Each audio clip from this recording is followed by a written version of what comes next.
Okay, I have a link to the new Hangout. I'm sorry.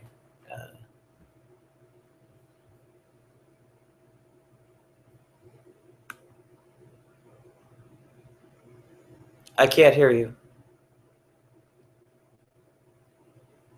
The lag on my system is such that I couldn't hear what he said. Yeah, my system load is extremely high, but did he need a link on a mobile device or something? Somebody please avoid broadcasting the link too far and wide. So, go ahead.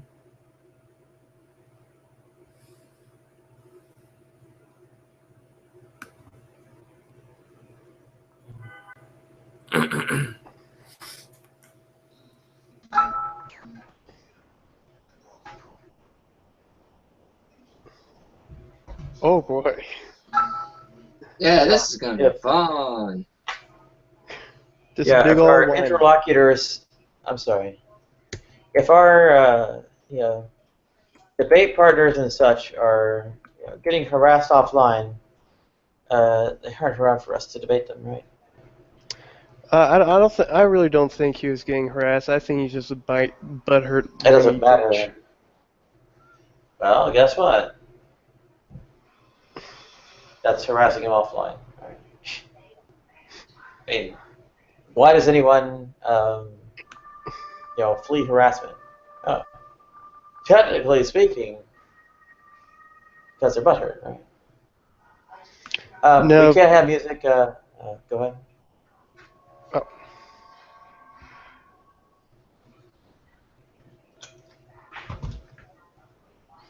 Yeah, we can't have music. I'm sorry. Is there any chance you can mute when you're not, so you don't get music getting picked up? Yeah, that's copyright, and that's a bad idea. Yeah, copyright stuff is kind of a bad idea. Oh, was that coming from me? I think Yes, it was. Yeah, I was hearing. Where's where the heck is I was hearing Joe's? I was hearing Star Trek somehow.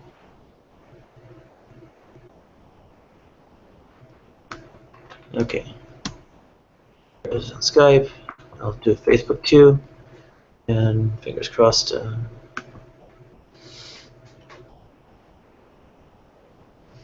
I have a feeling I just have a big pack of people like ragging on me in the YouTube live chat. I think it might have been the TV that I'm next to. It's some one of them ghost haunting shows with generic stock music. Yeah, And horrible actors. not even that. I was saying not even that can go out. So I think there was a part where we were trying to actually analyze the affairs like Bayesian inductive inference. We can show that it's actually impossible to produce the kind of evidence for an omnipotent God. I mean, it doesn't matter about harassing them offline, whatever kind of personal things you want to confront them with, and so on and so forth. What actually matters is,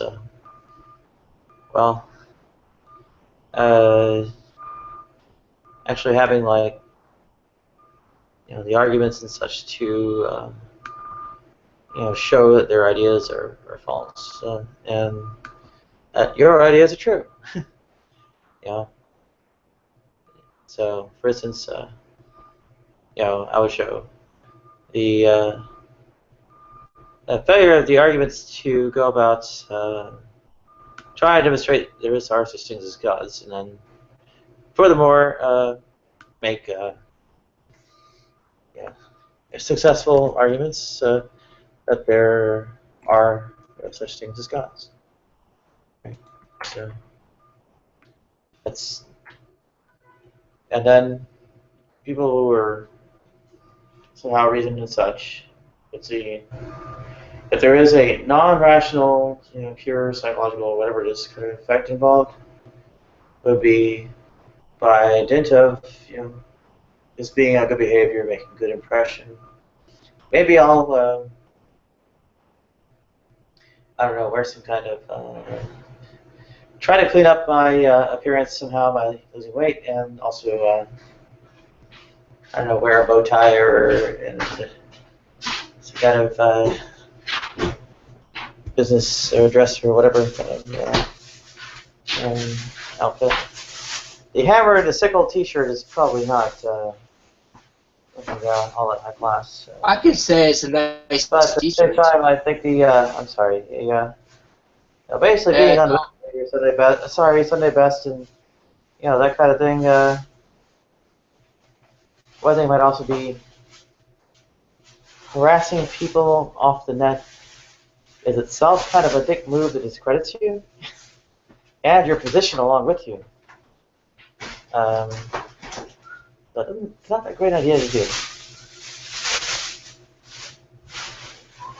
Well, I You know never what said people I do? endorse harassing. I just laughed at this, this guy whining. And if you watch the video itself, it's quite What is evident whining? that he's just whining. What does whining mean? He just said, these atheists are just disrespectful. I have to. They don't listen, and we.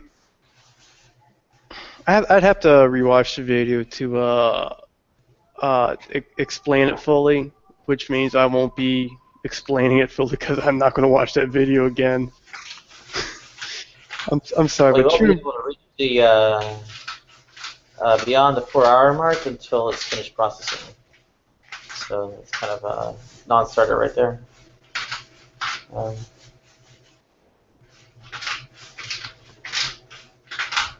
I think though we have like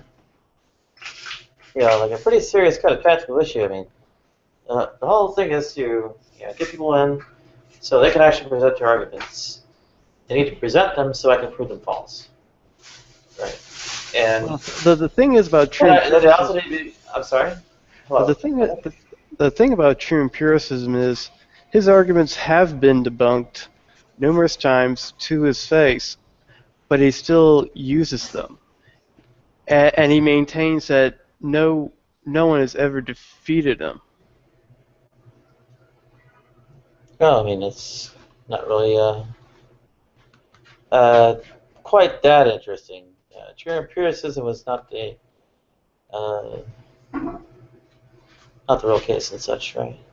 I think the real issue, if you want to put it that way, is getting any kind of theist left in who will set foot in my hangouts, right? I mean, people have been busy harassing them all off the net, especially harassing them out of my hangouts. And guess what? There's no atheist argumentation left to do because nobody's showing up to even have the debate. Right? And you're not obviously because I don't think you've been around quite that often. I've only been around for like the You're probably last not few the months. yeah. You're probably not the one actually doing this, but I mean, Oh I want no. to talk to you on here. I want to talk to you on here because they've all been getting harassed out of my hangouts, and they won't set foot in my hangouts again because they've been harassed out of my hangouts so many times. There's no longer any kind of discussion to have, right?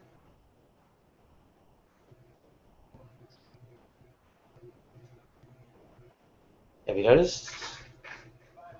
So say that again. I said with no one to have the discussion, debate, etc. kind of with, because nobody will set foot in my hangouts anymore who actually holds an opposing view. Because people have been running around like packs of wolves, harassing everybody out of the hangouts who actually holds a contrary view. Well, guess what? Yeah, I You've guess. got to be down. There's no any kind of discussion to have. And all it really is for you guys is some kind of like, get your jollies for trolling. Well, actually, I probably shouldn't really unload this one on you because you haven't really been in mine and all that. But Yeah, I've never harassed true empiricism or anyone.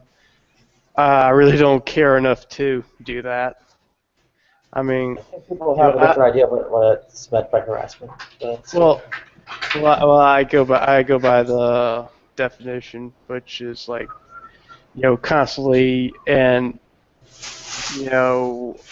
mercilessly, going after someone to, hurt them. I just tell, hurt in what sense? So, I just tell this guy, that he's wrong, and I give sometimes a brief explanation, sometimes a little bit more extensive explanation. But in my opinion, from what I've seen of this guy is just butthurt. I mean, he's claiming harassment. what does butthurt mean? Why does that somehow validate the claim to have been harassed? It, it's not that I. Hmm. I just. Fuck. There's a word or a phrase I'm trying to think of, but my stupid brain can't think of one right now. Think of it. What was that? I don't know what you are trying to think of either. I have no idea I either. think, Maybe well, I'm just an idiot. generally, I'm not a what do they call it? Telepath or something like that. So, yeah, I'm not going to be able to read your mind. God damn it! You're supposed to read my mind. Yeah, MRIs and all that. Also, don't generally come out decoded as Yeah. sentence that have you looking at thoughts. Oh. But the thing I'm trying to say is this, true empiricism, I mean, my personal opinion, I think he's trying to pull what, Brett Keane has done. Or something like that. He's just trying to garner sympathy for him by crying victim. Oh, Well, okay. So nice what? jacket. Yeah, it's kind Yeah, of it's actually a the one nice that. jacket. I'm sorry, I was still talking. This actually isn't the one I like to wear, but I'm getting so fucking fat anymore that I can't even put that one on. I've been trying to lose weight for like the last, 6 months or so. I finally started losing weight. Well, I've been losing weight too, so you're not the only I one. don't see myself as very likely to lose weight in the near future. I think I'm going to be so stressed out and all that shit that I will never get a grip on. Yeah. It's been This a is actually new. I never had a problem with stress eating or whatever you want to call it in my life until what is it, 2012 or thereabouts. And I need the light so I can get back in. Hopefully somebody noticed that. Yeah. I haven't really. Yeah. Sorry. Oh. I mean, the trouble is, if you notice, I don't think you have because you haven't been on my channel much. Yeah, the actual kind of issue is that there aren't a whole lot of DSLS who will set foot on my freaking channel. And the reason why is because a back of harassers and such appears anytime any one of them does. And then they basically harass about a hangout. And by harass, it's like verbal harassment, all that. Well, there's a thing if called. you demand like some kind of stalking and physical assault and all that, you're probably not, really tuning into what I'm talking about. Yeah.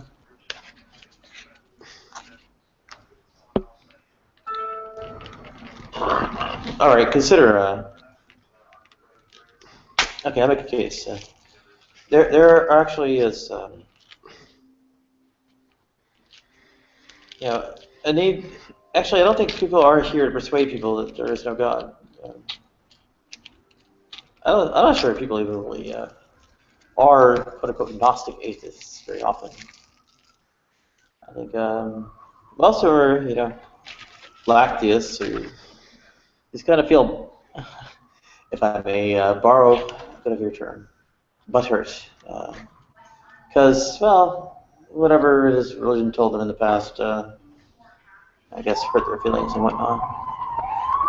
Except their feelings don't have any bearing on the interactions on Google Plus. What it does have, is at least those feelings, apart from how it influences their behavior. And Damn, then, where do you live? I'm hearing police sirens. I went in the Bronx. Ah, And why are the sirens so loud for you? I'm supposed to have a lot of compression on the headset mic. I'm guessing that the headset mic isn't getting used. Okay, does it sound different now? oh yeah, like way different. Yeah. It's supposed to have a lot more compression so you don't hear sirens and other bullshit going on around the building. So, yeah, I don't know why people consider themselves atheist activists or whatnot or something, but if you are trying to bring people to the truth of the fact that there are no such things as God's souls or afterlife, and that Jesus Christ never existed, what the hell are you doing? I mean, and for that matter, how would, well, or asking people about their personal history actually serves at the end of, well, persuading people that there are no such things as gods or souls or afterlives, and that Jesus Christ never existed?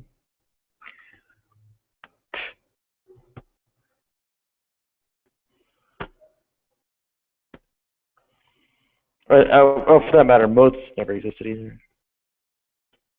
And Yeah. neither Adam nor Eve either. Well, yeah, Adam or Eve definitely didn't exist. Moses, he more than likely Definitely did didn't not exist either. exist. Jesus is Well, slightly Moses definitely more. didn't exist either. Yeah. Jesus definitely didn't exist either.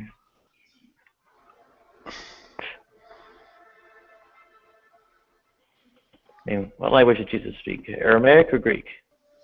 Wait a minute. Why is he speaking Greek in the Gospels? Yeah. Why is the Gospels weren't constructed around historical events and all that. There are plenty of wandering cynics and zealot revolutionaries and all that, but the Gospels don't describe something taken from that environment. Those things are there.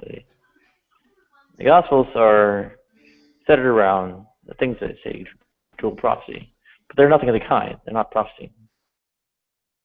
They're just kind of random allegories for like the nation of Israel, Son of Man, suffering servant, and of course King David himself so much to identify with the nation of Israel and all that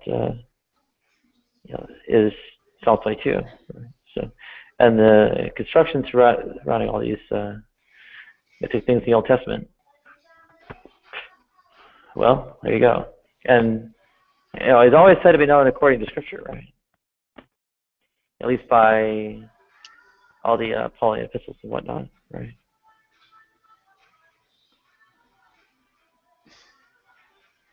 Could you please not have music in your background? Thank you. Yeah. Sorry, it's just my TV.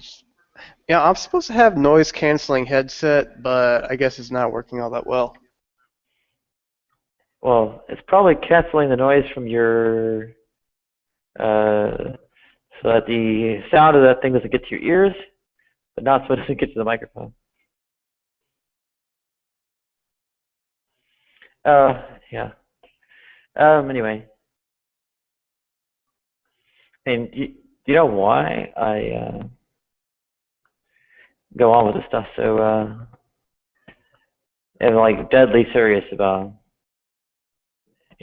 showing people there are no such things as God's souls rational lives, and that Moses and Jesus Christ and all the others have pre-existed. Why is that?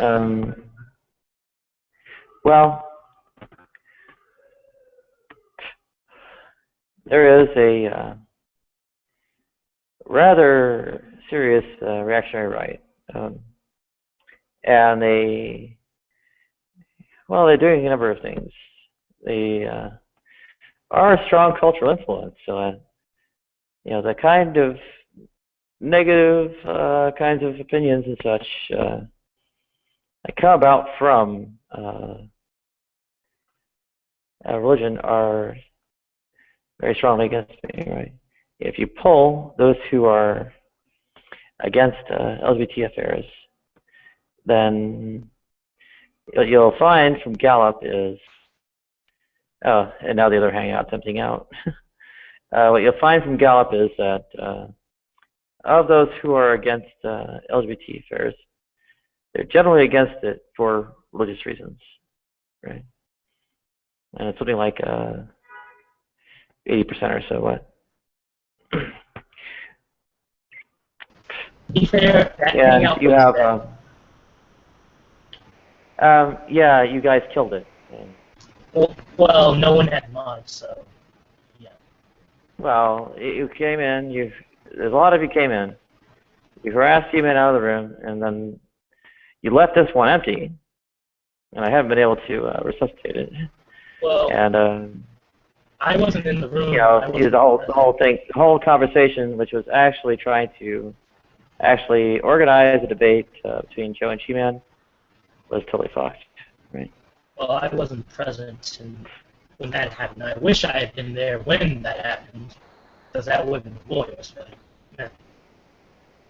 Yeah, well, it's a bit of a problem when the interlocutors all get scared off. And, of course, Matthew never actually heard the actual point, because apparently no one can fucking stand to listen to me, and they all fucking leave in the middle of my points.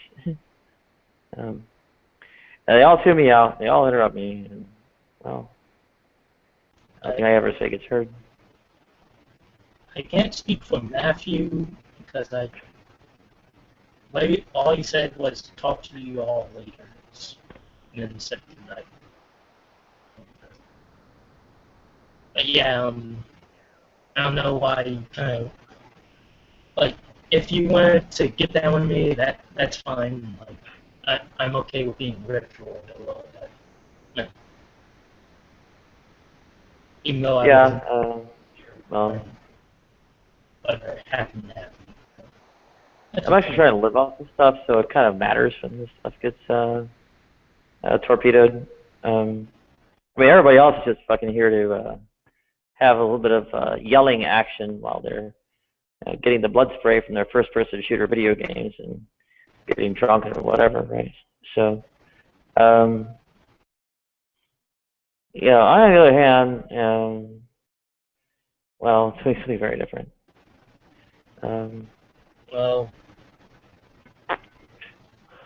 it doesn't help me at all to scare off the other side of the debate.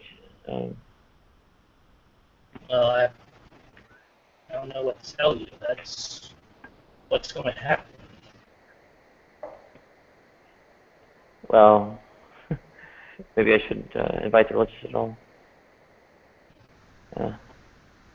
No, you should. Like, some of them, like, they're good to have as conversation. Well, conversation six. Like G-Man, Rebel, and such.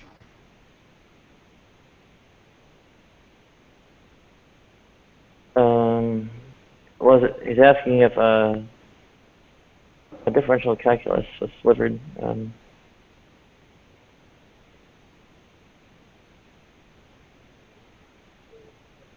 No, it was a long-running torrent download.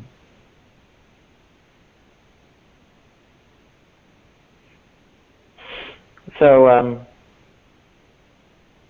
anyway, I'll let Lena and see if she pops up. But I mean, my whole channel is dead at this point because, well, you scared off the interlocutors and killed one hangout, so you could go and kill another. And now Art's, of course, in one of the quote-unquote competing hangouts, wherever the hell they ran off to.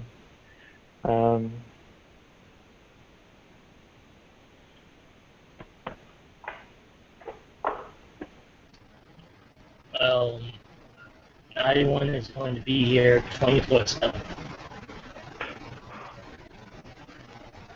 And sometimes, It's not about how, yeah, it's not about how many hours a day people are here. It's rather about, you know, people driving away my panelists, right? Actually, the panelists actually need another side to debate. And I have a pretty strong feeling nobody's friggin' listening anyway. So, well, actually, I know nobody's listening because my friggin' viewers are all gone. For that matter, my participants are too.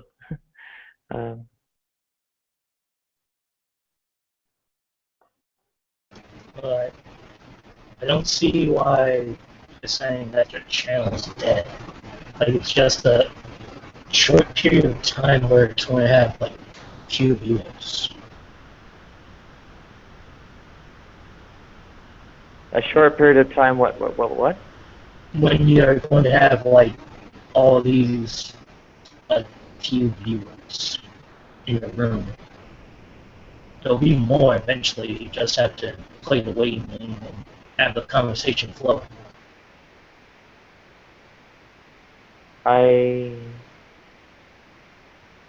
The first part got garbled.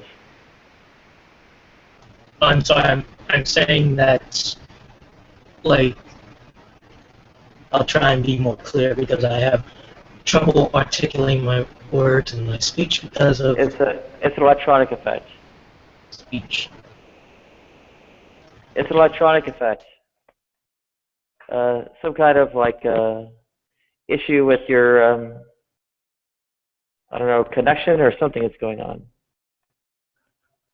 Is it Windows 10? I have Windows 10, yeah, so that might be a problem. Yeah, someone who knows how to deal with that.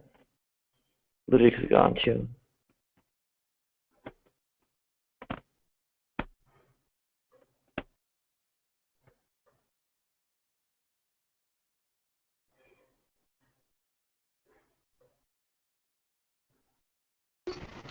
Oh, hi, Christopher.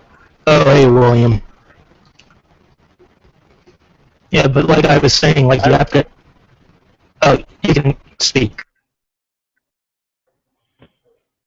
Yeah, you're getting pretty badly garbled, and William is not. Control room access should get you automatically rebroadcast. Any chance you could reload or something? Okay.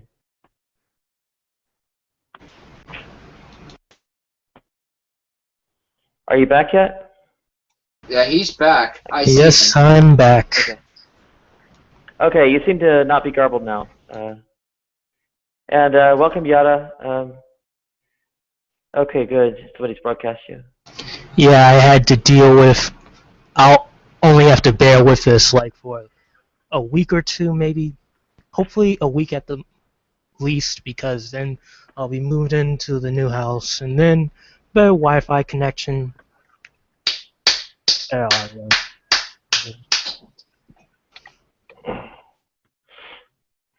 I'll give you a clap. Yeah, it really, really helps that you not to torpedo the hangouts. I mean,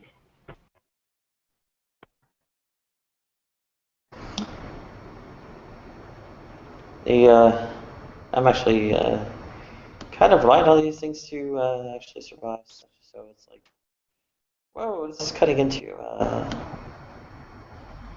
my ability to keep these going. Uh, Fuck.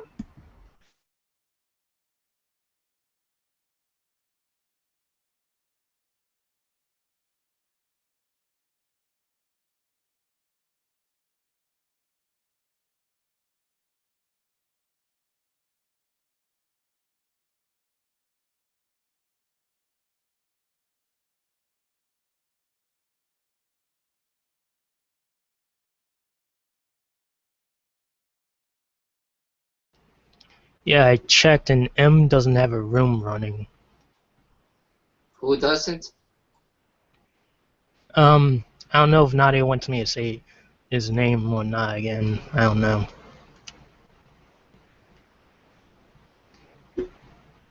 Yeah, I'm not allowed to talk bad about people Hmm. and take it the wrong way. Oh, that's alright, that's alright.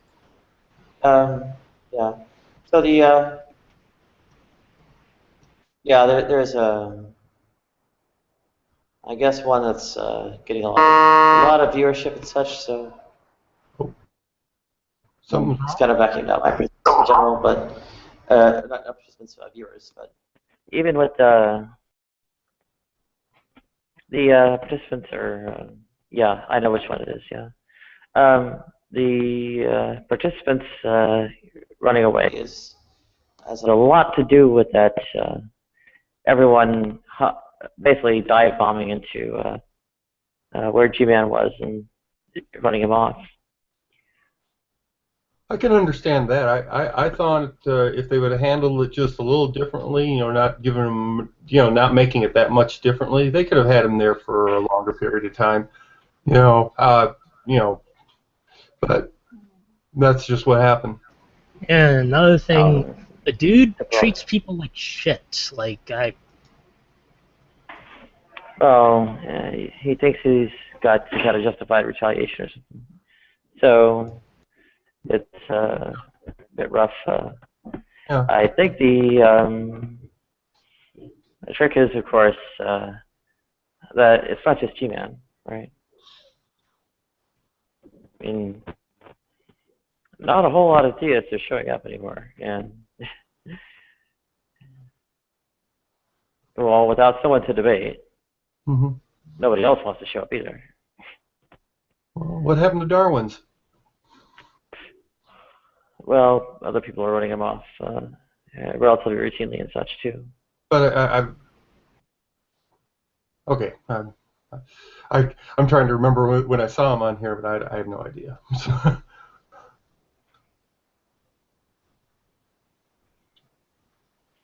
Yeah, and keeping the other side engaged is relatively relatively crucial to having any kind of meetups at all.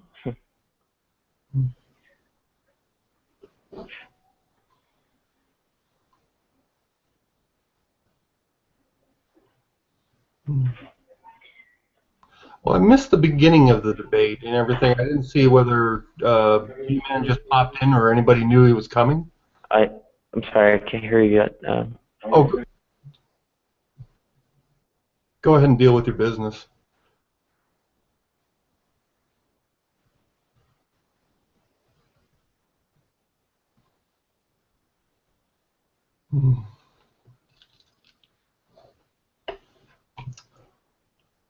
So Christopher, were you in the room when I got to ask my question when things got so boring that somebody yawned for 2 seconds? I don't know. Like, I think it was either like, was it when Ocean was still in the room, or was that when he left? I think it was the guy that swore drinking a bottle of Stolianacea. Art, yeah. Yeah. He yawned for 2 whole seconds. Yeah, I wasn't there when he did that. Okay, all right. So I decided that at that point I could bring up a new topic. Now this is what I think. Okay. In your own opinion, who has the better argument? Flat earthers or otherkin? What on earth? Holy shit! Did somebody say otherkin? Yes, I did. Oh, Do you have an God. opinion? I'm not the only one who knows. Thank God. Yes. I know, but I never really heard otherkin arguments other than this is kind of how I feel. It, So I guess flat Earth. yeah, it seems like the thing that's no more than a week old that that all suddenly people are going, really? it's several decades old. I know, I know, but we're on the internet and Middle America discovers it, and then that means somebody discovers it. I mean, I've heard of Wiccans talk this way, but I've never had anybody just refer to it as non-denominational as the other kin seem to be. So, do you want to explain what otherkin, what otherkins are to people who might not understand? Can I just make something up and we go with that? Well, not much worse than what they do. It's almost a blasphemous belief on what people talk about spirit animals being. It's the idea that you can discover at some point that there's a mystery in your life and you are a dragon. You are a wolf. You are a warrior. You are an elf. And this isn't speaking colloquially, this is the philosophical, you are in itself, a griffin. I wish I could have done better there. I couldn't think of any more mythological creatures. A Humpledorf. Somebody give me a Harry Potter reference. I don't know. He who shall not be named. But it's only I think people have picked up on it very lately that basically people are starting to make YouTube videos identifying themselves as being other men. Wow. Yeah, I know like a manga reviewer who identifies as a wolf otherkin. Mm-hmm. It's I think that there's a gray area, possibly a gray area. There is like they could just say that this is like role play or something like that. mm-hmm. Maybe. And Sorry. like they could wear fashion things like makeshift tail like on a keychain or something like that. Yeah, like dog-tail butt plugs. Mm-hmm. No, that would be too. Oh, come on, those are great. I like that, but if people like, we have to save that for when people have accepted the gay agenda. It's not just gay. Well, the LGBT agenda, but we're all gay. Come on, we have to realize it all. Come on, bisexuals do it too. Okay. Yeah, no, I'm kind of bi, though I consider myself pan to distinguish. You mean you're pansexual? Yes, I fuck pans. No, I'm sexually attracted to people regardless of their gender identity. Well, hey, that's good. Nor their sexual preferences. Hey, rock on, man. Just rock on. So I would be able to have a relationship with someone non-binary and I don't really care about how they are. I more so care about personality. So yeah.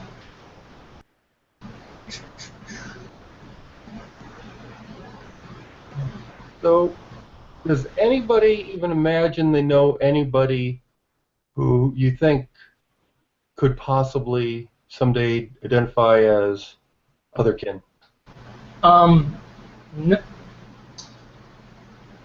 yes, one person, but I never want to see this person again because they kind of made my life a living hell. Oh, you're being too negative. Come on. Not for me. And this person, I suspect, would be like into the headmate shit, where they believe that they have another personality and such, and will inactively like say that that's their name and switch between their real name and like what this other personalities like had me. Oh, channeling. Channeling or something else?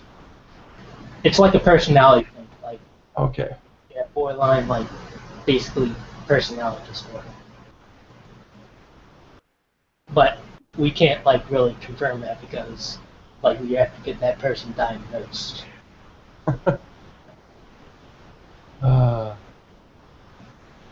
So it's beginning to look better for the flat Earth. What you think? Well, if other can present a more cogent argument, maybe they can trump the flat earthers. Yeah, but don't you see it doesn't have to see anything to do with the world you see?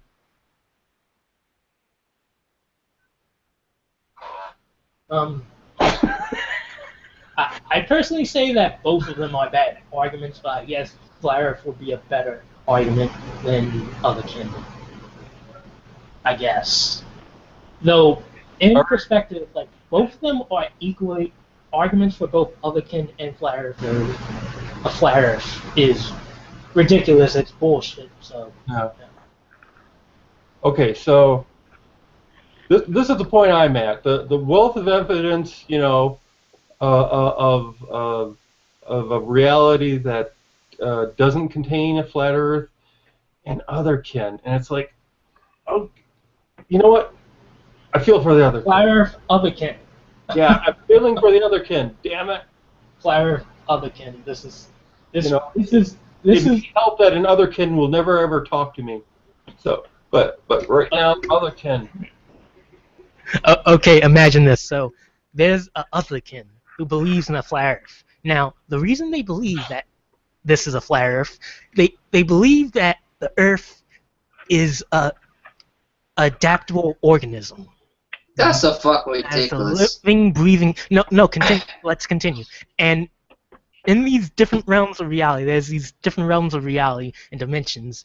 And when you go to these higher dimensions, you alter the state of the Earth in your perception. All right. So Now, just to let you know, this is called being a fantasist. Go ahead. You're presenting that worldview. Go for it. Go for it. Well, this is what otherkin and flat Earth would look like mixed together. So Okay. yeah. So now there's these dimensions, and your perception of the Earth has changed when you enter these different dimensions. Now, as you enter these different dimensions, you can change the Earths with your perception to such an extent where it can be like a pancake or even like a friggin' snake or something. It's so friggin' trippy and awesome. And to access this power, you need to become your spirit animal, and to do this, you need to say that you are the spirit animal over and over again, so that you just elevate yourself to this higher plane of existence and just Preach, brother. Yeah, and then you can basically become free and fly like a bird and shit, or whatever animal you are, and just live in peace and harmony, in an ever-changing world. So if I'm getting this right, it's true because I want it to be true? Yeah, that's Well, that's how flat Earth and I other think people it's more- look like mixed. I don't know. Showing that kind of I reduction would argue it to might be that position. showing that kind of reduction to the necessity for it to be like some kind of illocutionary performative like that is, I mean, I think something you have to make an argument to establish.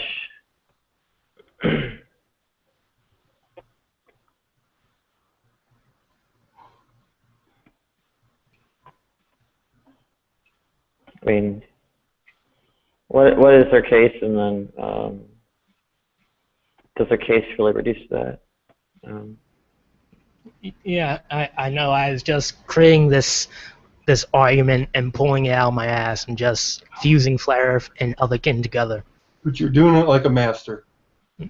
Yeah, because I kind of like believed half this bullshit. I thought, like I told you in the other hangout, that I believed that I was like a descendant, like an otherkin that is like an alien and is a descendant of a race of aliens from the Sirius and Pleiades star constellation system. Ladies, yeah. and my ancestors spread their genetic material to Earth, and that is embedded into the genes of the Africans. And oh yes, keep in mind also that I was kind of like an Afrocentrist as well, and in addition to this, I was kind of racist to some extent too. So Where I believe, basically, you think that your other kin is an alien that likes to spread his seed in African genes? yes, let's go with that. Let's see. I'm missing the Alien that likes to spread his seed in African genes. Yes, like imagine like a Syrian from the Sirius star constellation comes to Earth, goes to Africa, then bangs like one of the African women. See, what I was actually thinking of like the African version of Levi's and some like alien gray jacking off into them. Yeah. I just want to say we're all originally African. Well, except for the Neanderthals. But then they were African before that. Except for the Denisovans, but, you know, they could have been African before that.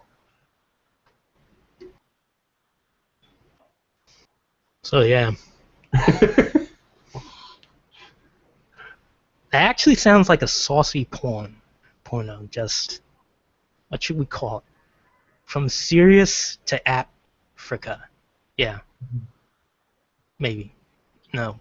It has to be. I would stick with the Pleiades. Now, if I was going to pick a major star formation in our sky, I would definitely go with the Pleiades. There's Okay. a lot of good stuff about it. One wouldn't pick, you know, Barnard Star or Wolf 359 for God's sakes. Okay, now you need to hear what I believe that these beings were in the star constellation. I thought that Syrians were these blue-skinned, tall-ass, like built, like they look like people who are. They have characters. They have wide nose and big lips and such like that. That's why I believe that they were like, but only blue and even purple to some extent. Mm-hmm. And they were battling intergalactic albinos, evil spirits, who were like trying to take away the melanin of other people who were also melanated. Those bastards. Yeah, melanin demons. Like they're just white ass demons who like to take the melanin from black people. Mm-hmm. Yeah, they're really a part of the friggin' racist patriarchy. Right on, brother.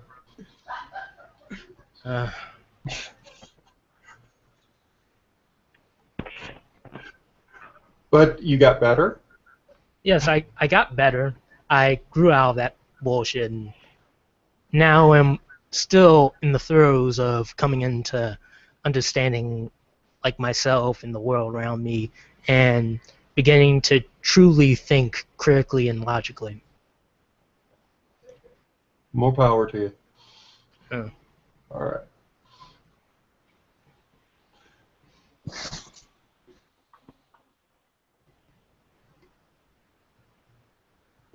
So personally, I still think that I suffer from this.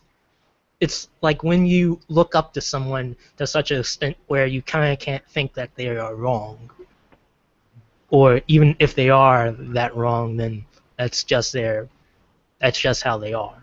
Yeah. And sometimes I will defend such people. Well, yeah. I mean, children can grow up and get no idea what their crazy ideas their parents or their other authority figures are thinking and everything. It just takes, one person who really feels strongly about it and go to a young person and say, hey, you want to know how the world really works? And fiction is so great because it's so more multifaceted than reality.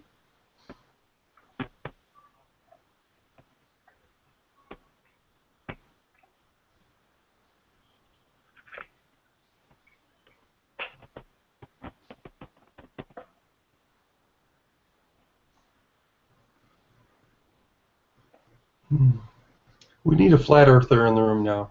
We need him to defend them. I invited Pillbox. So. Oh, definitely. I want to hear his opinion on other kids. Yeah. So everyone, shut the fuck up when Pillbox is in here. Just let him just talk about whatever. Yeah. He may not appear. Right. I'm crossing my fingers. He's not. He's not at my beck and call. Oh, come on. Yeah, it's true. He's not at my beck and call. I thought he was your gardener. I'm at a 5th floor apartment in the Bronx. So. Oh, I was misinformed. He's your turtle wrangler. Mm-hmm. Definitely.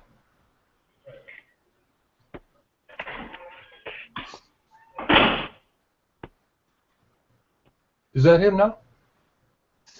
I don't know. I don't see anyone.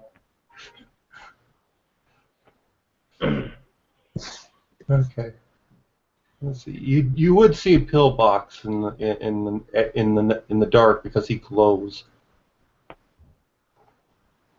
It's not well known, but he does.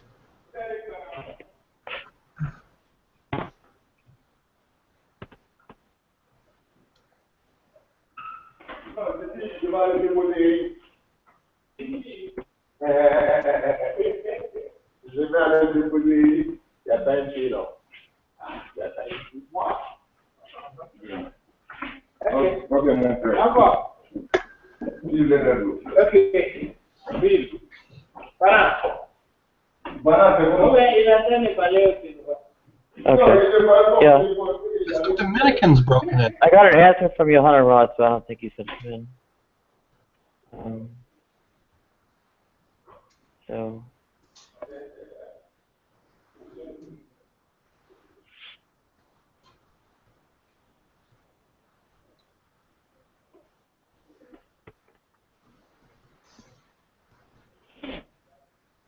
I don't know if you're in tune with Johanna Roth at all, but yeah, he's a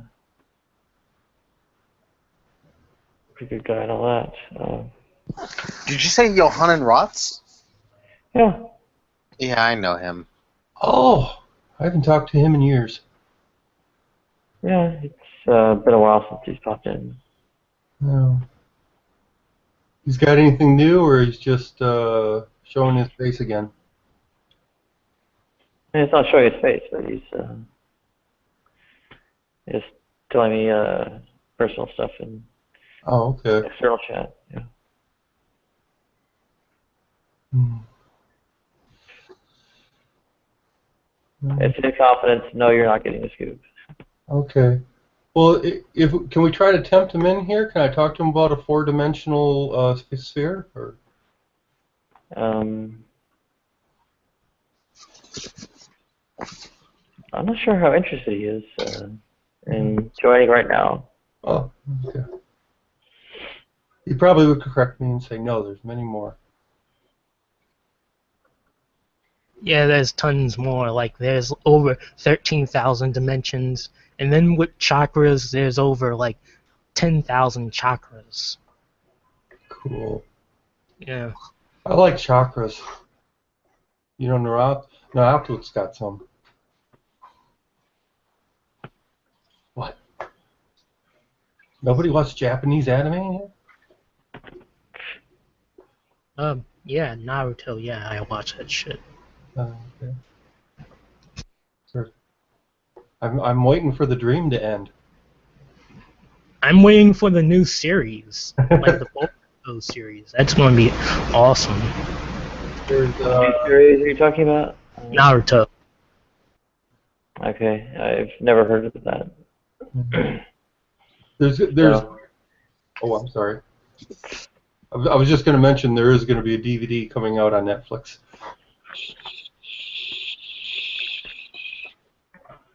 So I'm besides myself, obviously. I suspect that I think people are having trouble understanding my argumentation that evidence is unavailable to well, confirm or disconfirm the existence of an omnipotent deity. Observations in the world are not able to do so. Oh, that early Christian church. Yeah. What early Christian church? What? Well, wasn't a lot of the arguments based upon deciding which portion of divinity Jesus held?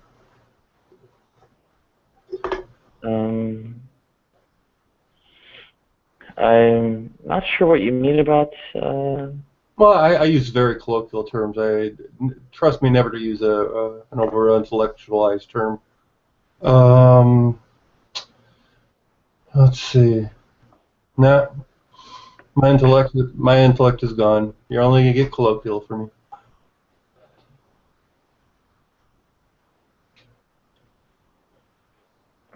I feel at some point I should mention Arianism. Okay, yeah, Thomas, this is 24 hours. The trans community is, well, primarily atomized, but I'd say perhaps also split into factions. Coolness. It's possible to join on a phone, but I understand if battery is a concern.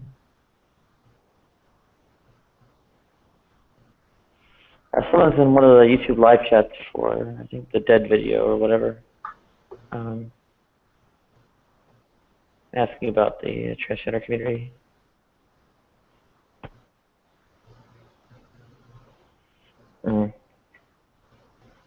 Yeah, he asked, is the trans community split into factions? I feel like I offend trans people because I'm not wording things according to each group.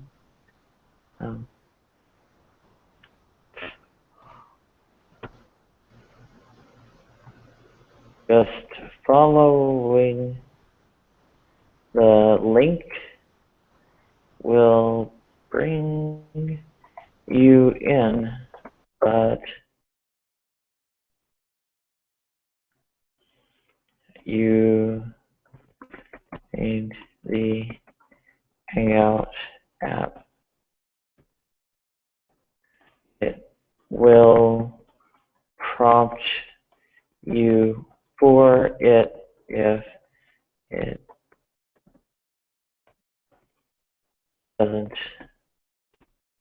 have it installed. Okay, somebody just buzzed me.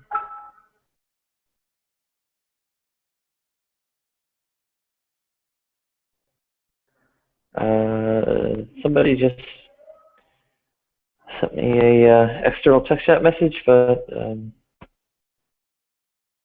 getting slow.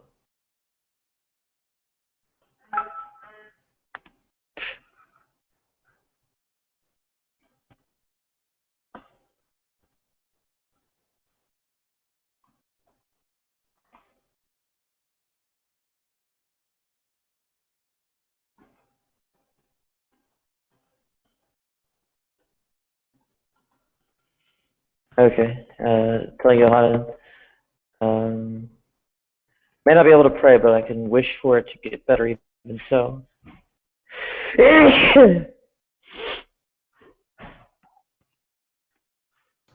Gesundheit.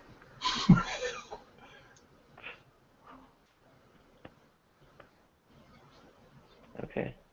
That is all. Yeah, Thomas Shelley, I think, have a red feather as an icon, I think. I am not the trans woman extraordinaire.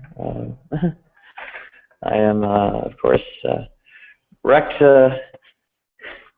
destitute, without a career and all that. And my body is, of course, wrecked too.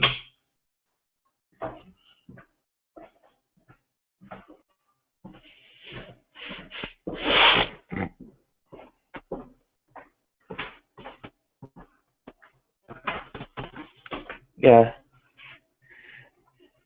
people have trouble in their lives, and well, it's not my mission in life to aggravate them.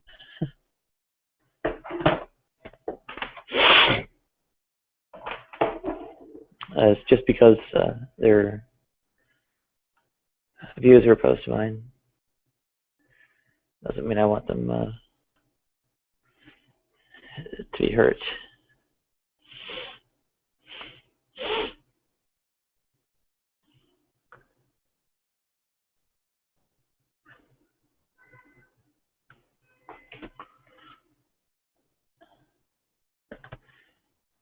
I understand. He says,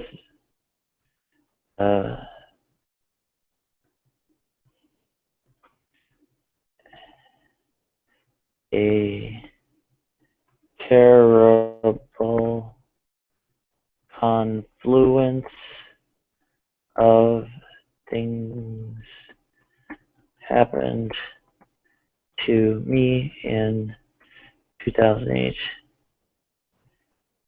through 2010.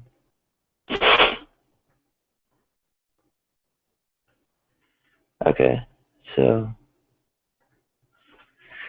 anyway, keep an eye out for Thomas Shelley. I'll see if I can invite him in. I suspect the name might be too common to get through the list of all the people involved.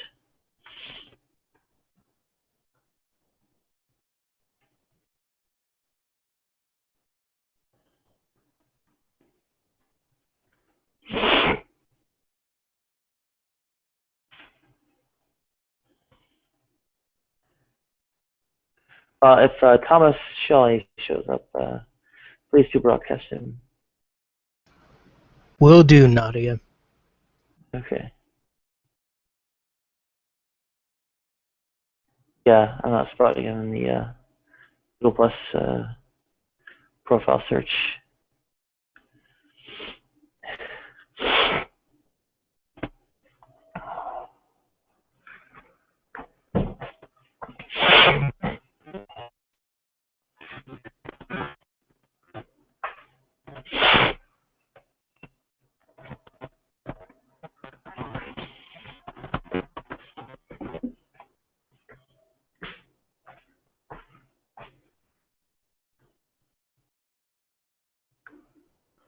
Yeah. I've had a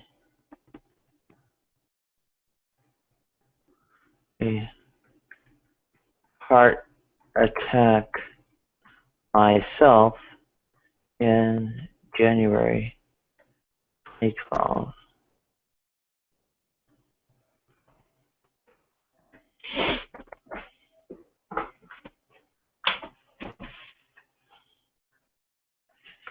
So, anyway, I think the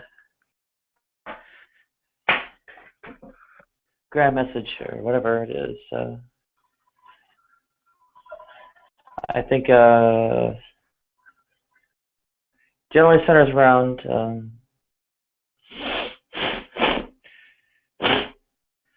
well, doing things for social effect and all that. If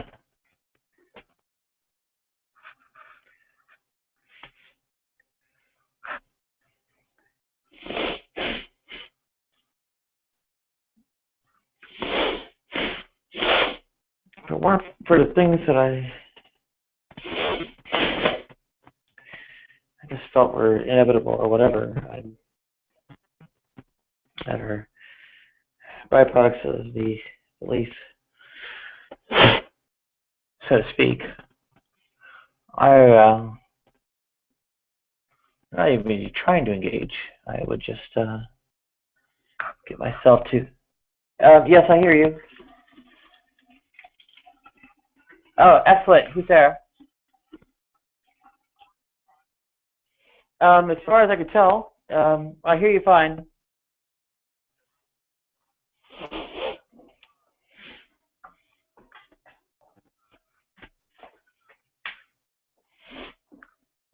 Hello, Thomas. Good to have you on.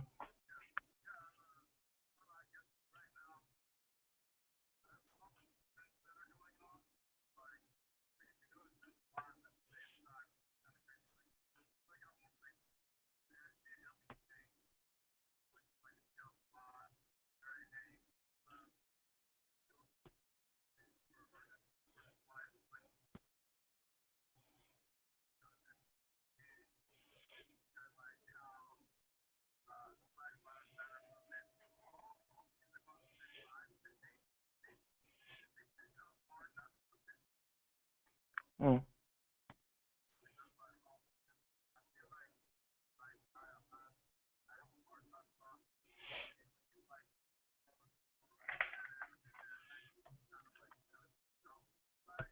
Mhm.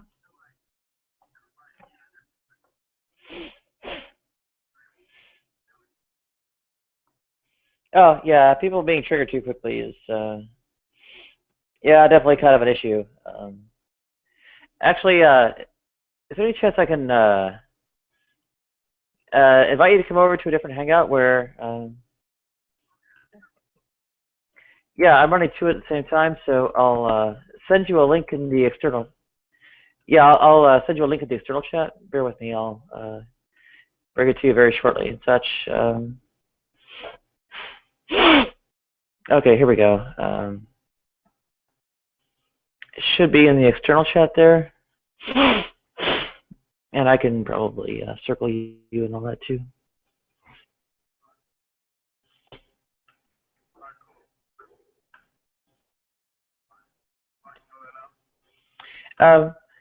Yeah, there's a few other people there that can also chime in and all that as well. It won't just be me. Absolutely, yeah.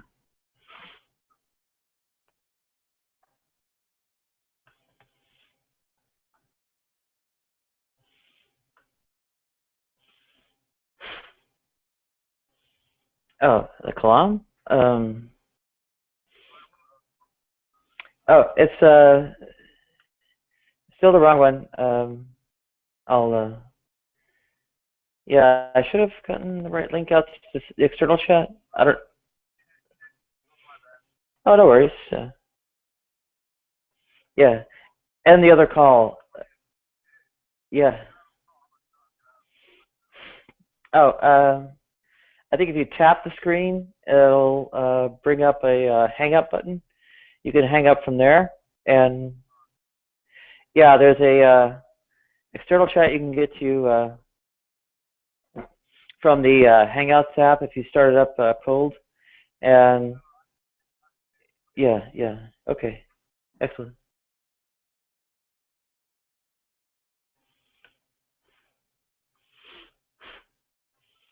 Yeah, the Kalam is, I think, well, there's trouble on a number of different fronts. So I think the first is that they lack a warrant for their premises, right? For instance, everything that begins to exist having a cause. Well, the beginning to exist of say, macroscopic things in the universe and all that is, oh, excellent, Thomas. Good to have you on. Hey, guys. Hey, everybody. What's up? Yeah. Oh, yes, I think we're, at some point there was a discussion about the Kalam cosmological argument. Sorry, And, I think that Jesus Christ never existed, like right on the front. That's funny. That's Yeah. awesome. Yeah. Also, It's almost like it's like a business, like a living business card. Like, hey, Jesus never existed. yep. So Thomas. I love Richard Carrier and Robert M. Price. And There you go. other times I quote Stalin regarding ideas being more powerful than guns. Stalin was actually very, very witty, very good, very, very smart guy. Yeah. Not a very nice guy, but smart. Right, that's right. Smart can be evil. People forget. But anyway, yeah. What was that? Sorry, I heard somebody saying. So Thomas. I was gonna say, what's up, my brother from another mother. Oh, what's up, bro? Where are you at? Where are you from? New Jersey. Oh, okay, I'm in Houston. This is actually, it's funny. I never knew you could do Hangouts on your phone. I don't know why. Whenever I watch these, I always think everybody has a laptop, and I smoke a lot of weed, so I'm always like, I have to have a computer. Like I was just so blazed. I never knew you could do it from a phone. Shows how bad I got, just not caught up. Oh, huh. I have a history of doing these on my phone. I used to wander around Harlem and all that. Yeah. Uh, Yeah, see, yeah. But no, I live in Houston, so it's all right. Kind of yeah, hot. I'm in the Bronx now. Oh, Bronx, awesome. Yeah, I spent 6 months in Brooklyn, and now I'm in the Bronx. So. Is New York very is it gentrified as they say it is? Kind of. I mean, I don't know. I think it makes it a lot easier to survive, especially if you can't get yourself a car. Right. Yeah, I've got a history of seizures, so I haven't had a license for quite some time. When the car went along with the license, that's kind of like there wasn't no point in getting a license again. Right. Well, yeah. So anyway, back to us. We're talking about we're talking about the transgender thing when I wrote on the other messages, and yeah, I guess I feel like just what we're talking about.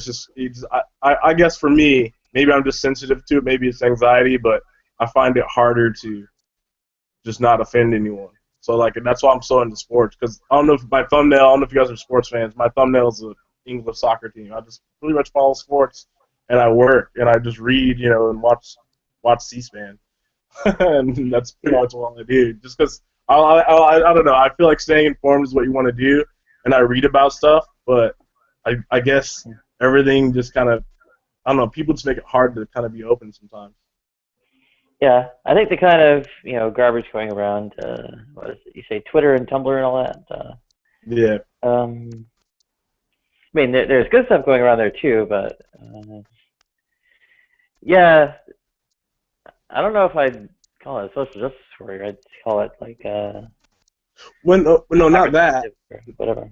Well, no, I don't mean, I wouldn't. I'm not gonna say that the LGBT community wouldn't be considered an SJW thing. I think the LGBT is just persons who are that. It's not like it doesn't say like, what I'm saying. It's not like I think SJW is more like what you see with Black Lives Matter, the stuff that are going on in campuses. I mean, there's a lot of stuff that you even put in SJW. I mean, some people would consider what's happening in Oregon SJW. Even though it doesn't matter if their cause is right or not, some people consider that too. Some people consider them just the jihad and all that bullshit they say just to be funny, and at the same time it's like there's so much that could be under something now. But I think LGBT is just that community, people that are LGBT. I don't consider that a social justice warrior thing. I mean, or would you? Is that what it is? I mean, I don't think that it's just people, right? Well. Things on behalf of LGBT people might be, social justice warrior, etc.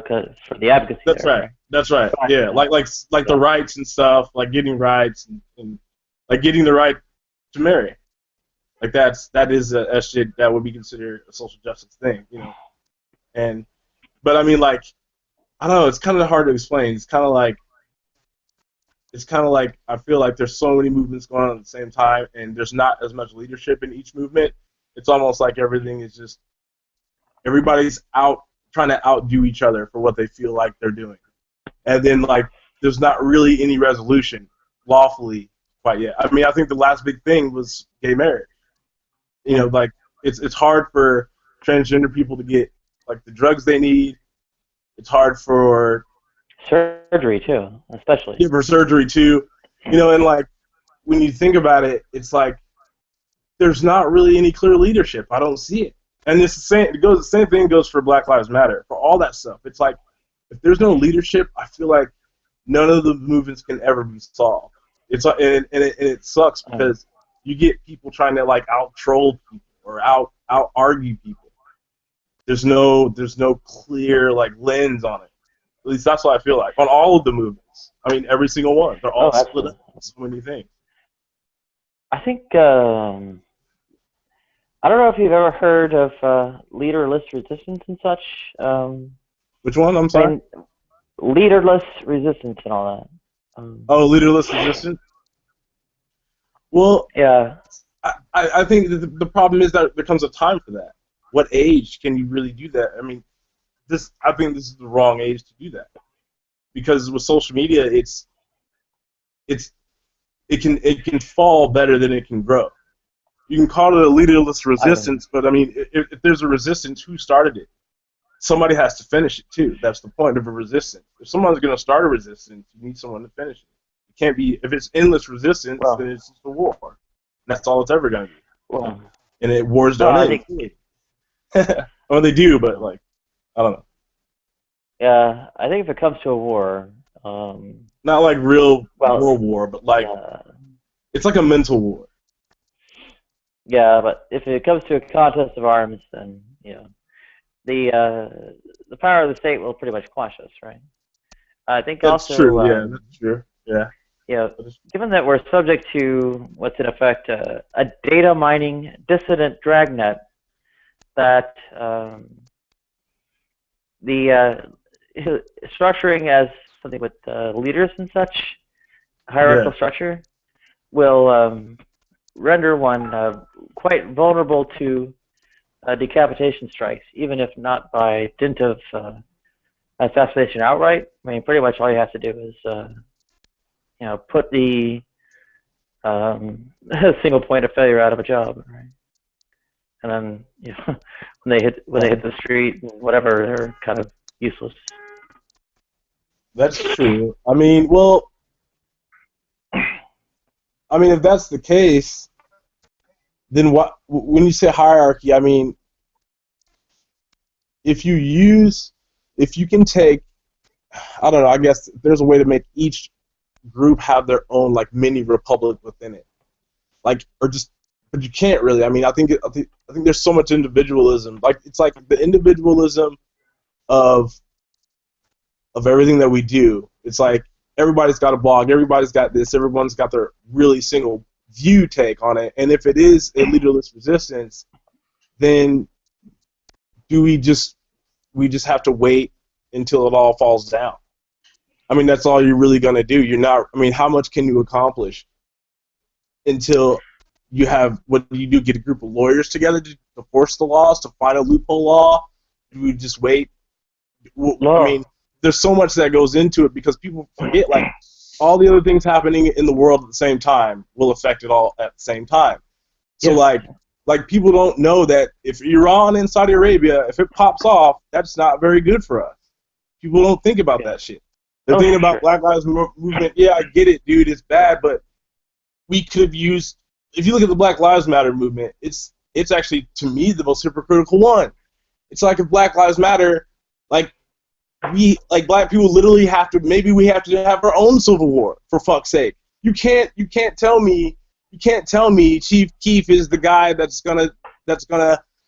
is a figurehead for kids to want to be and teens to want to do, and then at the same time talk about how cops are fucking killing black people all over the place. I mean, that's actually not even all the way the truth. We still kill 80% of ourselves, 90% of ourselves. Well, can I suggest something a little bit? It's crazy. I know what you're going to say, Nadia. All lives matter. All lives. Well, I mean, the human species matters, but at the same time, yeah. Go ahead. Sorry, I'm sorry. I'm just a little fed up. That's all. It's a matter of emphasis and connotation, right? So it's the lives that are getting devalued, where a contrary statement needs to be made about their value, and are not just all lies. Well, yeah, but some people are shitty. Right? Some people suck. The question is, they're being shitty to whom? I mean, and these things all interlock together. For instance, LGBT people, except there's like all these crazy murders and all that of LGBT people, they are not easily distributed or evenly distributed. I think it's like 80% are women, or 80 some odd percent are women. As women are pretty much almost all trans, pretty much keeping it at 80% or so, right? Right. So, okay, LGBT is trans women, and then it's not okay. LGBT women trans, right? Right. Okay. Now it gets the worse because within of the LGBT murders, 80% are trans women. 70% of the LGBT murders are black trans women. And I don't doubt that, because I've seen, it's funny, well, it's not funny, but I remember seeing like maybe in the past year like 6 or 7 cases where it was like guy kills, like I can remember the college kid beat up his girlfriend because he found out, and then another guy killed his girlfriend because of it, because he didn't know, and it was like, damn, like it was, and that's the irony, is like, hey, you know what, Black Lives Matter, I'm sure there are people talking about it, but it didn't really blow up that much. As a matter of fact, Black Twitter is very negative. Black Twitter, like if you look at Black Twitter and Black social media, it's still, we are probably not as, we're probably more transphobic than we think we are. And it shows in hip hop, and it shows in the field of sports as well. And I think within the black culture, it's still kind of like really bad to us. A lot of, like for me, I don't really know enough about the science of it. Like, I can understand why people can feel like they are in the wrong body. I can understand that. But I think most black people, they go with the status quo thought that some scientist says that it's a mentally ill, a disease or some mentally ill process or something, and then they just say, oh, well, the trans shit, that's not for me, nigga. Well, like, that's not what psychologists like adhere to today. Like most psychologists. Right. Well, he's not saying it is. Okay, but like I doubt that they're even getting this from psychologists. Like. And if they're getting it from psychologists, they're getting it from whatever, like their time of psychologists said that it was a mental illness, like which was in the 60s or so. He's talking about people latching on to the sources that confirm their own prejudices, right? Yeah. Aren't you, Thomas? Yeah. No. I'm not talking about the trans person themselves. I'm talking about the black community. Like, okay. For example, like. Just if you look at here's one thing about black people I can like literally admit to you. No matter what you see on the outside, there's always this kind of like vibe of everybody is everybody, all lives matter. But just being black, there's always this kind of thing that we always want to have some part of it where we keep it black or keep it like you just see cliques of it throughout society. It's not the majority of blacks, but it's the mainstream, like the mainstream African American like teen, like the one who's on social media all the time, doing all the just being like normal socialite people. I mean, not saying that all of them are pro or transphobics, but the ones who are, they're also really, really vocal. So like when someone says like ODJ, he's a football player on the Giants, receiver. He'll do dances and stuff like that on Instagram with his homeboys, and people always are like, is he gay or not? Is he gay or not? He needs to come out. It doesn't matter. Dude's just doing the video when he's dancing. There's always like, and I know that's gay, that's not the trans thing, but I mean, it's even worse with transgender persons. It's like there's this kind of thing where if you accept it individually, it's kind of fine, but if you're amongst Like if I'm amongst like more than 5 black people, I don't think you can never bring it up without somebody saying, "Oh, leave it alone," or some guy saying, "I think that's a mental, like I think trans is retarded," or "I think that's evil." Like people talk about. I met a guy who told me that transgender persons are proof that Satan is real because of Baphomet. Like this guy told me, this black guy. Wow.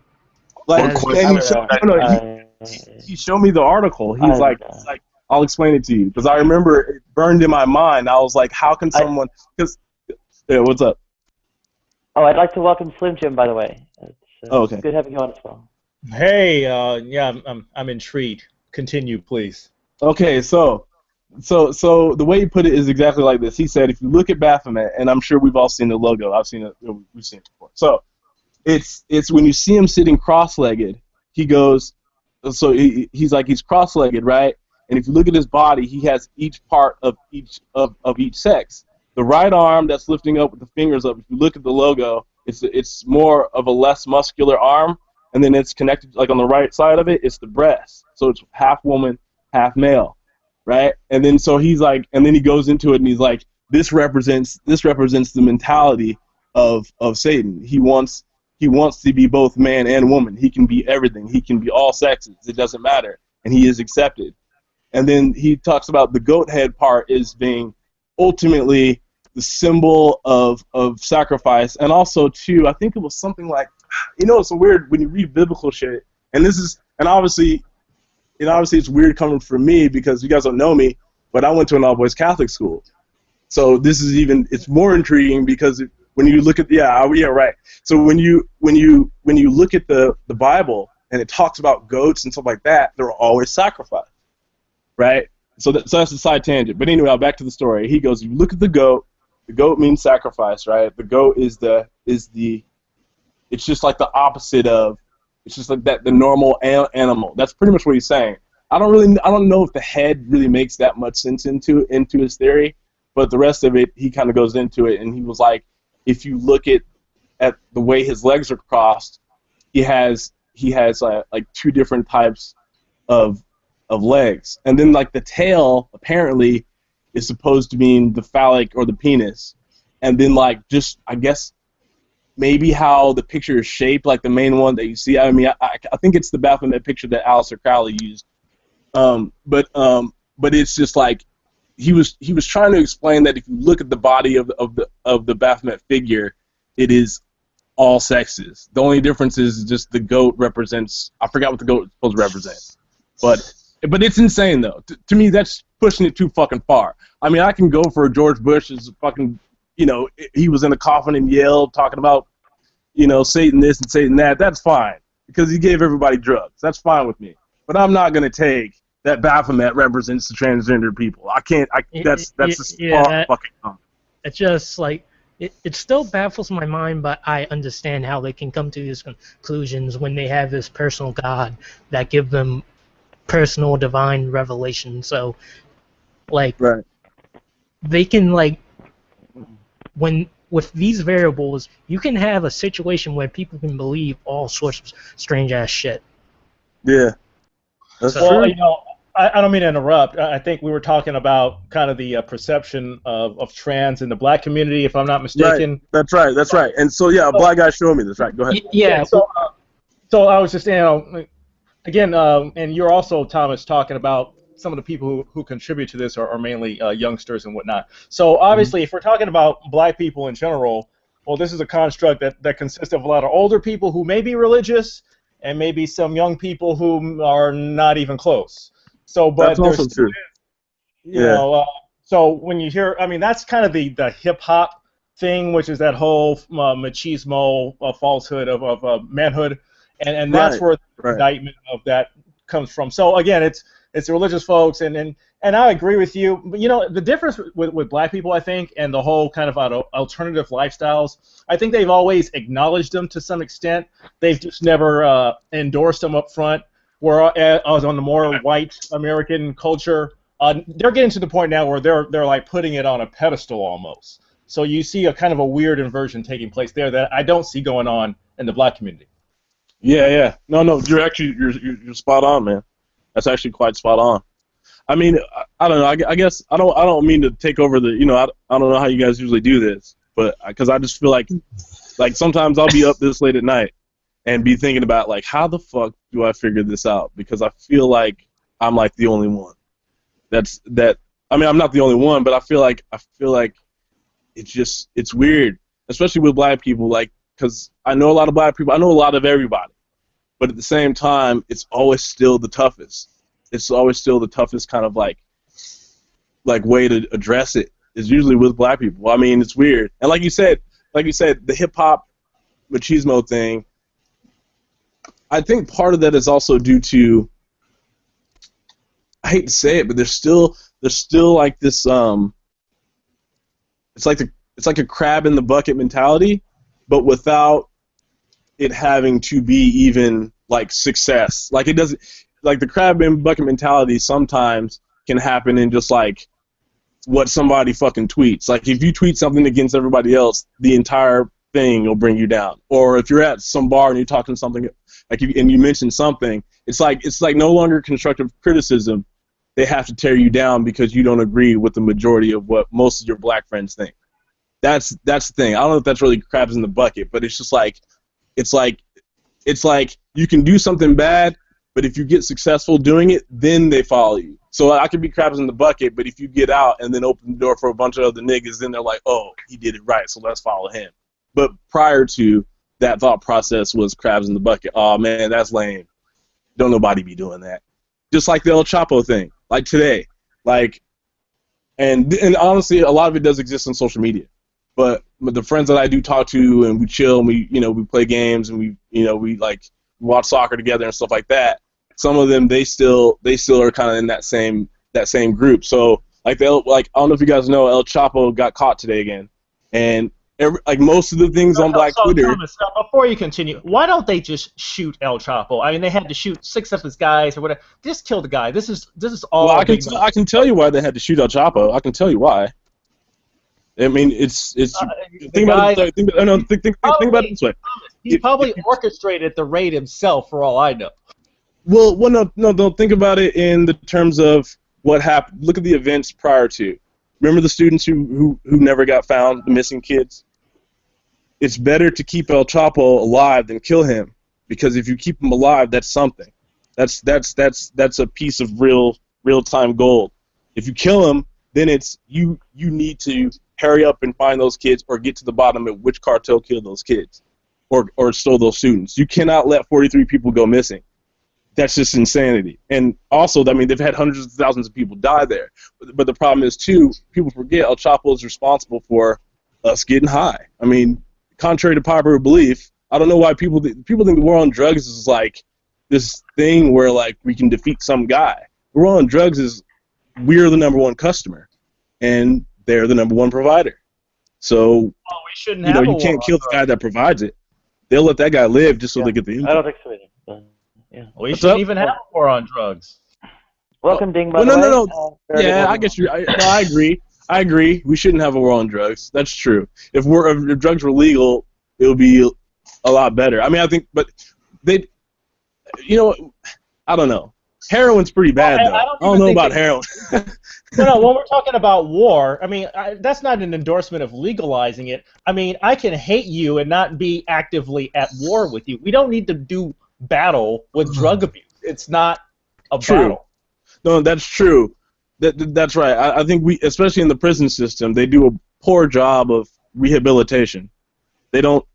You can't just put somebody away for 30 years because they had a ball of crack, like a little mini ball of crack, or an ounce of weed or some shit or whatever it used to be. Thankfully, weed is making the way. But sorry, go ahead. I'm high.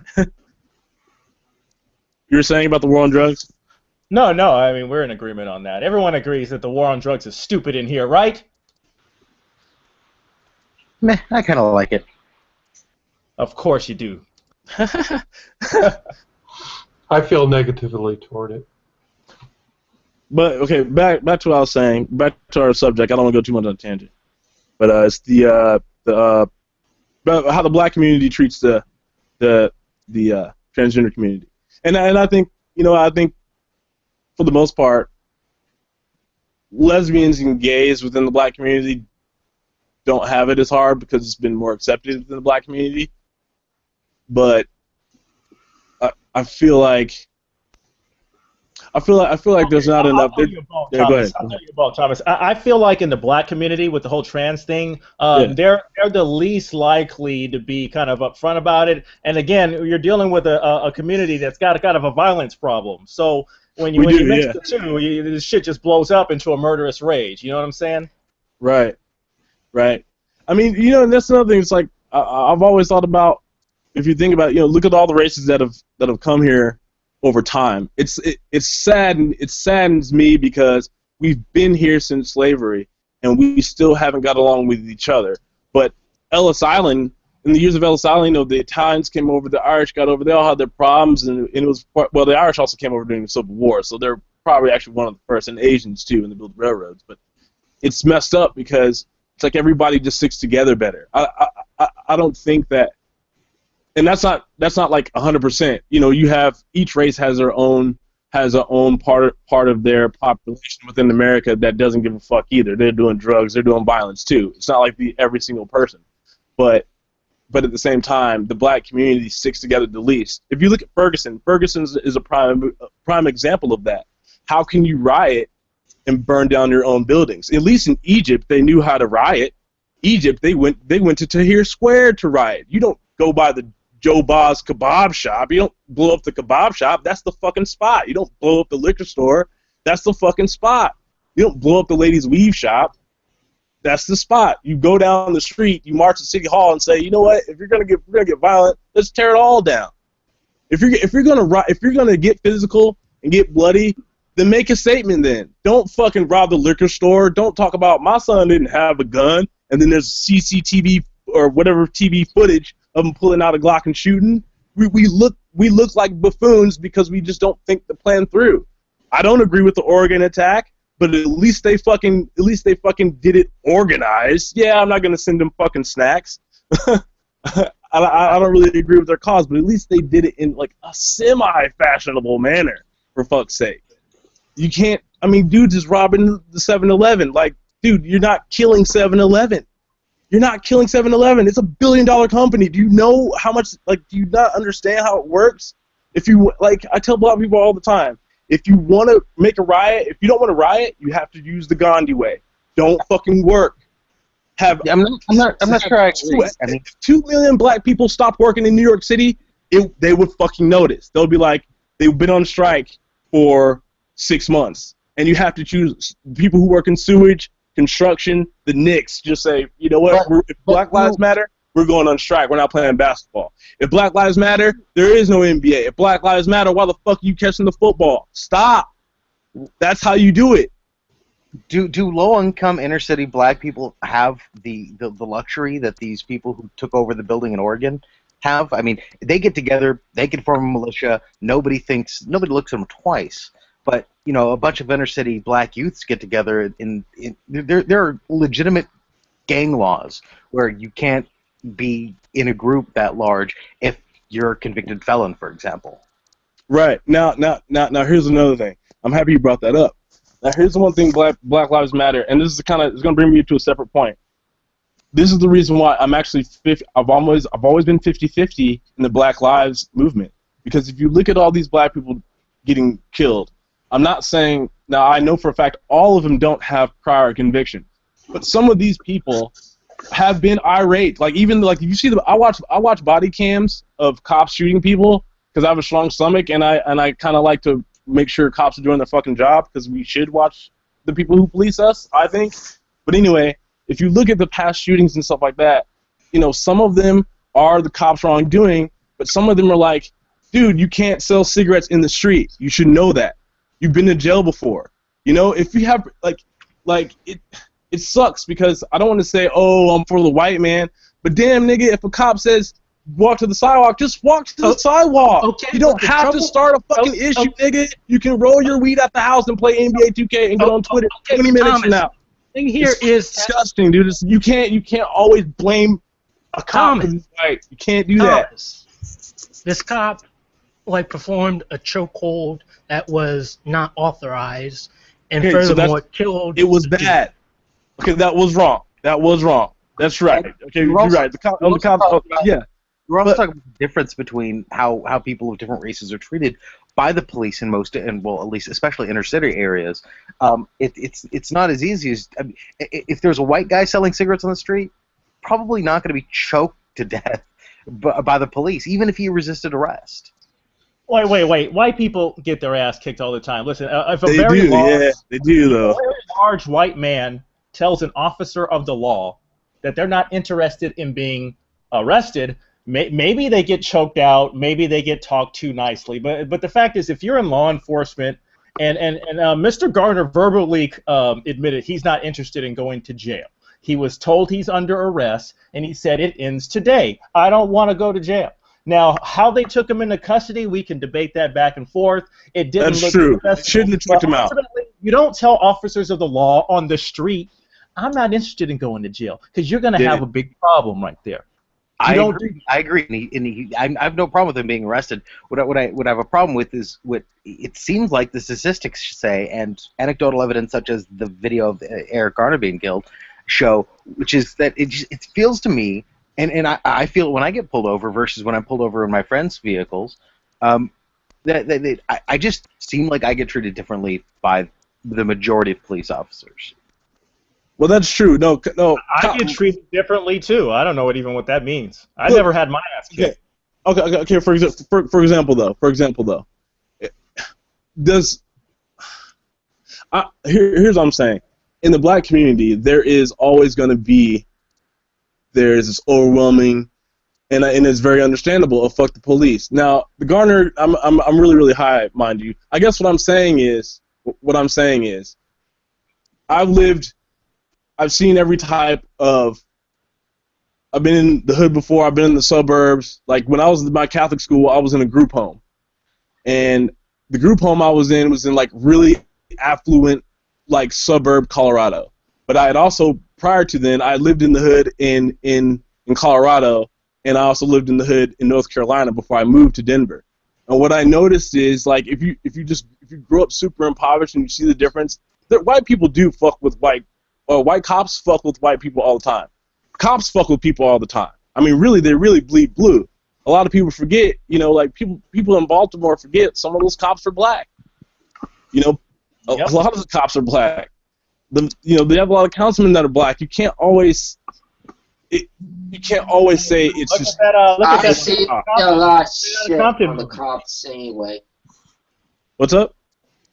I see a lot of shit on the cops anyway, what's been going on with the cops. I mean, I'm hearing white cops attacking blacks, all that kind of stuff. I think it's cops? all cops. Wow. Really? I mean, I don't know. I feel like sometimes if you know I don't know how to put it. It's like maybe if you know you're selling cigarettes and you know selling cigarettes on the corner of the street is illegal, just say, well, fuck it. I only sold 2. What are they gonna say if you sold 2? Does I don't know. Just thinking it through for 2 minutes, he could have said. Yeah, I'm wondering why Eric Garner wanted to grandstand right there, surrounded by NYPD, when he knows that the businesses in the neighborhood called the police. So it's not like they're just fucking with him. He knows that someone called the police on him. That's what I'm saying. Yeah. I mean, so I don't agree for what happened. He brought it on himself, and it was it's tragic. It's tragic. The cops are wrong to do that. Yeah. Start telling folks, hey, knock it off. I mean, there's a time and place for everything. Like the McKinney, Texas. Okay. Do you guys know about the McKinney, Texas cop? No, why don't you tell us about it? Well, a lot of people I don't didn't hear about it. Well, it's the black girl who got the black girl in the bikini who he roughed around. Oh yeah, I know what you're talking about. So what he did was wrong. That was wrong. That cop should have held his head and did the right thing and just. Oh yeah. Oh, okay. Go ahead. Sorry, 1 second. That was my roommate. Good.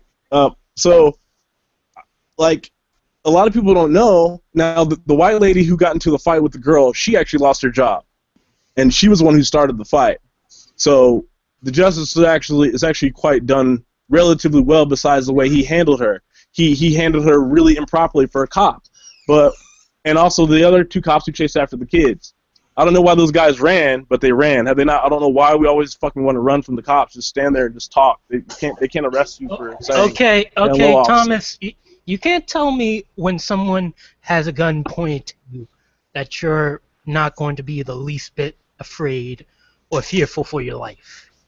I mean, it's different for me. My childhood was really shitty. When I was 10, I saw my mom have a gun pointed to her head for stealing somebody's crack. That's really shitty. So if you see that early on, you kind of know, you see a lot of TV, you think people who run away get shot at. That's usually how it happens. Look at the guy who ran away. Was it in New York? The guy who wasn't black, he was mixed or something. He ran away, and the cop shot him. Like, that's what happened. I wouldn't. I don't. If I'm doing something illegal, I'm gonna run away from the cops because I know it's their job to catch me. But if I know, it's different though too. I'm a little bit more educated. I know that you can use black law you can use like perfect black law speak and get away with fucking a speeding ticket if you wanted to. But most black people don't know that shit. So niggas just run. They weren't even dealing with the fight. It was the white girl and the black girl in the bikini. What do you mean? With the cop, people don't tell you this, but he had another call before that. He had to break up a suicide before that call.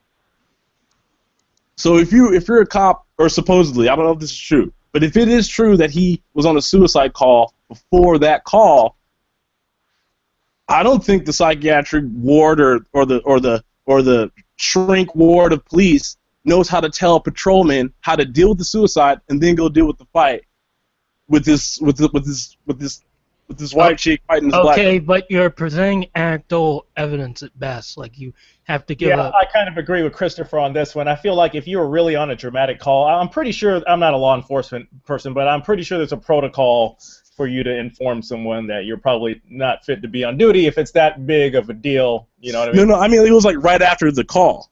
Like right after. If it's in your district, you got to go do it. You can't just say, yeah, Bob, take it. McKinney's not very big. You're making the argument that he wasn't really, I don't know, he was that prior incident affected the subsequent one in his mental state. So either you're mentally competent or you're not, and when you become incompetent, if as a professional you might need to realize that and acknowledge that to your superiors. You can't really use that as an excuse for running into that situation and start manhandling teenagers. Now listen, with that said, black children is rowdy. So yeah, I mean, I don't know why we have to ignore the elephant in the room with black kids, but yeah, I mean, you're supposed to be a professional, and if you can't do that because I don't know, you broke up a suicide or you witnessed a suicide and that's really bothering you, then you got to step back from your position like right then and there. Black kids are rowdy. Well, how about this? Wait, go ahead. I'm sorry, Seth. Sorry. Go ahead. Silam, did you say black kids are rowdy? I made a unilateral statement in jest, and they rowdy. It's fine. Yeah, not all black kids. Not all black kids are rowdy. Clearly. At least like my brother and my cousin, they were rowdy. Though according to my mom, my brother was rowdy, and my cousin very rowdy, and even some of my schoolmates very rowdy as well. Well, I mean, I guess rowdy. Well, I guess okay. I'm gonna ask you guys. If a cop comes after you in your fight, I mean, what do you guys do? Would you guys run? What do you guys do? Cop was after me for what? For getting into a fight and not sitting down and yelling, because that's what she was doing. That's why he did the wrong thing. You guys are right about that. But yeah, but it was because she was just sitting down and yelling at him. And so okay, but there were other kids who were like, this dude, like, I can't see how you can justify like body slam, because like people, I don't know if you believe that. Do you think that what was done to the girl was not serious injury or anything? I think what was done to the girl was actually really bad. But what I'm saying is, I guess I'm coming from it from a body language standpoint. if you look at the video of the girl from the beginning before she gets body slammed, she's just yelling, hooting, and hollering like super irate before the slam. I agree with that, but you don't just irrationally, especially when you are in a position of power and you have an obligation not to fuck shit up even further. Yeah, he has an obligation first to not escalate the situation. And that's what I mean. To body slamming her is an escalation. That is true. Okay, here's my question. Does he body slam her if she says, "So what's the problem, officer? What have I done wrong? What are my charges?" Does he body slam her? Yes or no? He's not going to body slam her. It doesn't matter to me because I think, I have the right to say fuck you to a cop. I shouldn't do it. Maybe he'd be a lot more likely to arrest me. But we're not living in, God, excuse me for breaking Godwin's law, but we're not living in Nazi Germany. We're allowed to speak ill of authorities. Speaking ill of authorities can get you further if you do it in a concise method. Hitler proved that. Yeah, and one of the most concise methods to speak ill to authorities is when they place you under arrest, you say, nah, I don't want to go to jail. See, we have to be clear on words. No. I don't want to go to jail is different, though, too. I'm not going today. Fuck you, officer. So what do you think of that? I mean... No. You guys are missing... Okay, you guys I want to, show the video... Okay, I want to show the video on my thing, so you guys can see what I'm talking about. My basic point is that her being an asshole to a cop shouldn't be justification, proper justification at least. But if you know, first of all, Thomas, don't if you want to post something in the side chat, that's fine, but do not play the video because that could get Nadia's channel flagged. Okay. Oh, okay. I won't play it. Okay. Well, okay. Well, I guess what I'm saying is, the cop. In each case, in each of all these cases, the cops are actually wrong. I'm just playing devil's advocate, because I think what I've noticed in the black community, no matter what, the overwhelming violence that we've used to kill each other has always been overlooked by blaming white people. It really has. If you look over history, it really has. It really has. Thomas, how dare you? I'm a white person. I'm not blaming white people. I'm blaming. No, I will not allow you guys to rant. White supremacy is the topic. We need to just switch to white supremacy right now. No. I'm saying I'm blaming black people. When you do that, you're gonna have black people like no. It's white supremacy. It's a big circle jerk. And it fucking pisses me off. Slavery's fucking over. It's over. No, you cannot. Right now, I didn't vote for Obama. Well, slavery's not over. I mean, like cotton picking slavery in the literal terms is over. They have a mental slavery, psyops, all that stuff. Whatever. So, so your position is that the civil rights movement won when slavery was abolished?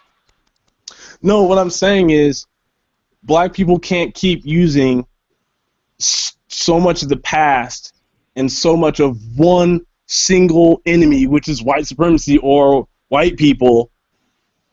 And this has nothing to do with the cops. Just I guess Thomas, some of it does. Some of it does. Oh yeah, no, the cops are race soldiers for the white. Weird. I don't hear very many, if any, SGWs say this, and I never ever hear serious black leaders say anything like this. That the big meanie, the big monster is white supremacy. It seems that what they're concerned with is systematic racism. That obviously.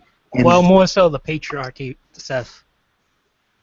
Though I don't know if the social justice warriors you listen to are more so logical and rational, but most of it. I don't. Well, that's what I'm saying. I don't hear a lot of SJWs talk who are concerned about race issues, saying that the big problem is white supremacy, because the College of Missouri, that was their whole point. The College of Missouri, or Missouri College, was based off a poop.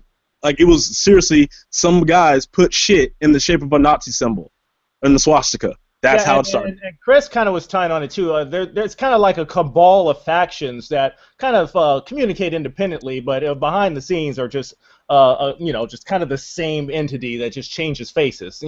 So when you talk about the patriarchy, well, that's kind of a dog whistle to impugn the white majority, white supremacy. Well, what about the Bilderbergs? Do they exist? I mean, are they the really main guys? Right? Don't they own everything? I thought. Wait, what the fuck? Okay, I'm curious about something. Go back to the Black Law stuff, like. Black what? The Black Law stuff. Okay, so Black Law. I mean, it's kind of like the straw man theory, pretty much. So like when I say Black Law book, I don't mean like black people. It's just how you speak to authority figures. It's kind of like how it's kind of like banker lawyers speak. Like, for example, people don't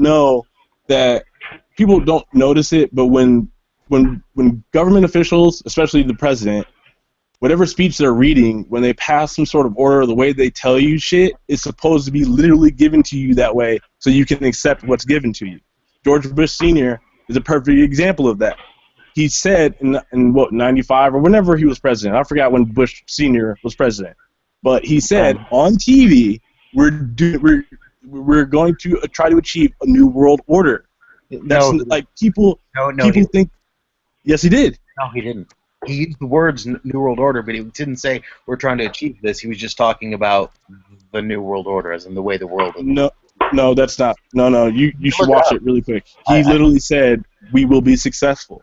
The whole point is to get rid of to make the nation sovereign, but you have to be cohesive with all the other nations under the New World Order. If you watch the video, you can it's like 2 minutes. He says it. He literally says it. That's Black Law speak. That's telling you to your face this is going to be passed. They don't go on TV and say stuff like that just to say, oh, I'm a president. Bill Clinton kind of did, but he also lied to the American public and said he didn't cheat on his wife. So that goes to show you that he was crap too. Wait, what about Clinton? Clinton lied to everybody on television. If you're in the United States of America, you have to have some sort of integrity. There isn't really very many with integrity. I don't even know. Really? I mean, yeah, really. Integrity? Is that an oxymoron or what? No. All right, good call. Sorry, I didn't. That was actually really funny. I should have laughed harder. I didn't laugh at all. But anyway, I guess for me, it's like I feel like when you talk to somebody, the way they were presenting information, they're using it when they're telling you stuff. The president, especially government officials, they're telling it to you how they want it to eventually be. Like, people don't, like, when you read the history books, people don't actually try to, like, read the law that was passed. Like, if you look at the 40 acres and a mule, black people always argue about 40 acres and a mule. Like, and it's like, none of them know that it just got revoked. There wasn't enough. After Lincoln was killed, there was no way it was going to work. Johnson revoked it after the war. Like, black people don't even know. Like, when I tell people Reconstruction, black people don't know what that is. They don't know things were passed. When these laws get passed and these presidents do these orders and do these things, they have meaning. They don't just do it just to do it. That's why everything's fucked up. People think it's just like, oh, he's just talking. Sorry to interrupt, brother. Speaking of just politicians, just going on the camera and just saying weird shit. Like I say, my favorite one is Eric Holder when he says we need to be repetitive. We need to brainwash people about guns. So regardless about how you feel about guns, any government official that gets on stage and starts endorsing brainwashing on anything has simply stepped out of the universe of credibility. You're out. Later, cuz. You just don't come up and endorse brainwashing. What's the matter with you? But what if the sheeple? There's a lot of sheeple out there. I mean, there's a lot. Oh my God, you're one of those. What was this, Nadia? Did you know this? Did you actually know this? Did I actually what? Did you know that he was, What does that mean? What does sheeple mean? This is just sheeple. It's an old phrase. People just say sheeple. What? It's a funny phrase for people who, they just mass people. Is that, wait, hold on, time out. Did I offend a certain sex group or? No. No, Are you sure?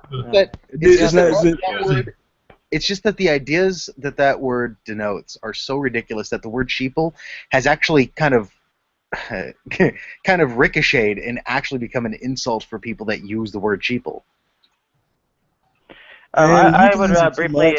That's insane. Do you know how insane that sounds? That sounds insane. Just how irony works. That's insane. It's too late now. Fuck it. I'm just gonna play FIFA. I'm just gonna play FIFA and get high. It's too late.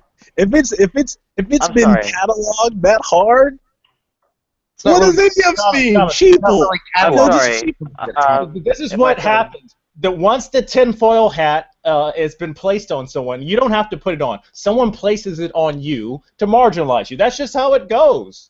If you question the narrative, someone places a tinfoil hat on you, and you're marginalized. If I could please... What do you mean by that? What does that mean? Wait, what does that mean? What does that mean? When you say...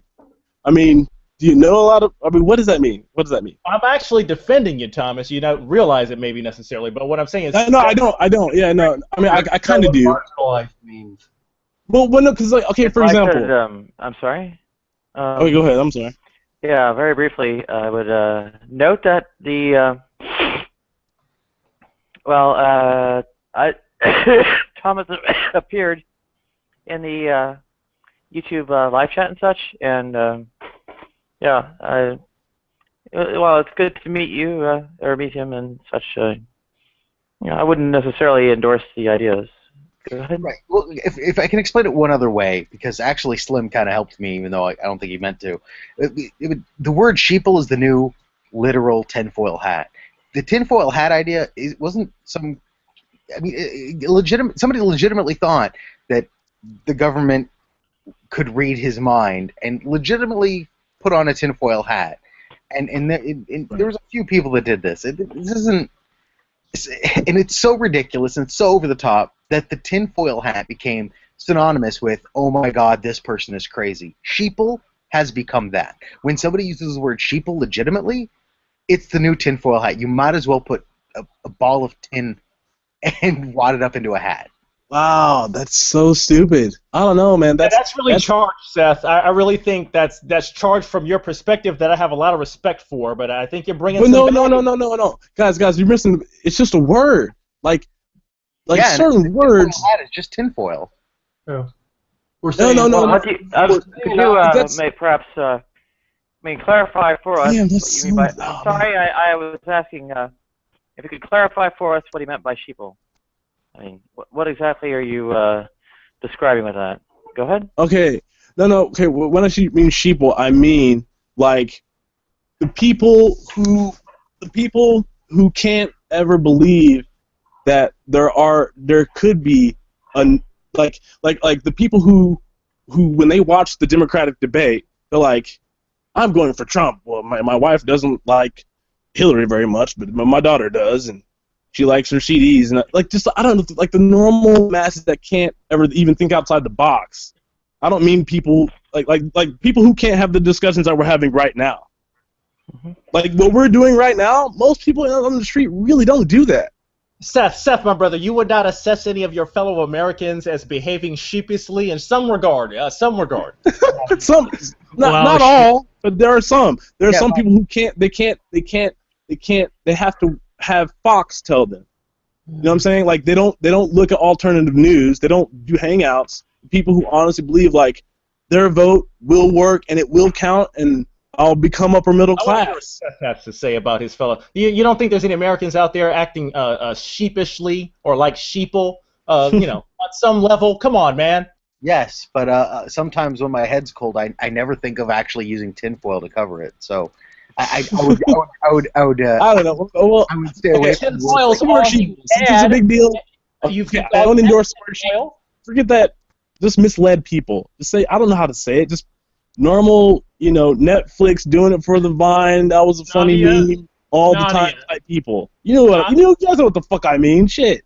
You guys know. Nadia, seriously, get friggin' Dionysus in here. This is going to be friggin' interesting as hell. We need him in here. It's just too much for me. I don't care what's on Netflix right now. I'll turn it on when I turn the machine on and I press play. Then it'll be fucking on. When it turns off, I don't think about it anymore. You know, it's like God, you guys are the only people I could really talk to this about.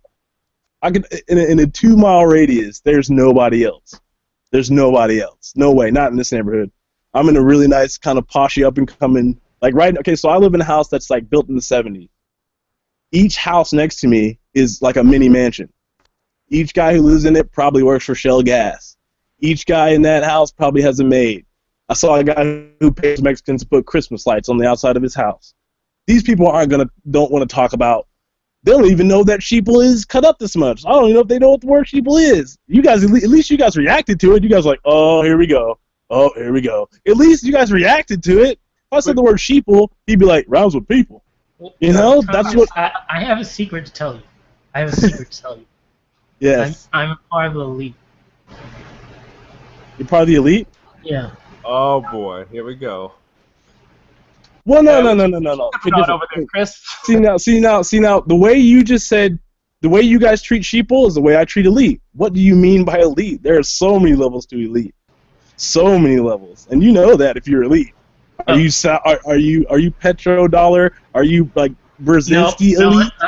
I'm beyond that. Like I'm elite to the extent where I have plans outlined, given to me by the Bilderbergs and the Illuminati too. I don't know about that. I don't know about that logo you got. I don't know. Yeah, there's Illuminati as well. Come on, I want to hear more about the Illuminati. The Illuminati was disbanded way a long time ago. There's no such thing as Illuminati. Chris is connected with the Bilderbergs and why he's deciding to break this news in the Google Hangout here, and because you know they're going to come after you now. This is a live Hangout, Chris. Well, they go after Jay-Z for having a picture on his album where he covers one eye. Yeah, they don't care. Like you're not going to believe this anyway. You're just sheep. So yeah. So yeah, how old are you for you to be so elite? You don't look 80. Well, you're not. You don't advance into elite. You're born into the elite. Yeah, like I'm like half Jewish and half black. So. Oh yeah, you're not in it. You need all. That's a big advantage. Yeah. You need all Germanic blood, bro. Germanic blood only. You know the rules. Come on, cough it up. You know the rules, man. Germanic blood. No, actually. People always think it's the Jews. It's not the Jews. Contrary to popular belief, you need like melanated blood. It's not the Jews. That's such a cop out. It's the Jews. No, you need melanated blood. You need melanated blood. Is J.J. Abrams Jewish? I don't know. Well, if he is, then you can blame the Jews because he fucked up Star Wars. No, what? You were just wrong on every level. Wow. How? Because Rey doesn't need training. Rey doesn't need training at all. She just knows the Force. It's there, no training. Not if she's the reincarnation of Anakin. Anakin got trained. Anakin was trained. But if he reached Rey's age and had the feeling that he had the Force and was told what the Force is, he'd probably be a Force sensitive, if not a strong Jedi warrior. I mean. Yeah. They believe Rey's actually Anakin. That's what I'm saying. I think there's a possibility that she's Anakin reincarnated, which is a stretch, but it's possible. Okay, now that's also. What? Yeah. I have a theory. I have a theory here. Is that what's really out there? Is that what people think? No, listen. I have two theories here. It's feasible. I think that Finn is either the son or grandson of Mace Windu or Lando. No. No, there's only two things that Rey could possibly be. Either Luke's daughter or reincarnated Anakin. I'm talking about Finn. Finn, the black dude. Seth, that's not the point. That's not that's the thing. That's not an important part of it. The problem is he borrowed too much nostalgia. He didn't. Why make Star Killer when he could have just had it? He could have kept Return of the Jedi in place. Fucking Han Solo was considered a general. He was considered a general. There shouldn't be a resistance. What's up? Star Wars. They're gonna have J.J. Abrams back to do the sequels. No, they're not. No, they're not. There's a director lined up for each of the new one movie of each of the new trilogy. Yep. Correct. Oh, well, I was mistaken then. I don't Well, know. as long as they don't F it up, then. Okay, No, but that's the for thing. example, Look, everyone's giving JJ shit for mirroring the original movies, and I don't have a problem with it at all. Look, JJ was in a really precarious situation. You can't take any risks because everyone's looking to get pissed off about the new movie. Because I mean, they're gonna rip it apart like they did the prequels. yeah, but they didn't though. Exactly. So I think what he did was fine. And in the later movies, they can change He it went up. safe. Right Went now, too safe. no, right now, what the Star Wars nerds needed was just to pat them on the head and say it's going to be okay. We're not going to fuck everything up. We can do a good Star Wars movie. Here you go. Oh, that's globalism for you. God damn it. That's so. Oh God. I mean, another Death Star. Okay, tell me this isn't about a plot. All he had to do. All he had to do. He could have kept it pretty much the same, but first off, I mean. Don't build. He built me up too much. Phasma? How can Captain Phasma or Phasma, whatever the fuck her name is, how can you be that fucking weak? I mean, I don't know. It was just so. If he's gonna borrow nostalgia, how come Kylo Ren doesn't choke a guard? Why mess with your computer? Why blow up your computer? If you're gonna tear up the computer, tear up the whole fucking room, blow it up, and like fly out into space and be like, I'm some crazy shit. Don't just do the. I don't know. It seemed so Disney, and it sucks. It is Disney. It fucking sucks, man. That Nazi fucking print. Fine. Yeah, Disney took it over, didn't it? Yeah, Disney has it. Like I thought maybe the First Order it could have been like a surprise attack. Leia and Leia's doing well, and everyone's flourishing. That's the kind of carnage I wanted to see. And then instead of maybe. Has everyone in here seen the movie? No, I'm sorry. I have no idea. Okay, so all of you people, all of the folks in here who have not seen the movie, you are not sheeple. That's all I have to say. Wait, what? What the hell do I know? I don't know. Well, let's start talking. I don't subscribe to pop culture to begin with. So. What do you guys want to talk about? I invaded the channel. I didn't mean to do that. I didn't know there was anything like this. No, you're good, Thomas. I'm just that exploded instantly. Seth was incensed about you kind of sliding Star Wars as if it was a religion almost. I'm just fucking around. Well, no, look. I guess I would show that beyond all doubt, there are no such things as gods. Alright, let's talk about that. Well, what about the Force? Yeah, what about the Force? Great question. That's a perfect question. What the hell? Yeah. Science fiction doesn't really tell you much about what is there and what is not. Okay, but it's entertaining. Okay, so the better question is why so many, I don't know, dare I say, atheists buy into the Star Wars fantasy, which is largely based on some intangible that you can't see and all this good stuff. It's all Gnostic. It's Gnostic. I thought it was Hindu or something like, or cross between It's Hindu Gnostic. and It's Gnostic. Everybody knows that agnostics are into Star Trek. Okay. No. Gnostic. Not agnostic. Gnostic. I want to know. I don't see a whole lot of demiurge affairs going on. At least in the the stuff from the 80s. I would like to know what Slim's talking about. What atheist buys into the Star Wars mythos? Well, okay, Seth. Okay, I'm reaching, brother. I know you don't like people to reach. I'm reaching a little bit, so bear with me. I mean, so clearly, there's this kind of force, right? I mean, you can equate it to people's god or whatnot. It is what it's the force, right? I mean, that's true in the Star Wars universe, but what atheist holds to this? Well, no, listen, Seth. I mean, you tell me Christians put this movie best over the top. Get out of here, man. Come on. Clearly, I mean, it's entertainment. Yes, I realize that. I'm curious. Well, who read the Chronicles of Narnia? Good call. Good call. That's kind of Christian because, they have references to the, or if not Christian, Jewish. Is that a bolster to your argument that people would love to see a Christian movie? I thought you were trying to dismantle Christianity, Chris. Wait, what? No, I'm just saying. I think that's Oh, amazing. Christian Bale. I think didn't Christian Bale do Moses? I want to see that too. He's Oh yeah. he was pretty buff. Oh God! Don't get me started. Don't get me started now. He's sort Don't of get a me started. So yeah. Christian Bale. Yeah. I mean, obviously Moses never existed, but Christian Bale is really hot. I thought Sigourney Weaver looked really black in that movie. It was nice. Who was? I thought Sigourney Weaver looked really black. It was nice. What, in Ghostbusters? No, in that Moses bullshit they pulled off. And also, I'd like to welcome Michael. Michael, what's up? Well, conversation needed. I had entered Nadia's other channel with Sandwich Show, but Nadia, she's not attending to her other channel with all the other. How is she going to get clickbait? It's a pity, but I'm fine. How y'all? Mm-hmm. So wait, I have a question to you all. I have a question for all of you guys. Okay. All right. Okay, so do tell.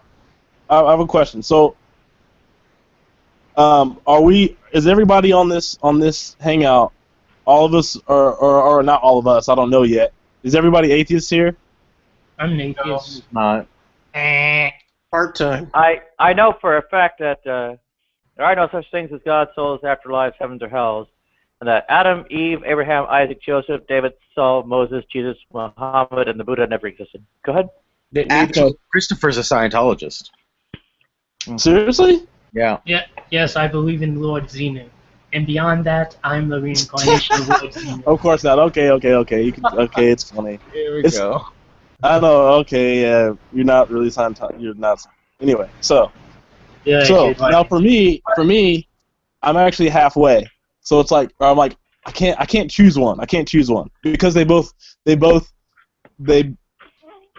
have like fucked up ways you can interpret them, and I have a really fucked up weird way of interpreting the Bible, and it's really stupid. It's my own kind of religion, and I'll tell you guys what it is. But it's I want to hear it, Thomas. You got to lay it out here now. Well, but first, so I believe that the entire interpretation of the Old Testament is actually it's kind of hard to explain. It's not, the whole ancient alien idea is fucking stupid, right? But to a degree, you can't discount some of the things in the Old Testament if they are made up.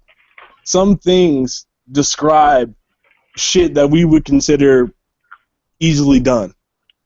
So, and also even in art, I guess the Renaissance, all those times, there's even in art the idea that there is something out there. I would say aliens or ET. I honestly believe that it manipulated the human presence on Earth. Okay. I don't believe in the Anunnaki. I don't believe in any of that. You got issues with the Bible. We get that. So why aren't you an atheist then?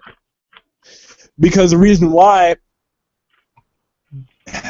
There are other options. Okay. So here's the reason why I'm not completely an atheist. The reason why is because I don't think it's like necessarily the Christian God, but it's almost like the way that like we can get our own physics like in the human Earth. It's kind of like how people have physics and geometry and like math. That kind of like proves there is like in some sort of entity, not a person or a she. It could be like a ball of energy that started it all.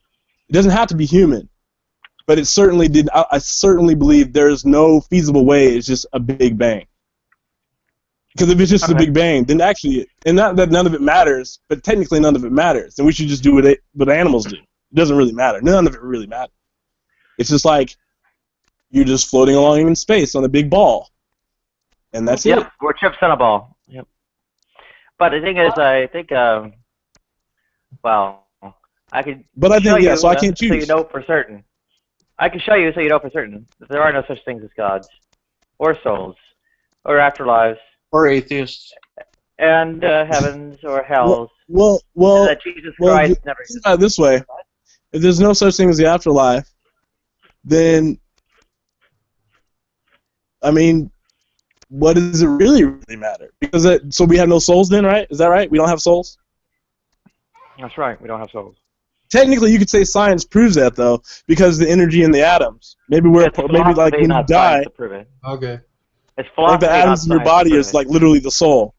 The atoms and the molecules that make up our body makes the soul. Maybe I don't fucking know. Who knows? Okay, but now you're just philosophy, not science, to prove it. yeah, you're kind of making a large leap from like this one proposition that this could be an afterlife, and now you're bargaining and saying that there's these energy particles in the atoms, so maybe. No, I'm not saying that's what I believe. I'm not saying that's what. See, no, don't be too over analytical, Chris. Look, listen. What I'm saying is, okay, look, listen. If there's no afterlife, if it's straight up 100% atheist, no nothing, no nada, literally, whatever will be shall just be whatever we do and we make it, right? Well, and then yeah, Thomas, we're just animals. We're just animals. Thomas, you can be a theist. You can be a theist and not have an afterlife.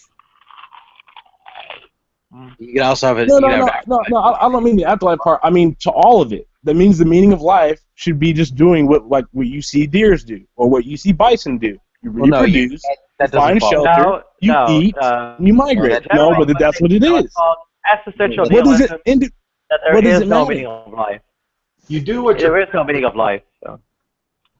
Yeah, and there's no you're making an unjustified leap in logic here from it doesn't matter what we do to we should act like animals. No. We are animals. We are animals. You can't do nothing else.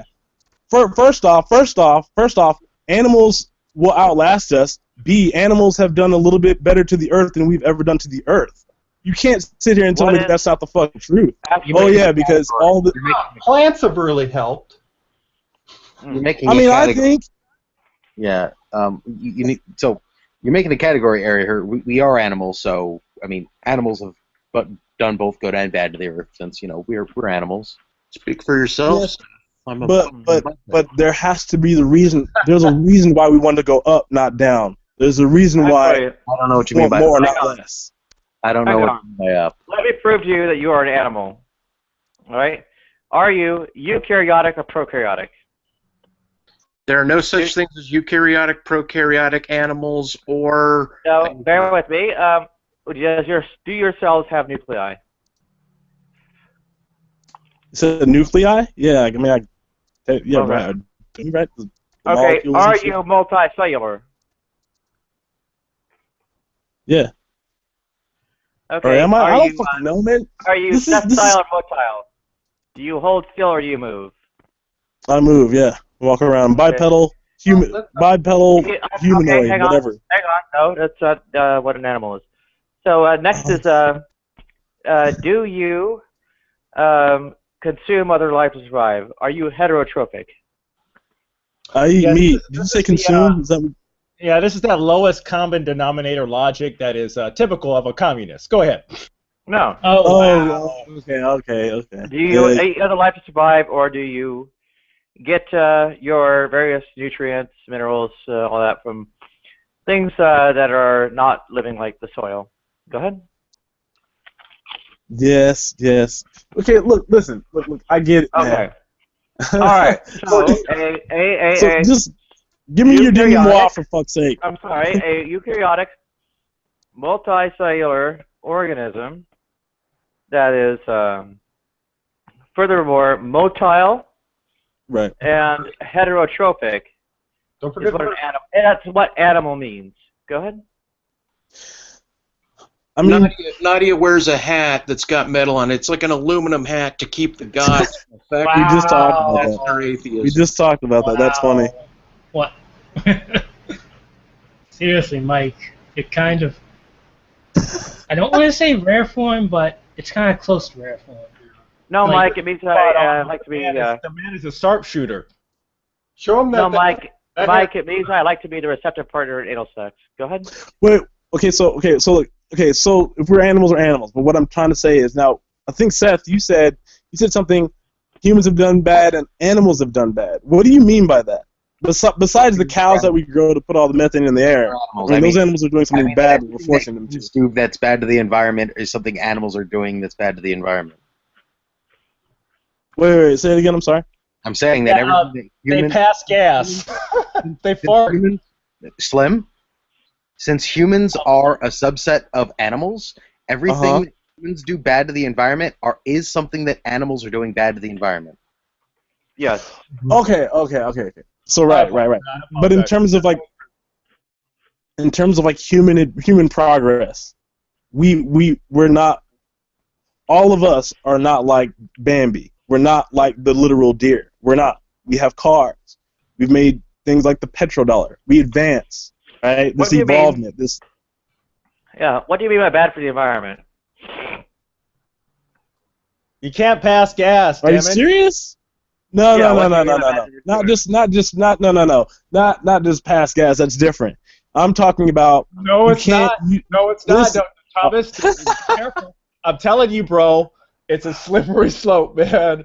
I'm just 600. Okay. So 660 gallons for one hamburger is more damaging than Bambi taking the shit in the woods. You know, it's you can't drill thousands of feet into the earth.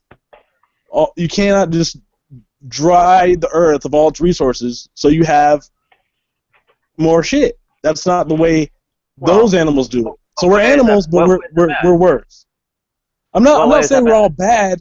Like, we do good things too, like art. You know, we've gone to space. We've done all kinds of brilliant stuff. I'm not saying it's all bad. What I'm saying is we have evolved more. We're better than the animal. That's why we can kill the animal. We have guns to kill. Animals don't have arrows to shoot us.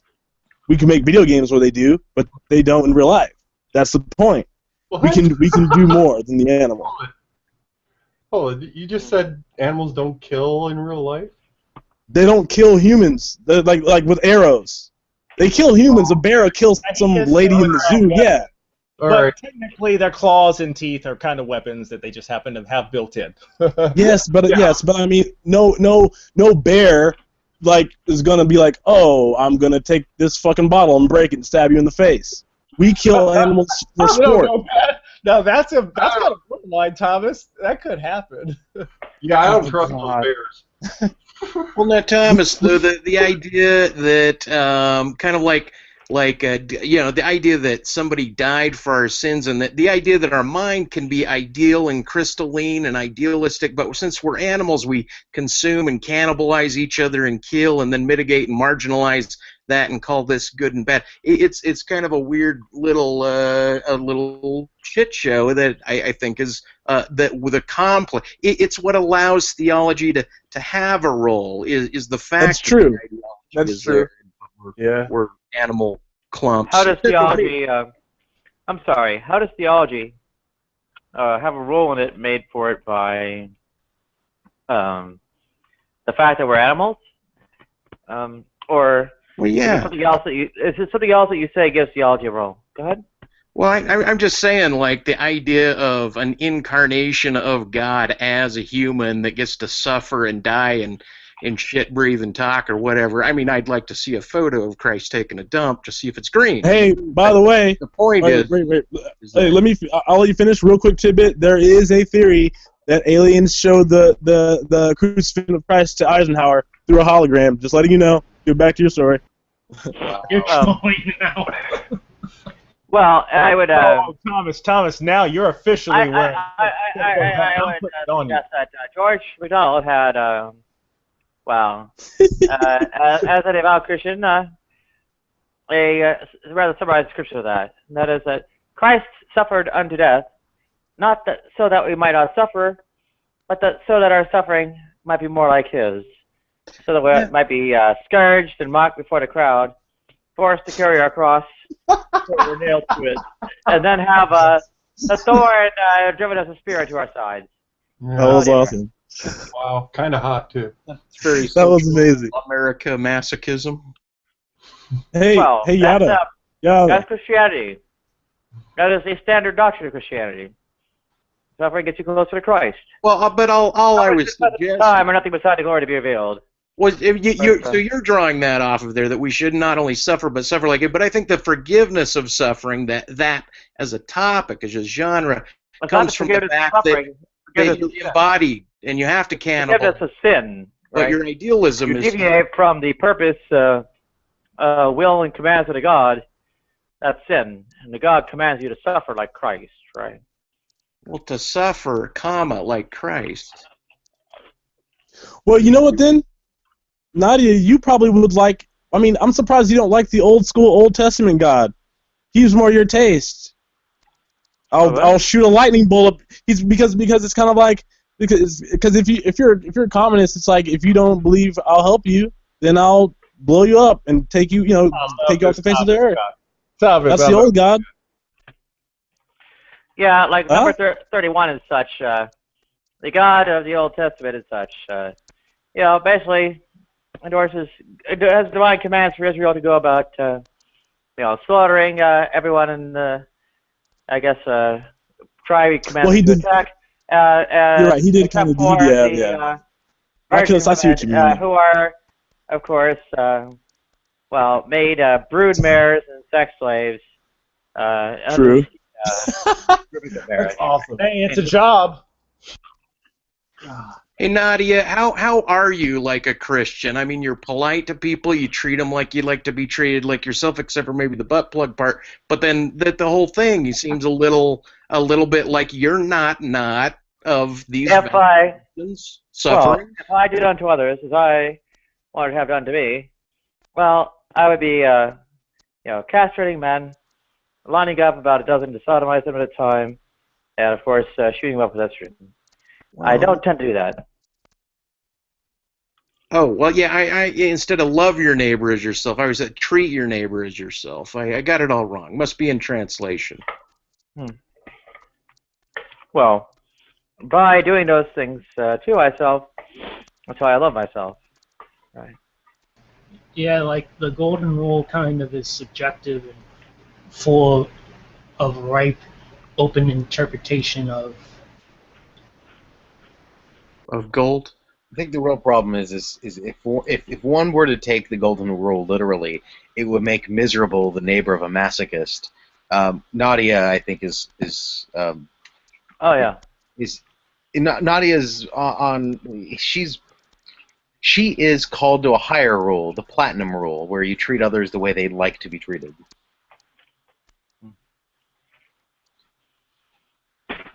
Okay. Actually, no such rule-based formulation can properly stand. I dare say that the platinum rule is not sufficient either. I dare say the moral foundation of harm and benefit is best cast in terms of more akin to a value or virtue. Go ahead. Hey, Nadia, I have a question. So, what do you feel about North Korea? Do you agree with the stance that North Korea has on the world? Oh no. No? No. He's not a real communist. You don't think it's the closest thing that you can get to well, I guess what about China then? I mean, because there's not really that many communist options, are there? There's not really that many good ones. There's the Amish. Gee, I wonder why. Well, socialism in one country is an oxymoron. Right. Socialism in one country is an oxymoron. So it's like Dabiq, so it's the same thing as the caliphate, right? Because the caliphate is global. The caliphate isn't just Iraq and Syria. It's the entire earth. What is the system of the nation state? What is the system of the nation state? Yeah, it's an ecology. It's a what? It's an ecology of a nation state. So I kind of agree with you. It's not really ecology. Well, I'm just saying you can't have a communism unless it's like worldwide, happening at once almost. I would assume. That's because it regards. Would you mind? The communism and such regards the organization of the world. It says the state will wither away. And for a reason, right? Because it's actually antithetical to, the actual system. the means of production cannot actually be socially owned as such. It has to be owned by everybody, right? Sorry. If the ownership as such is confined within some kind of borders, right? I mean, is the class divisions would arise from, the nation-state borders themselves. Yet it's supposed to be a classless society. That's antithetical to communism. Yeah, but it's a So thing. in some respects, demands the system of organizing the world. Just like, well, the nation-state idea likewise demands the world be organized as such. So you can't really have that kind of idea or anything like that with the antithetical one. I guess Bossy introduced something contrary to it. I mean, yeah, but sorry. I was just going to say, like, you kind of, in order to implement an ideology like communism or lack thereof, you would subdue the idea of different thinking, different modalities of thinking. I mean, how so? Well, because then if somebody feels like they want to step out of the paradigm of what X means of production is and behave in such a manner, the community would thwart it. Kind of like being in prison. After a while, you can't, you're gonna your mode of conduct must appeal to whatever the dynamic is, and so if you're too out there, you can die from it, right? And so the whole idea, it's like any other system, but I'm just saying communism has a type of idealism that would really, I think, subjugate a different mode of paradigmatic thinking. Amen. Such as Thomas's mode of thinking this evening, a shift of paradigm.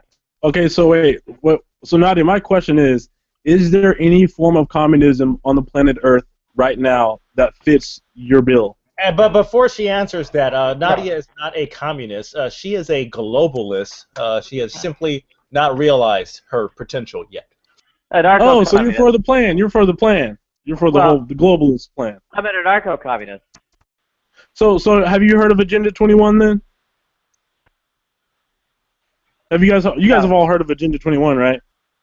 No, I have not. Oh God. What a bunch of yada. Going down this road. Well, he says Chris is going to be like, oh God, but I don't know if he knows.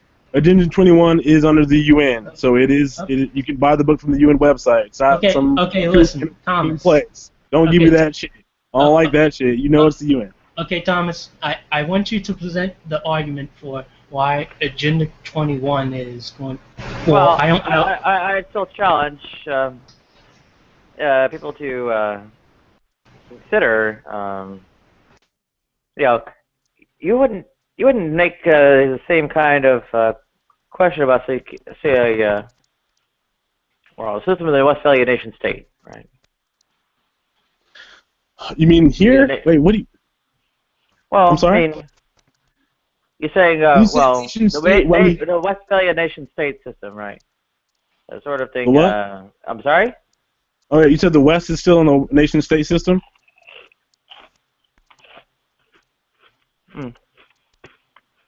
I'll just say nation-state system. Right. Okay. I guess no. Wait, hold on. I guess I just want to know what kind of government you try an alternative to the nation-state system. Okay. In some kind of little patch of land.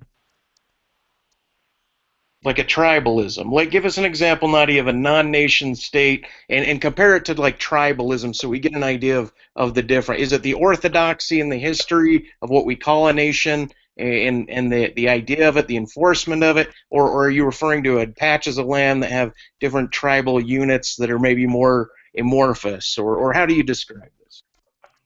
A nation state? No, a non-nation state. A non-nation state. An otherly version, because you said the West has it. So who are you? Who's not the West that you're referring to? I didn't say the West. I said Westphalian. The Treaty of Westphalia established the nation-state system. It must have been the Cheeto in your tooth. At floss. least as presently conceived. I'm sorry? I said it must have been the Cheeto attached to the tooth floss in your mouth. I didn't pick it up. I guess all I'm asking is there a place on Earth that represents what you feel you represent, that you could go to and you could be like, yes, I flourish here? No. That's what I'm asking you. There isn't, right? There is no nation like that, right? Well, a nation would not be like that. I mean, is there a body of land with millions of people on the planet Earth currently that you want to be at that represents what you believe in? Is what I'm asking you. In terms of like, no, not literally. Not represent what I want to be for the world. So. Okay, cool. That's all. I was just making sure. I didn't know if I was waiting. I thought that maybe you there was a place in mind that is growing to that. Do you think there is any country going to do that in the future? It's not. You can't have a country in an anarchist system. Right? A mass body of land the size of, a mass body of land the size of Russia, that can have a certain amount of millions of people in it that believe that. Do you think any of the countries will fall and rebuild as what you want? Is what I'm saying. They're not called countries anymore. They're called whatever you want to call them, but they are that. Do you think any of the nation states will they become that? Logically contradictory. Well, Nadia, here, let me pose this question to you then. Do you think, because my personal belief is you can't have a top-down, authoritarian, free society as long as you have recursion in the language. As long as there's recursion in language, you'll necessarily have some authorial top-down approach, if not at the very base from parent to child, let alone communities and government. But there's no actual causal connection there. I think it's embedded. You're saying it's not caused. I think it's innate. It's not innate. Even if it were innate, I would say that, well, the innate tendencies toward things like racism, sexism, whatever kind of homophobia, transphobia, are probably innate things as well. Then we don't stand for them, do we? Well, when I say top-down, kind of like pyramid, like the pyramid in Egypt has different layers, and I think that all the groups that you mentioned there are just a type of a layer, like a sedimentary layer, and they're not excluded. They're part of the inclusion of the recursive nature. Even though they're considered outgroups, they're still present and contemporaries. So. Well, I have something to pose to you then, Nadia. If what you feel, I mean, it sounds like what you believe is not attainable. So it almost like it's like the person who wants to believe in Jesus or Buddha or whatever, they might as well just believe in that if that isn't going to happen either. I mean, if it makes them feel good and they don't go out killing people, although albeit obviously jihad does and yihad does. But yeah. Yes, and if you speak to our resident anti-Muslim or Islam activist, I mean, jihad isn't. I'm sorry. Yeah, she is into some weird ass kinky shit, like the kinkiest. Goddess girl. Yeah, Goddess fear. Wait, how kinky? She's not into kink, because as far as I know, but still, I would pose to you that in fact it is achievable. And in fact, it is in some respects inevitable. Wait, you said it's what? It's achievable, but what? Well, don't leave us hanging, Nadia. Please. Inevitable. I said it's yeah. But okay, so what are the first steps? First steps? Yeah, there has to be something before that. Well, there has to be something before that because we are where we are now, and to get to where you are, you do know a lot. There's lots of loss in life there. Also. Right. Well, wouldn't actually be a good way of going about it, would it? Well, yeah, but that's not how the world is. It's clearly we've clearly allowed it to be shit. That's why it's in such a shitty spot because we all want what we want, and to get what you want, like the way we've gotten here. I mean, I don't know. if none of it exists, it's chance, or we just did it because of human progress. You know, think about cavemen. Look at cavemen. The guy who killed whatever animal or being or whatever animal for meat, right? They killed it in a certain way over time, the same way. But then some cavemen thought, instead of killing one of those things and hunting it with 5 guys, I can lead 1,000 of those things off a cliff and have more than I did the last time we hunted. Well, do you know? Like we've always progressed. We've always progressed. So in order to change that, you got to kill it. Do you know how far we've come in terms of social relations and such? In terms of what? Social relations and such. Okay, yeah, sure. Do you? Sure. Well, I would note to you that in the hunter-gatherer eras, you're right. You know, before 10,000 BC or whatever, that 60% of all male fossil finds, human fossil finds, show signs of homicide. Hey, Nadia, you might be having a mic issue. Can you repeat that one more time? Yeah. I was saying that in the hunter-gatherer era, before 10,000 BC, the human fossils recovered have 60% of all male fossil skeletons showing signs of homicide. Okay. Oh, this is real easy. Go ahead. So what is it? No. If we're all animals, then then that would be a homicide if a bear gets a hold of you. Really? But I mean, the thing is, go back to your social relations. Go back to social relations. What do you mean by that? How does that get us? Is that the key? Is that the keystone to break open? Is that the key to open the lock to this door to this sort of place you want the world to be? It is, of course. Now, I just think on the other hand, I'd note to you, what is it, Slim Jim, that it's not that a bear would make such damage to the skeletons as is seen, but rather that stone implements. I'm sorry, I said stone implements. You're not gonna make believe that bears can't do tremendous damage to the body and the skeleton. What are you talking about? The difference is the kind of damage done with stone tools. What are you talking about? What damage? Stone tools and spears. Stone tools and spears. Make so 60% damage. First, let's see this amazing data about how the humans killed each other, and that's why they're so evil, right? That's why they're just animals. That's a different story from the one I'm actually telling, which is that there has been human progress in terms of social relations, right? For instance, you know, by the time you get to the beginning of human writing, you have a bit of actual history there. And actually having bodies and such you cover that show much smaller percentages of I guess the human males dying from homicide.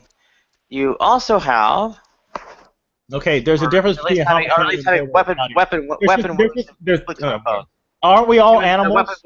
Weapon do I get homicided by bears and coyotes? Of course, I dare say the distinguishing factor in human killings is the use of weaponry that leaves marks distinctive from. Okay, but we're all animals. Natural. Just because I know how to hammer down some material, we're just animals. And you know, if I had teeth, maybe I wouldn't have to hammer down material. Maybe I just run up and bite you. It doesn't matter. Well, that's not really important to the questions that are being addressed here. No, what is important to them is that there has been a progress through. I'm sorry. What is important to them? There has been progress through time. there is, by the time of the establishment of written history, human civilization, etc., you have a radical decline in those that show weapon marks on their skeletons and have been recovered with data from that era. You also have descriptions of their warfare techniques and such, which show they're still pretty vicious. Describe what's flat-out genocide. Except, of course, what they do pretty much numbers 31.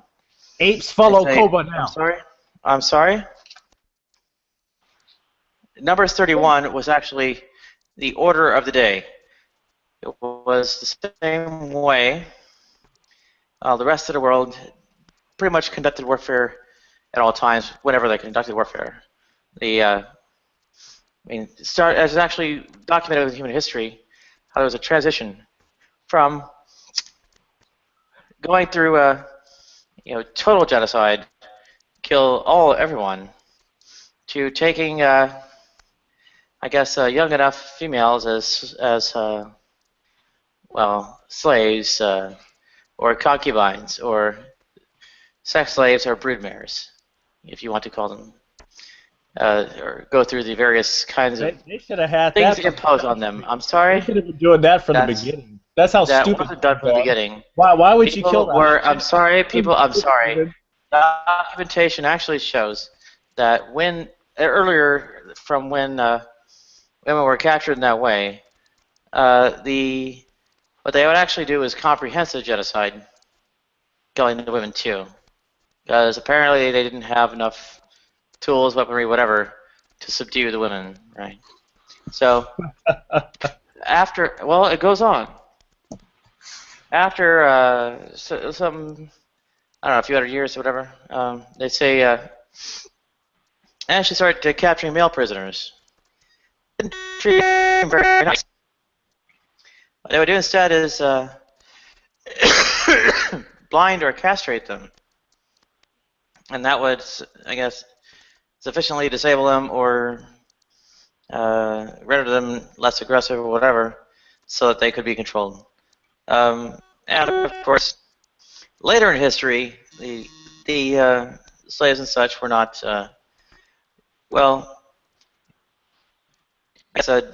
mutilated quite as bad. And it actually went up to the point where, not much more than just flogging them to get them to work was. But what atrocities were the cheetahs and the giraffes and the lions doing while the humans are misbehaving? Like, were they committing any atrocities too? It doesn't matter. Not to this kind of affair. It shows that humans have been making social progress. What kind of affair? I'm sorry. The human progress that humans have made in terms of social things, I guess you'd call it a kind of distinguishing factor from the animals, which perhaps a greater intelligence enables. It's not. But we're all just animals. What does just an animal mean? We are multicellular, eukaryotic. Why am I not getting, I don't know, carjacked by a bear? How come bears don't carjack? I said we are eukaryotic, multicellular, motile, heterotrophic organisms. Of course, we're still animals. Now, an important thing is rather that one can actually see progressive declines in violence after the axial age and such, including down to the point where even the 20th century, even with the world wars, represented the lowest levels of humans killing humans in recorded history, or actually in all human history. So, this kind of Nadia, progress toward greater cooperation.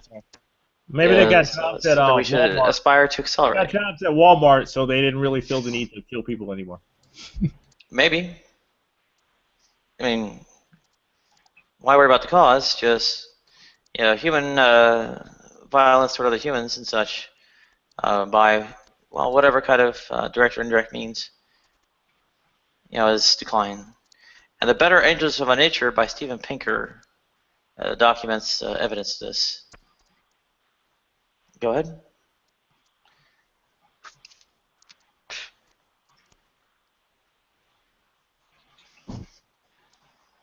Oh, I'm sorry. What I was going to say is, I guess I'm just curious as to how do you think we get to where you want to be? I feel like you think it may be easier to get there than it actually is without, like I don't see your form of the way the world could be, us getting there, unless there is a lot there. We're gonna have more deaths or a little bit less death than World War II, but it's gonna be like massive death has to happen. I think it's a lot harder than people make it seem to get to what they really agree want. with you on that, Thomas. I don't propose. Wait. What did he say? Sorry. I was going to say, No, Chris. Sorry. I was No, going to just really say quick. that I agree with you if we basically abolish all the nation states and everything, and all governmental institutions. It's going to be total chaos. Right. Wait, are you saying that the only way wait, what are you saying? I'm confused. Are you saying that it's what? In the scenario where we abolish states and governmental institutions, and yes, that's going to breed anarchy. Well, that brings us back. That resolves us back to Nadia, because that she was the home court here. So she said, as long as nations don't buy into the communist ideas, it's really not communism, because there's always going to be some difference between one nation and another. So we have to have it's got to be global. And Nadia's a globalist. She's not. That's not what I said. Well, no. I'm not misquoting you. You said when That's there's not what I nations. said. Oh God! Come on. Whatever.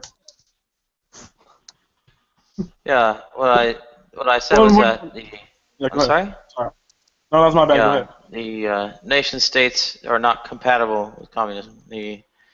That system of organizing the world, creating class divisions through territorial sovereignty and such, is not compatible with communism. Period.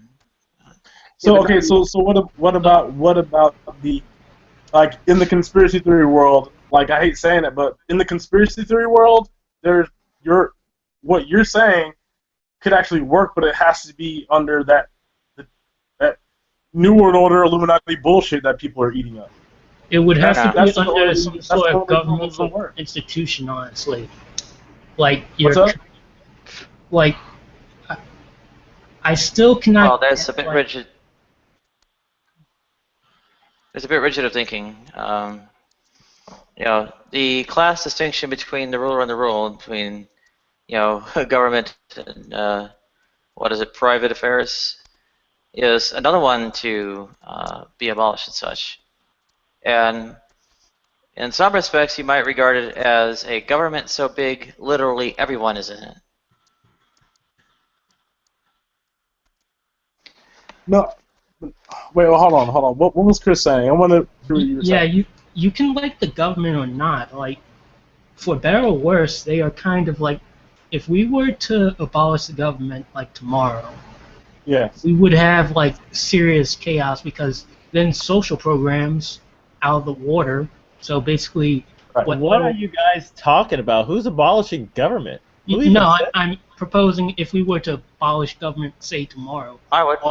Social programs would be. Who even said that? Nobody even suggested. No. Hold on.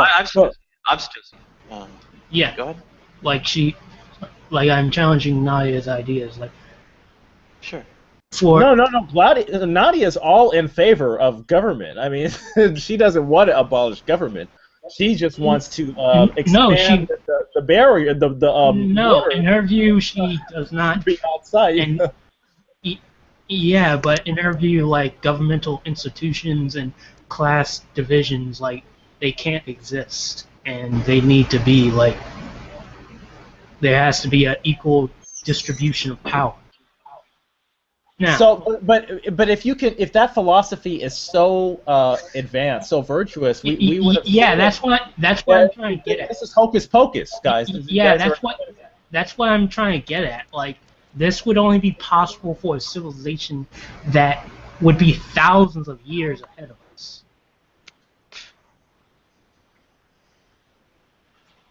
It's just not possible because of human nature. Well, Nadia, what say you about Chris's damning condemnation of your worldview? No, I think communism could work, but like to get to such a degree, you have to it has to be a slow and steady process. You cannot just rush into it.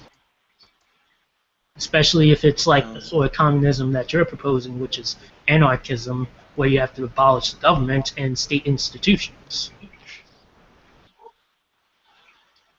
Well, sure. And that's likely to be the case. The transition from feudalism to capitalism is probably not such a great model.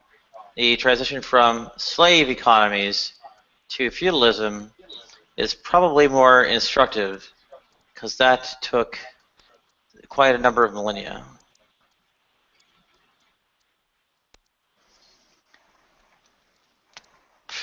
I kind of agree with Thomas here in that the UN, or not necessarily world control plus technology and connectedness, could reformat with grand slaughter and friction a type of world, almost anyone that they would like to subdue the nations with, as people as they take more control of technology and so forth. Man, I was just going to mention technology, but I got beat. Damn it. Well, technology figures into it as well. Okay, so, well, hey guys, quick thing then. Okay, so can we agree that the whole Illuminati Bilderberg thing technically isn't real? I mean, No, it's kind of not really. I will agree. I stopped watching that crap. I really do. I stopped watching it. I was like, wait a second. What the fuck are they doing? Yeah, like, I believe all that bullshit, like Illuminati, Bilderberg, the 13 families that rule the world, and all sorts Yeah, of I don't believe that. I don't believe any of that. Well, that's the shit that I used to believe in. Well, so I don't know your background, Thomas, and I just want to advise you that while you are like on this path of examining and critically thinking about what you want to do, like your beliefs and everything like that, just think about like these beliefs like on a case-by-case basis, and also break these beliefs down and see which is more logically possible. Well, you and fucking Christopher are always appealing to logic. You're more logically possible. That's your problem, Christopher. You're all logical and shit. But Chris though, there's some logic that has had proof to back up. Not Illuminati stuff, but the idea that there is a collective of people who are high up in corporatism and foreign policy within government. They do kind of have the same interests. They're not called the Bilderberg, but they have the same interests. Yeah, and they make it public on TV. They're not lying. I'm not denying that there are people who are up there in the high echelons of society who have a lot of power. No one's denying that. Though, like what I hear, I don't know if you believe this, that these world leaders like are in cahoots to have this globalization in this one world government.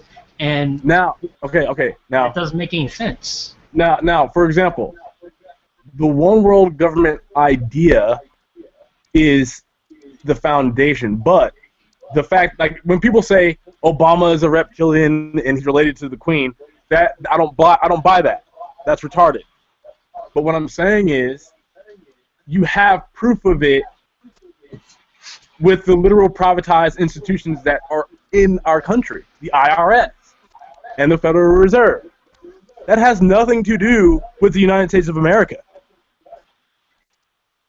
They built it that way to make sure it was pushed a certain way, to make more money and to make sure they keep hold of resources. That's why Iran and Saudi Arabia is a big fucking deal. People talking about Tyga and some 14-year-old girl. If Iran and Saudi Arabia pops off, that's not good for us. People forget it's not about some bloodline family thing. It's just they're pushing things in a certain way. And the thing is, I can't. There is no other end game besides a world government that isn't like Illuminati, fucking devil worshipping shit. It's literal. The world is on one currency. That's gonna have to happen. I might suggest that the kind of power hierarchy you're suggesting is antithetical to anarchism. The anarchism is against such power hierarchy. And exactly. Yeah. So when that happens, that's well, yeah, sorry? but why wouldn't it be? Of course it is. No. What I'm saying is, when people talk about conspiracy theories and stuff like that, there's some things that people would say was conspiracy, and then it literally came true, like on television. It's not. Here, for example, can we all agree that George Bush Sr. is responsible for cocaine in America in droves in the Southwest? You can't deny that. I know you can deny some of that. Yeah, you could deny some of it, but not all of it. It's been here for over a century. People deny there are no such things as gods. So anyway, all right. Nadia, do you think that anarchism is antithetical, or the idea of currency, money at all, is antithetical to anarchism? Yes. I knew that. I see how good I am. I got that piercing thing there. Not to whack my own money in progress. Okay. Wait. So, Chris. So my question to you is, for example, when you see things like, I'm trying to think of something that's happened that would kind of be, okay. So how about this? The war in Iran and Saudi Arabia. Are you familiar of what will end up happening with that? Do you look into that stuff? Because I look into that quite a bit. Chris. I'll say that I haven't kept up to date with it. Only that I've heard like some bad shit like like I might be. I am informed to like sort of negligent degree because like, and like most Americans, yeah. Right. Okay. Well, I'll pose this theory. What if what's happening in Europe and the Middle East, right? If you look at it, a lot of it's starting to boil over. Like, it's starting to boil over because what's happening is you have people that are helping ISIS that are blatantly helping them, and you have deals that have been made that are going to piss people off, and I can't buy that the deals that have been made, like with Iran, with the deals that we made in the 70s and 80s and 90s with Saudi Arabia, that leads to that world government because it has to have a fallout. You have to like when you get into war, you have to think there's always casualties of war. Harry Kissinger put it perfect. He literally said, it's recorded and documented that he said, soldiers are puppets. We create wars it's a Hegelian, are not what they used to be. Yeah, but it's the Hegelian dialect. Large scale. Sorry. Oh no, go ahead. Wait, what do you mean wars are not what they used to be? What do you mean? Yeah, they are not the same large scale global conflicts and such that used to be. Seth, what's your take on it? Well, went through a period of brush fire wars and such, and nowadays they're moving on to basically things on the order of anti-insurrectionary affairs and pretty much darn near the cops. Okay. So what is ISIS to you? What is ISIS to you then? By and large, getting appreciated. ISIS is, I guess, a reactionary resistance movement, insurrectionary, of course. That's okay, well, based off apparently a Catholic religion. Based off of religion, yeah, right? based on Islam. Yes, based on Okay. Islam. Okay. So, would you agree that if there's two, Seth, were you going to say something? I'm sorry. Go ahead. You asked me to chime in, but I didn't Oh, really have I'm anything sorry. to say. I'm sorry. I didn't know if you were going to. Yeah. What's your take on how the state of affairs with wars and how? My question is, do you think that the wars that we have will end up leading to that global government through economy and money and resources? No, I don't think it's wars that's leading to it, but I think that governments get bigger. That's something that governments do. We've seen civilization do that since the beginning. Civilizations get bigger and broader. Right. And then now, when you say that, right, now also what we've noticed from history, what happens when those civilizations fall? Not all of them have fallen, so. Exactly. Right. So, if you go to the old school tactic, it's almost like the Cosa Nostra. It's almost like the mafia. So, if you have 5 families and they all oppose each other and all want a certain amount of territory and they all have a certain belief and a certain type of trust, but they still don't all the way trust each other, the only way you can save La Cosa Nostra is to make sure that nobody's a rat, nobody tells the truth, nobody gives up all the family. And when you kill somebody, you have to contact the guy, you have to contact the Godfather if you're going to kill a made man, right? It reminds me of how war is now. It's like if you're going to make a deal with Saudi Arabia, you can't further other deals with Iran. You can, but only to a certain extent, right? And if you know it's based off religion, that's where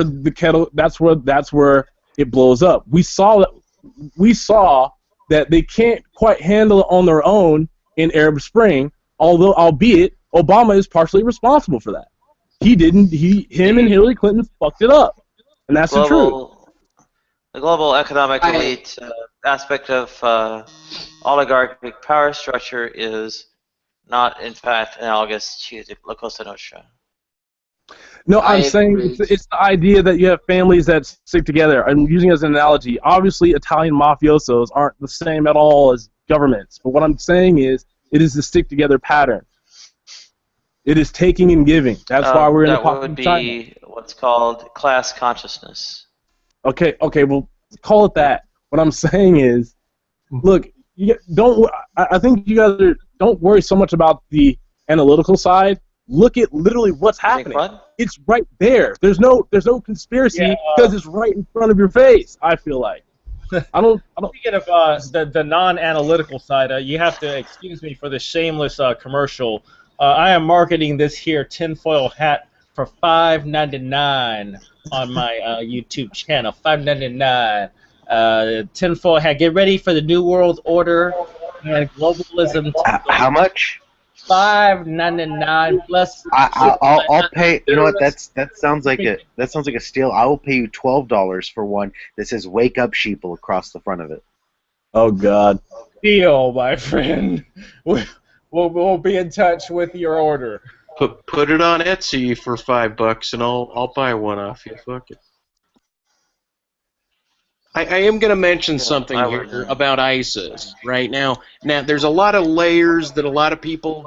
I know you're anti-conspiratorial, that you're trying to think around and about it and deny it and move with it, but deny it and stay away from it and stuff. But even the fact that we're attacking a group that one person on the Republican stage calls ISIL, right?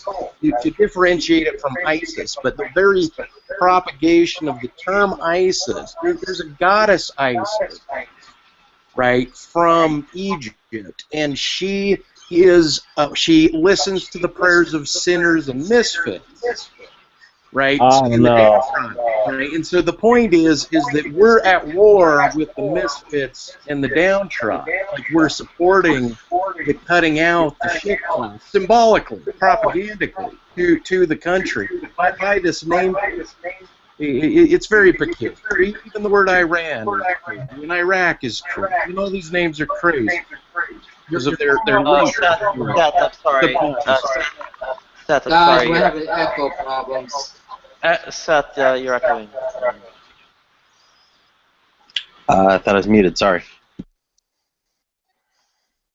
Well, the echo is good for effect. It proves my point. Yes, the war on the downtrodden and such is not the way you rather think. thoroughly documented. It's a very large aspect of the neo-colonial operation of developing world with World Bank and IMF and WTO imposing structural adjustment programs, austerity measures, and all that upon their developing world clients. So this kind of division has rather brutal effects, even if carried out more by distribution of goods and services than guns and whatnot. And of course, the liberation movements that struggle against it are violently suppressed, right? Yeah, seems to be the case. And of course, the nation state uses a focal point for things like coups d'etat and the espionage, installation of, I guess, what colonial power friendly or imperial power friendly dictators who, go about implementing the violent repression of the insurrectionary movements against it, right? So this whole affair with that needs to all end up changing, and it's actually kind of falling apart on its own just because of the whole say offshoring affair, where the working class that's I guess labors under horrific conditions soaks up the I guess monetary affairs of their paymasters in the developed world. Go ahead. So I pose a theory to you then, and this is just random theory, tinfoil, whatever you want to call it, crazy guy who lives in Roswell. Just in your opinion, what happens if it's tomorrow or well, I guess we can only go by now. What happens if aliens showed up tomorrow? Well, Does it really matter after that? No, there will be no aliens This is coming exactly anyway. why I packed weapons and ammo. Well, no. I don't really care I don't think that's going to happen. Aliens, so. I don't think that's going to happen. I don't really care about aliens. So. We don't want to talk about aliens. No, it is going to happen. Aliens make it boring. Oh, wait a minute. Rose does it make it boring? Hold on, wait a minute.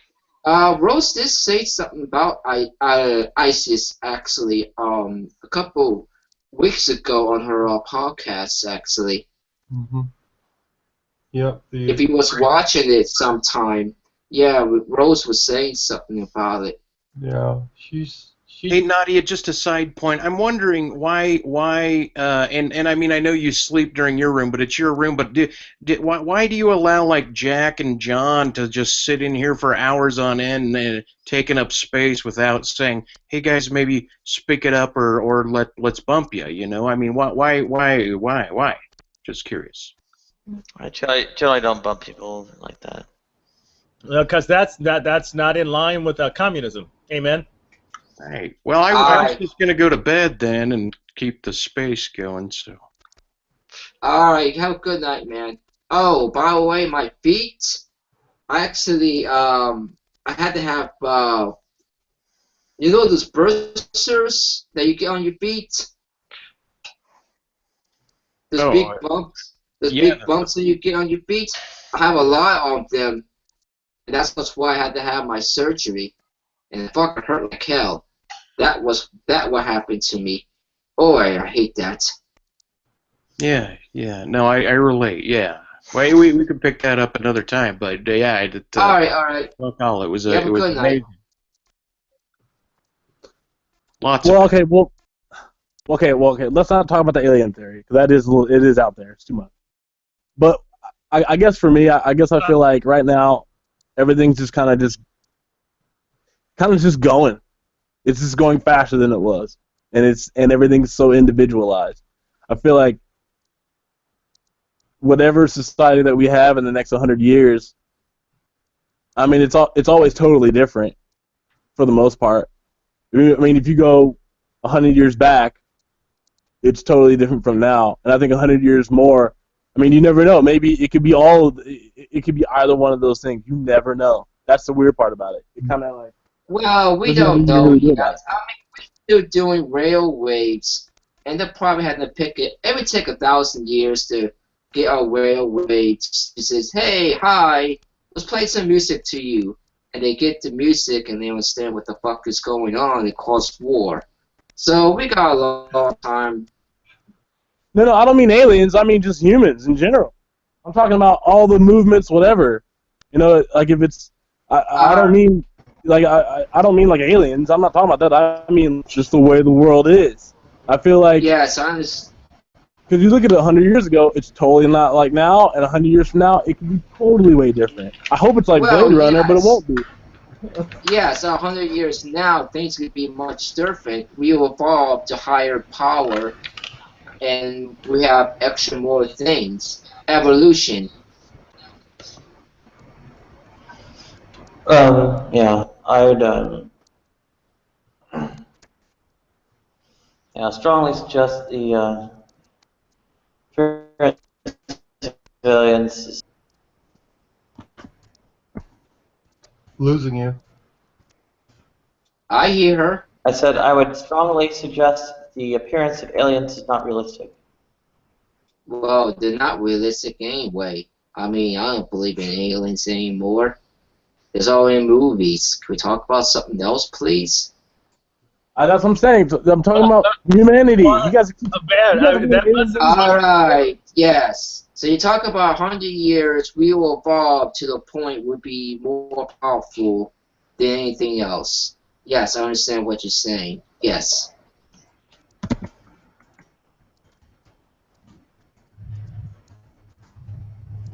I guess part of it, I feel like, I don't know, I feel like the Middle East and Europe is gonna, it won't be World War III, I guess, but I think it's within 8 months, it's gonna get quite nasty, unless the coalition decides to say we have to do our best to not make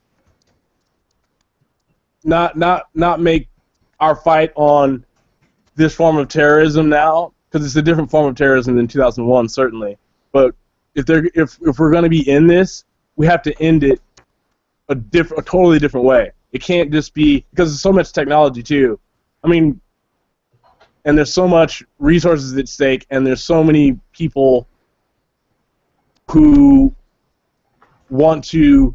Oh, but Thomas, you don't end something that you instigated. What silly boy? Well, come on. well, no, but that's what I'm saying. I think that's the point. I think this time it's kind of like I feel like sometimes Obama's administration is pushing to where it's like we have to do our best to not be in the shit so hard. It can't be like Fallujah. It can't be like it was 10 years or within the past 10 years. But we have to be involved, and it's almost like we still want to play diplomacy police too at the same time. Well, but then we're making mistakes. Yeah, go ahead. Oh, I was just saying we're still involved. I mean, you know, we're not at full scale war that like back in the Bush administration. I mean, exactly. I agree. But no, what I'm saying, we're comfortable with seeing that ISIS is getting their ass kicked by the Russians and the Turkish and the Iraqis. And you know, and the Kurds. Right, and the Kurds. Okay, now, So you're saying Obama's fucking up everything, and we're gonna have a war? Yeah, thanks, Obama. No. Just flipping in a pejorative there. We weren't talking about that at all. No. I'm not saying it's Obama's fault. I'm saying part of it. I mean, everybody's kind of at fault. You can't see the thing is here's the problem with people and presidents. They don't realize that at the basis of it, when they get those campaigns and all that stuff, like people are gonna get voted in, and you can tell who's gonna win for the most part every time. Like I cannot be the only one here who actually I didn't vote for Obama because it was literally clear he was going to win. There was no way that John McCain with Sarah Palin as his VP could possibly win. It was literally impossible. Yes, it was impossible. I didn't vote for the bastard anyway. I know he's gonna win anyway. I know he's gonna ruin America. But it's not about necessarily ruining America. What if people repeated for 7 years? I think I was still recovering from MRSA at the time. So. Wait, what? I think I was still recovering from MRSA at the time of the election. 2012? Was it what? The last election? No, Obama's election in 2008. Okay. Yeah. So speaking of Obama, so why is it that he's making a big deal about something that people don't really care about? Nadia's trying to get a job. I'm sure people here are struggling, but he's got this little fetish called gun control. And then he blames it on the Do Nothing Congress, but he's got such a fetish for it. He hasn't done anything until right now. Yeah. Well, he can't really convince the Congress because he's not really a good leader. So he has let me ask you a question, Slim. What's the only gun legislation that Obama has signed into law other than the executive actions he's just said he's going to take? I don't know what relevance that has. I don't really. He signed a law. I'll tell you. He signed a law. He signed a law that allowed people to bring guns into national parks. Okay, good. Thank you. So, meanwhile. I want to know what's up with this gun fetish thing that Obama supposedly has. Why does he get on camera and say something else then if he's in the favor of the Second Amendment? You haven't gotten on camera. You haven't. Wait a minute. No. Obama allowed people to bring guns to parks. What the? Yeah, he signed a bill. That allowed people to bring. It might be concealed. It might be. I can't remember the exact wording of it, but it was a law that allowed you to bring guns into national parks when before you could not. It was included in that was a good trivia, Seth. That was a good trivia, Seth. I mean, let me trivialize you. How come Obama has a problem with my semi-automatic AR-15? How come he says that's a I think you're just imagining you're too important. Why does he think that's a weapon? Obama really is thinking that way. No. Obama has made a declarative statement about the AR-15. He said it's a weapon of war, should belong to the battlefield. He also said it's AK-47. So I want to know from Seth, why do you have that removed? Why does he feel that's a weapon of war? And that I should it's called having an opinion. You can have them about guns. Wait, what did you say, Yada? He what? He has an opinion about a specific weapon because people have opinions about guns in this country and guns in this country and how guns, Okay, so no, that wasn't an opinion. Hold on, time out. That's not an opinion. He made a declarative statement about a certain rifle that happens to be the best-selling rifle in the United States of America. He says it belongs to the battlefield. It's a weapon of war. And I think declarative statement. So what? People make declarative statements every day. It's called language.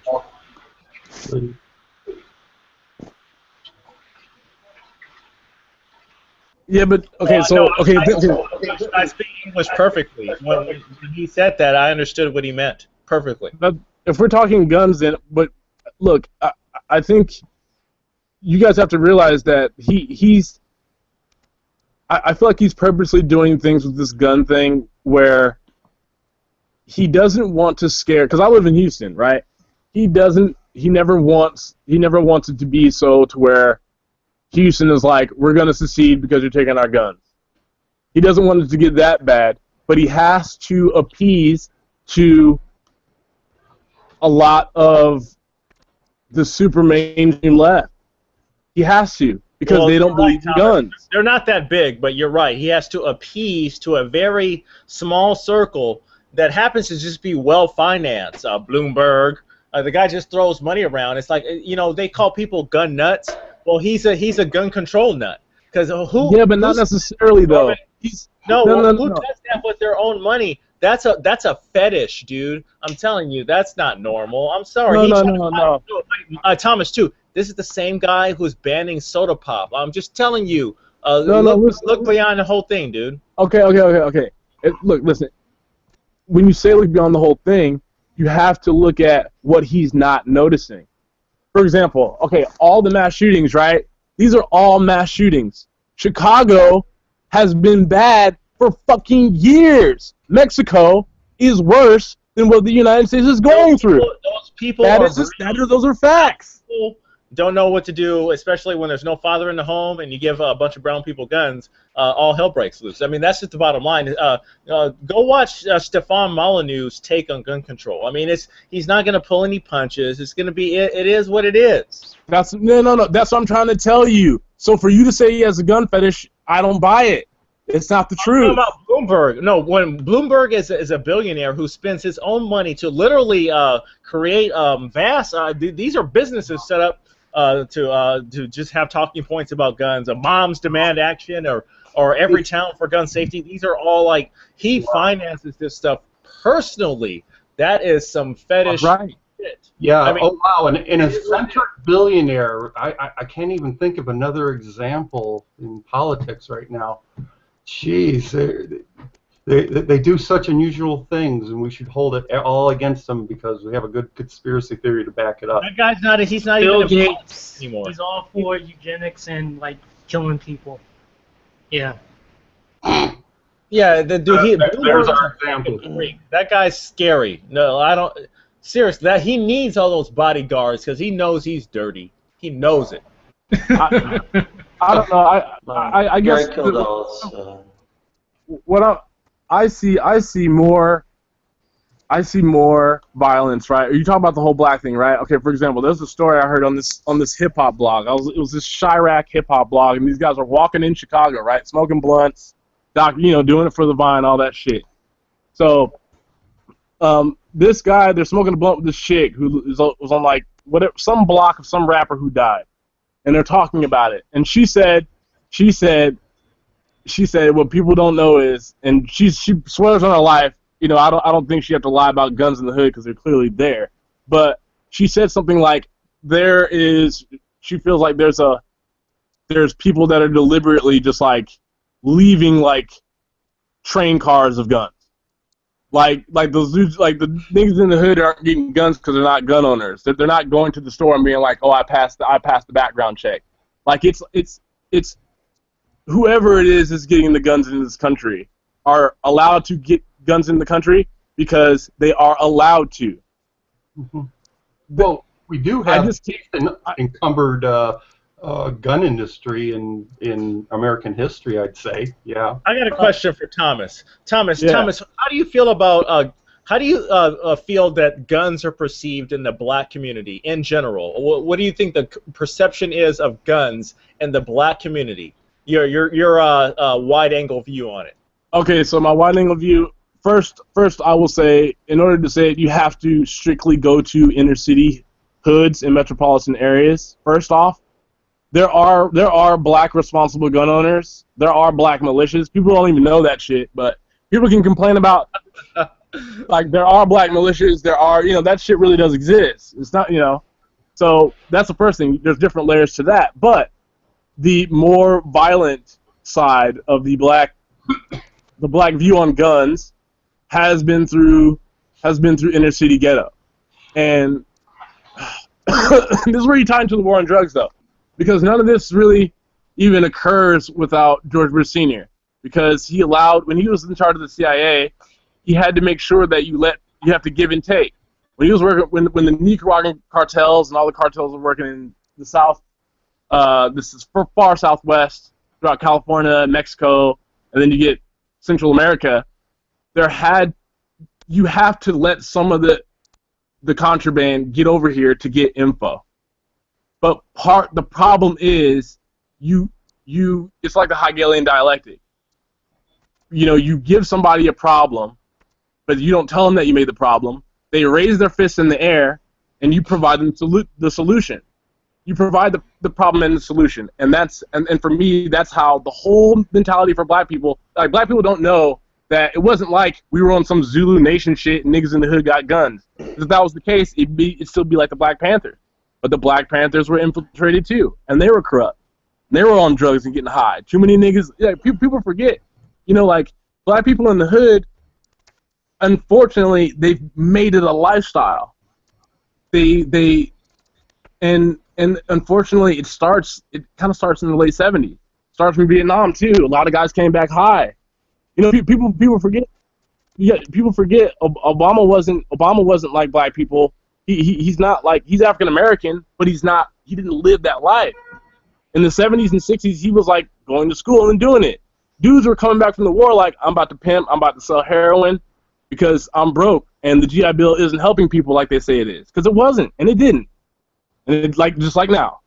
So what happens? You have to resort to those things because you don't have the education because you came out of war. That's the 70s and 80s. But once crack came through and all the jobs were lost in California earlier, 20 years before, in the 60s, the tire factories, all the factories were closed, those black people didn't get jobs. And so, I mean, I don't know. Maybe there wasn't any social reform. Maybe blacks just lost their spirit. I don't fucking know. But at some point, you know, people forget Crips were fighting white people in the 60s and 70s. They were protecting black neighborhoods. But then all of a sudden it became, well, I got money in my pocket, you can go fight them white folks, and I'm going to change this bandana to blue to red. And this is my block. It almost became like, if you couldn't get a job, if you couldn't get whatever, the only property you had was your block. And to protect it, and to make sure nobody's selling crack on the block with your block, it's almost like these little mini wars. It's like a little mini war. And somehow, I feel like hip hop was actually like the one weapon we could have had. It was like hip hop was like black people's punk, but then we just gave it up, and we just said, "Fuck it, we'll shuck and jive for you." Because I feel like hip hop still drives it a little too much.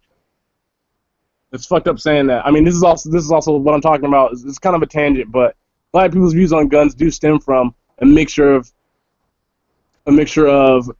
poverty with lack of will, with lack of education, with readily accessible access to guns.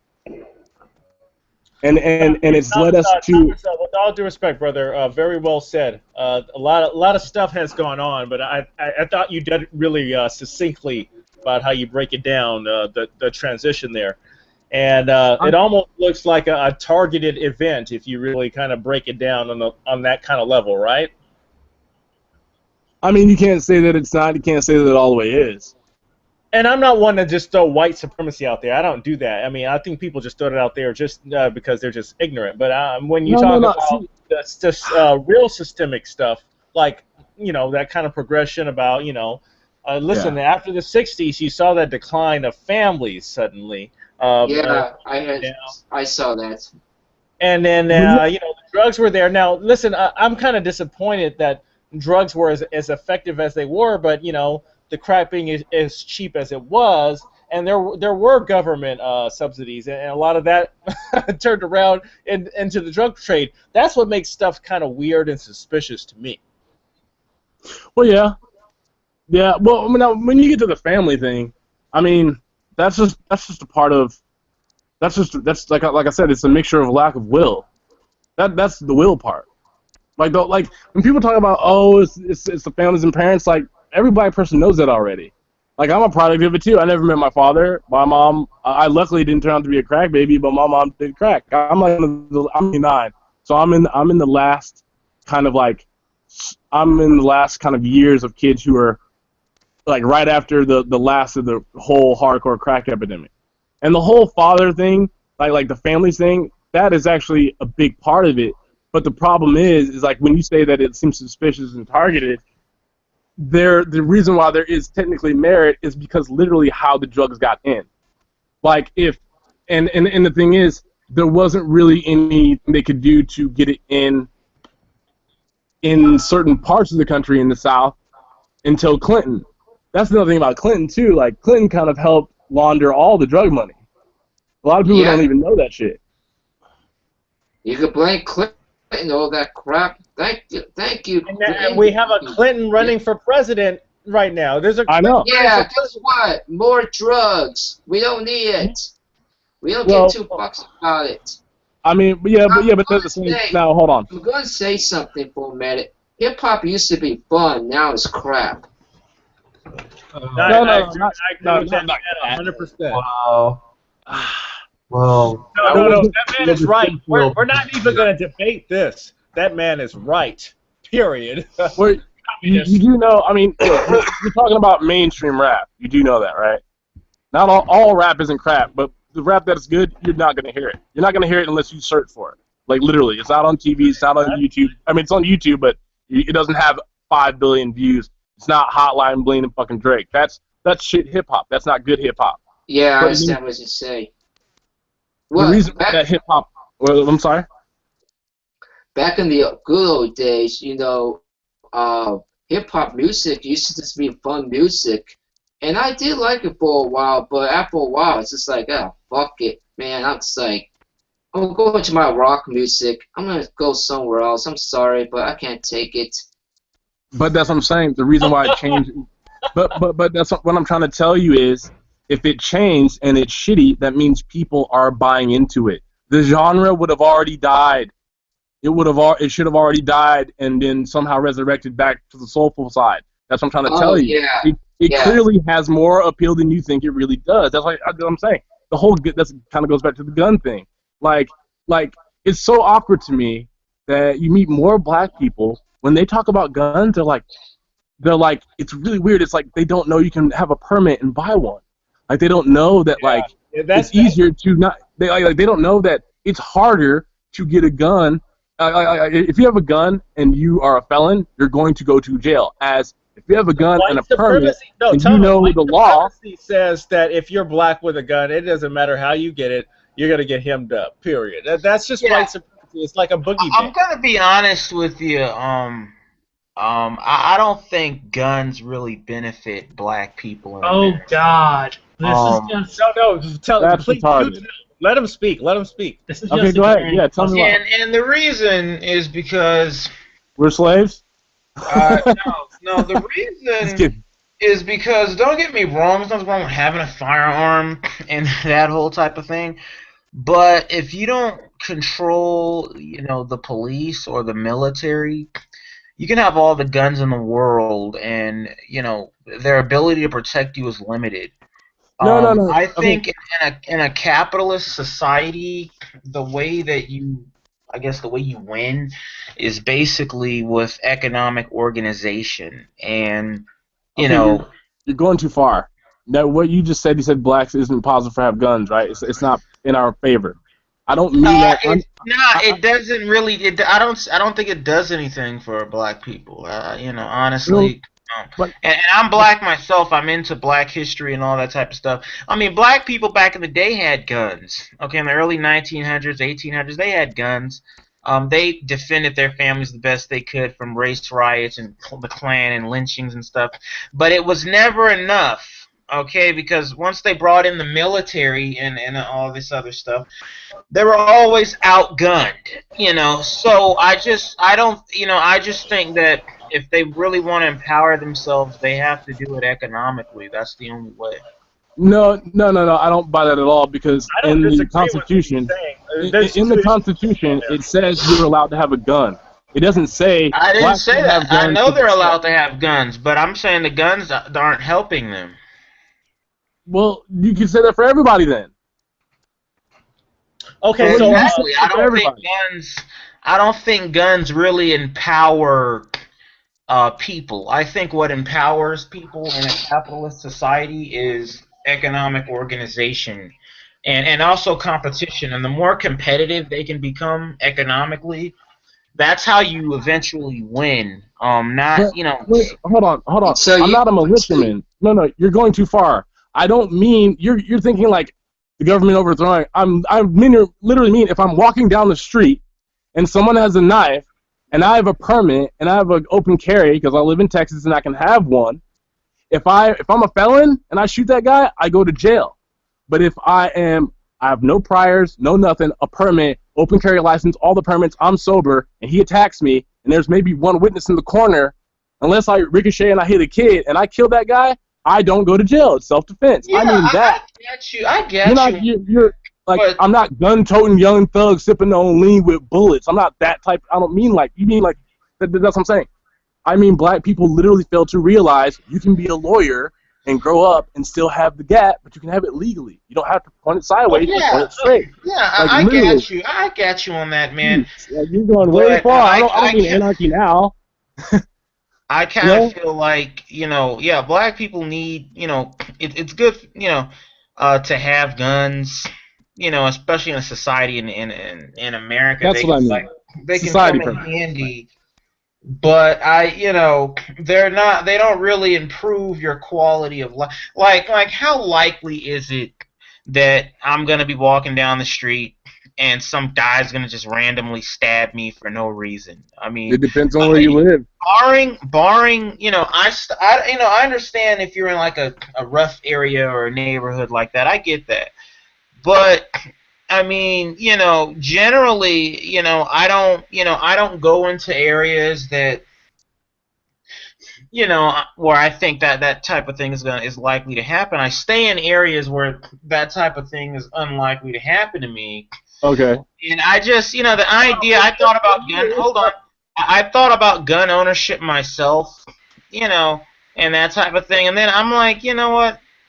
Maybe I'll get a gun, but maybe I may not even really need a gun. Maybe I'm better with a pocket knife. Maybe I'm better with some kind of weapon that I can just use melee and get in and get out. I'm not gonna be engaging. Okay. So let's scrap the guns.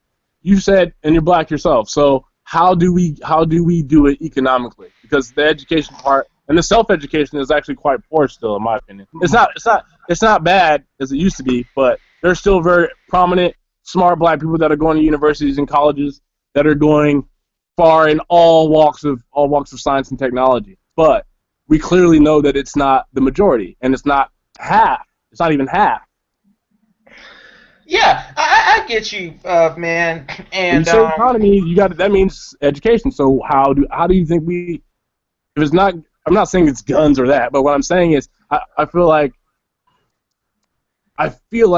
we're slowly doing it, but I think the way that we're doing it and in the time that we're doing it. For example, look at the Baltimore riots. Like I don't know if you were here earlier, but I said a thing where if they really wanted to cause a stir, if black people wanted to say Black Lives Matter, how come NFL players, basketball players, black people that have post jobs, all kinds of jobs, how come we don't just do a black strike? Yeah, I get you on that, and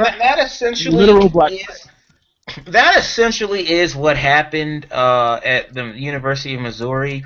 No, that's not the same. It was very similar. The football team, they, and everybody else, they said, what, we're not going to play until you remove this, president who we think has allowed, racial incidents to happen without doing anything about it. And they called, they got him out of there. I mean, and you need to realize that football team was strategic because the football team at that university brings in about over $20 million a year. All right, so that football team is funding that university. All right, without the football team, you have no funding for the school. So they strategically use that to go ahead and get done what they want to get done. I get that, but I just think that as far as the Baltimore riots, there's a dysfunction that exists in the black community that is systemic. I agree. And I feel that I'm not one of those. I mean, I kind of used to have your views, man, but I've kind of evolved in a different direction. I'm not so much. What's the direction? What did you evolve to? I'm curious. Maybe I can get there. Well, if you let me explain it, I'll tell you. Okay. I don't think that. I think if if black people continue to, especially me as black, because I'm a black man, I think Right. Issues involving us black men, I think we have unique issues that Sure. Yeah. that require a unique remedy. And I think that if you're a black man in the United States, I think there's nothing wrong with looking abroad for your empowerment, or for your opportunities and stuff. Looking outside of the borders of the United States. The United States I agree. not be the healthiest place for you as a black man. Okay. No, I agree. I'm happy. I'm happy you mentioned that. There's not very many black people that even like to talk about that. Actually, I wanted to say something earlier, but I didn't know if you'd take it that far. Okay, so. Well, it's not really that far. It's actually a good thing. Time out. What kind of economic opportunities await an American black man? I presume doesn't speak any other languages, but if you want to toss in some qualifications, I'll let you edit that. What awaits an American black man outside of the borders of the USA? Okay. Well, Chile. There's a lot of different contract work. There's different oil companies, that hire people. There's shipping companies, there's airlines, you can work all over the world, especially if you have a skill, whether it's like drilling, underwater welding. Well, yeah, there is a lot of jobs for Afro Americans. I would briefly suggest that mass imprisonment may be a large factor. I agree. Loss of economic opportunity, and also. Yeah, I found that funny too. I'm sorry. The I guess declining cohesion of the family. Go ahead. That's true. Yeah. And yeah, but not every black man in the United States is in jail like that. Okay. For those of us that aren't in jail, for those of us that aren't in jail, there are opportunities. There's opportunities all over the world. Of course, you can teach English in foreign nations if you're an American. There's demand for that. But I mean, anyone that has a marketable skill, okay, you can take that anywhere in the world and make money off. Actually, now you do know if you chose the opposite, but like if you instead of choosing the capitalist form or making more money with some sort of career, you could go the opposite and go like agriculture. Yeah, but man, those types of things, like, I mean, if you want to be a farmer, that's fine. You don't like bugs? But I think that agriculture I think that as a means of sustenance, in terms of making a living, it's kind of a way of the past. I mean, everything's so automated and stuff now. I think only 2% of the American population are farmers, and they feed 98% of the people. I mean. Wait, so you do believe, you do know they control the food, right? Yeah, well, if you as a black man, if you want to go buy some farms and some co-ops and get that going, that's fine, But well, what I'm trying to tell you is the plus side is if you do it outside of the country. See, in America, it's literally virtually impossible, because that's what I want to talk about, the Agenda 21. The whole point of the food in this country, it's all corporate based, so there'll never be. When it comes to food, you can never ever do it the way you want to do it because there is a statute or a law or Monsanto's in your way. It's like you can't I can't have a cow, get milk out of it, and give it to people or too many people until I get found out. You go to jail if you actually put milk in the fucking urn, or in the urn, I'm sorry, put milk in a jar from your cow and give it to somebody. That's illegal. So, but in Chile or Argentina, people care, and it's bad, but it's not as fucking bad. Yeah, and I absolutely agree. One of the areas is West Africa. I mean, if you look at Ghana and Nigeria. No, I'm not going that far. I didn't say motherland. I'm just kidding. Well, yeah. I mean, if you look at those areas, man, those areas they want African Americans to go there and invest. It would make sense to do it there. Yeah, they do. Ghana has had a policy for a couple decades now where they pretty much opened the doors to African American immigrants, and a number of African Americans have gone over there over the past few decades. How come that isn't voiced over mainstream media? Good question, but the stipulations that there's conditions. You need to be economically self-sufficient, and you need to be able to add something to the country. You need to be able to bring some type of value, whatever, to the country. And there are, the numbers have been small, but there's a few thousand African Americans over there. Many of them are retired individuals. Okay. So these guys aren't these guys aren't the guys who graduated from Mizzou 4 years from now. They're not like that. They're guys who have had their careers in America, accumulated wealth, and then moved to Africa. Yeah, and some of them are business owners. Some of them are people who create products in Ghana and then ship them back to the United States to sell. It's a thriving little thing. I think that's important because literally that's the only. I mean, Ghana. I'm gonna be real with you. That's the only place in the world that really wants us. Okay, no other country is opening the doors to black immigrants like that, unless they're gonna be used for like some type of cheap labor. Or slave. Do you write a blog? Do you write a blog, or like, where do you work? What do you do? Because you need to start telling every black person this. I don't. Because like, you have to understand. I have there is a mass. Yep, but what I'm saying is, like, mainstream. Like, okay, for example, I'm sure you're familiar with the term Black Twitter, right? Yeah. Okay, Black Twitter. If you told Black Twitter, hey, it's better if you go to Africa, they're gonna be like, nigga, you tripping. That's the first thing they're gonna say. Most black people in Houston that I know, you know what they say? The Nigerians is cool, but they don't like African Americans. Yeah, I was on the chat. I was on the chat with the Tim Black show, and everybody was like, Africans only like some rich African Americans. They don't like normal niggas. That's what they're saying. Yeah. Sorry for using the N-word in case anybody was offended. Besides.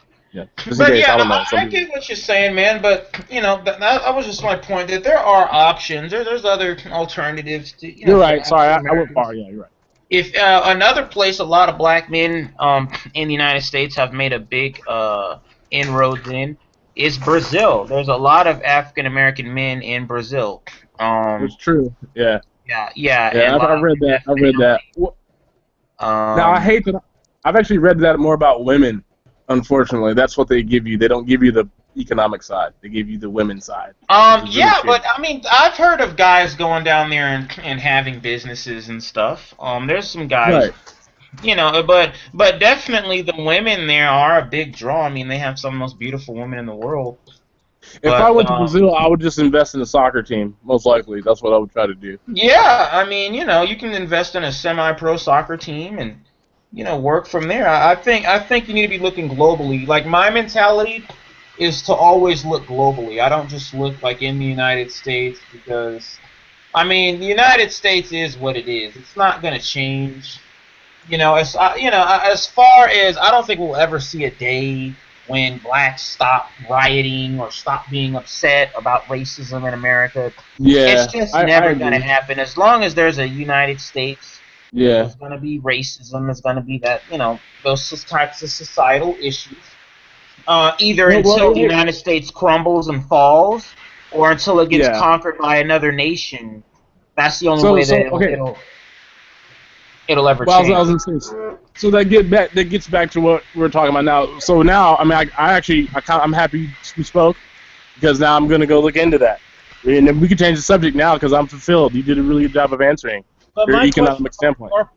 Incorporated said he doesn't believe that guns help black people, and he prefaced it with the struggle of African Americans historically against the Ku Klux Klan, etc. Clearly outnumbered, clearly outgunned, and it was futile.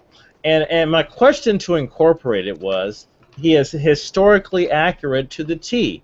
But can we bring it to 2016? Can he say that inner city people in Chicago, or just name your inner city, how does it behoove anyone not to be armed when it is apparent, it is clearly apparent that law enforcement will not get to you in time if you're just a hardworking person, and it's lawless. People die by force.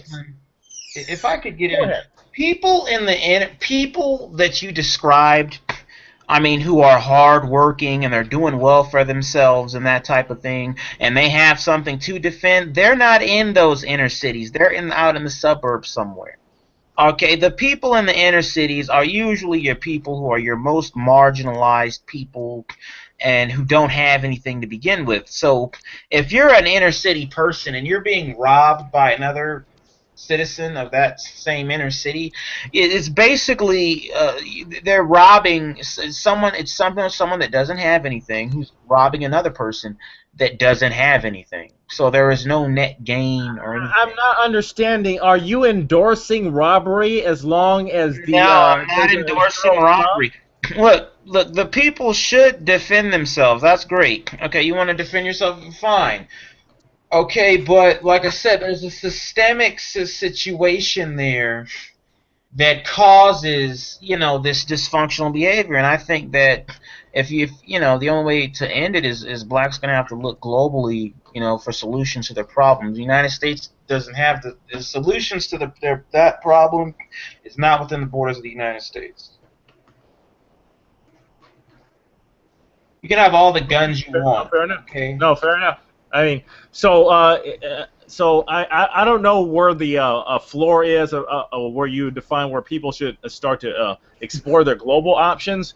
I'm thinking, it might be maybe marginally easier to at least look at a different county or state before you jump ship on the nation. I think that's pretty hasty, Incorporated, with all due respect.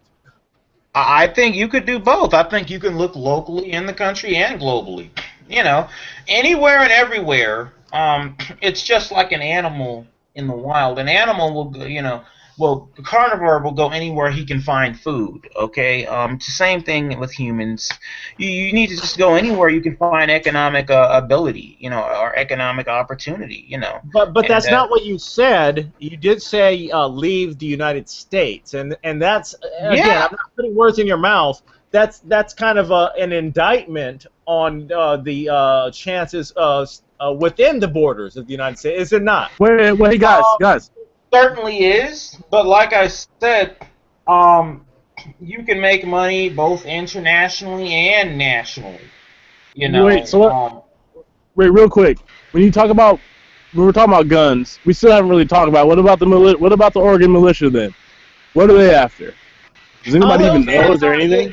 Stuff like that. A lot of that has to do with angst. I think a lot of that has to do with. And someone, please stop that noise. I don't know who that is. Okay, yeah, a lot of that has to do with a lot of societal angst that goes on in the United States. I mean, this is a country that was really founded on capitalistic, how should I say it, individualistic ideals, where people feel entitled to property, or they feel entitled to to have dominion over property and stuff, and they feel that this is something to fight and die over. Okay, I mean, if we're gonna talk about a piece of ground, okay, if there's a field in my backyard, okay, and I don't care, and it's just open to the community. I don't care if people want to walk across it, if they want to go on a hike. I don't care if there's animals back there that want to live back there. That's fine, okay? We have one planet. There's enough room for them and me. Okay, I'm not gonna sit here with a freaking gun and go hole up a building and play forts like your children. Big straw man right here, big straw. Okay, I'm not gonna do that. The only way I'm gonna do something like that is if someone is threatening my family or threatening me. You got these ranchers out there. They all think that they're kings of their own little dominions. Federal government can't tell me what to do. This is my land. And the land freaking belongs to a tribe of Native Americans.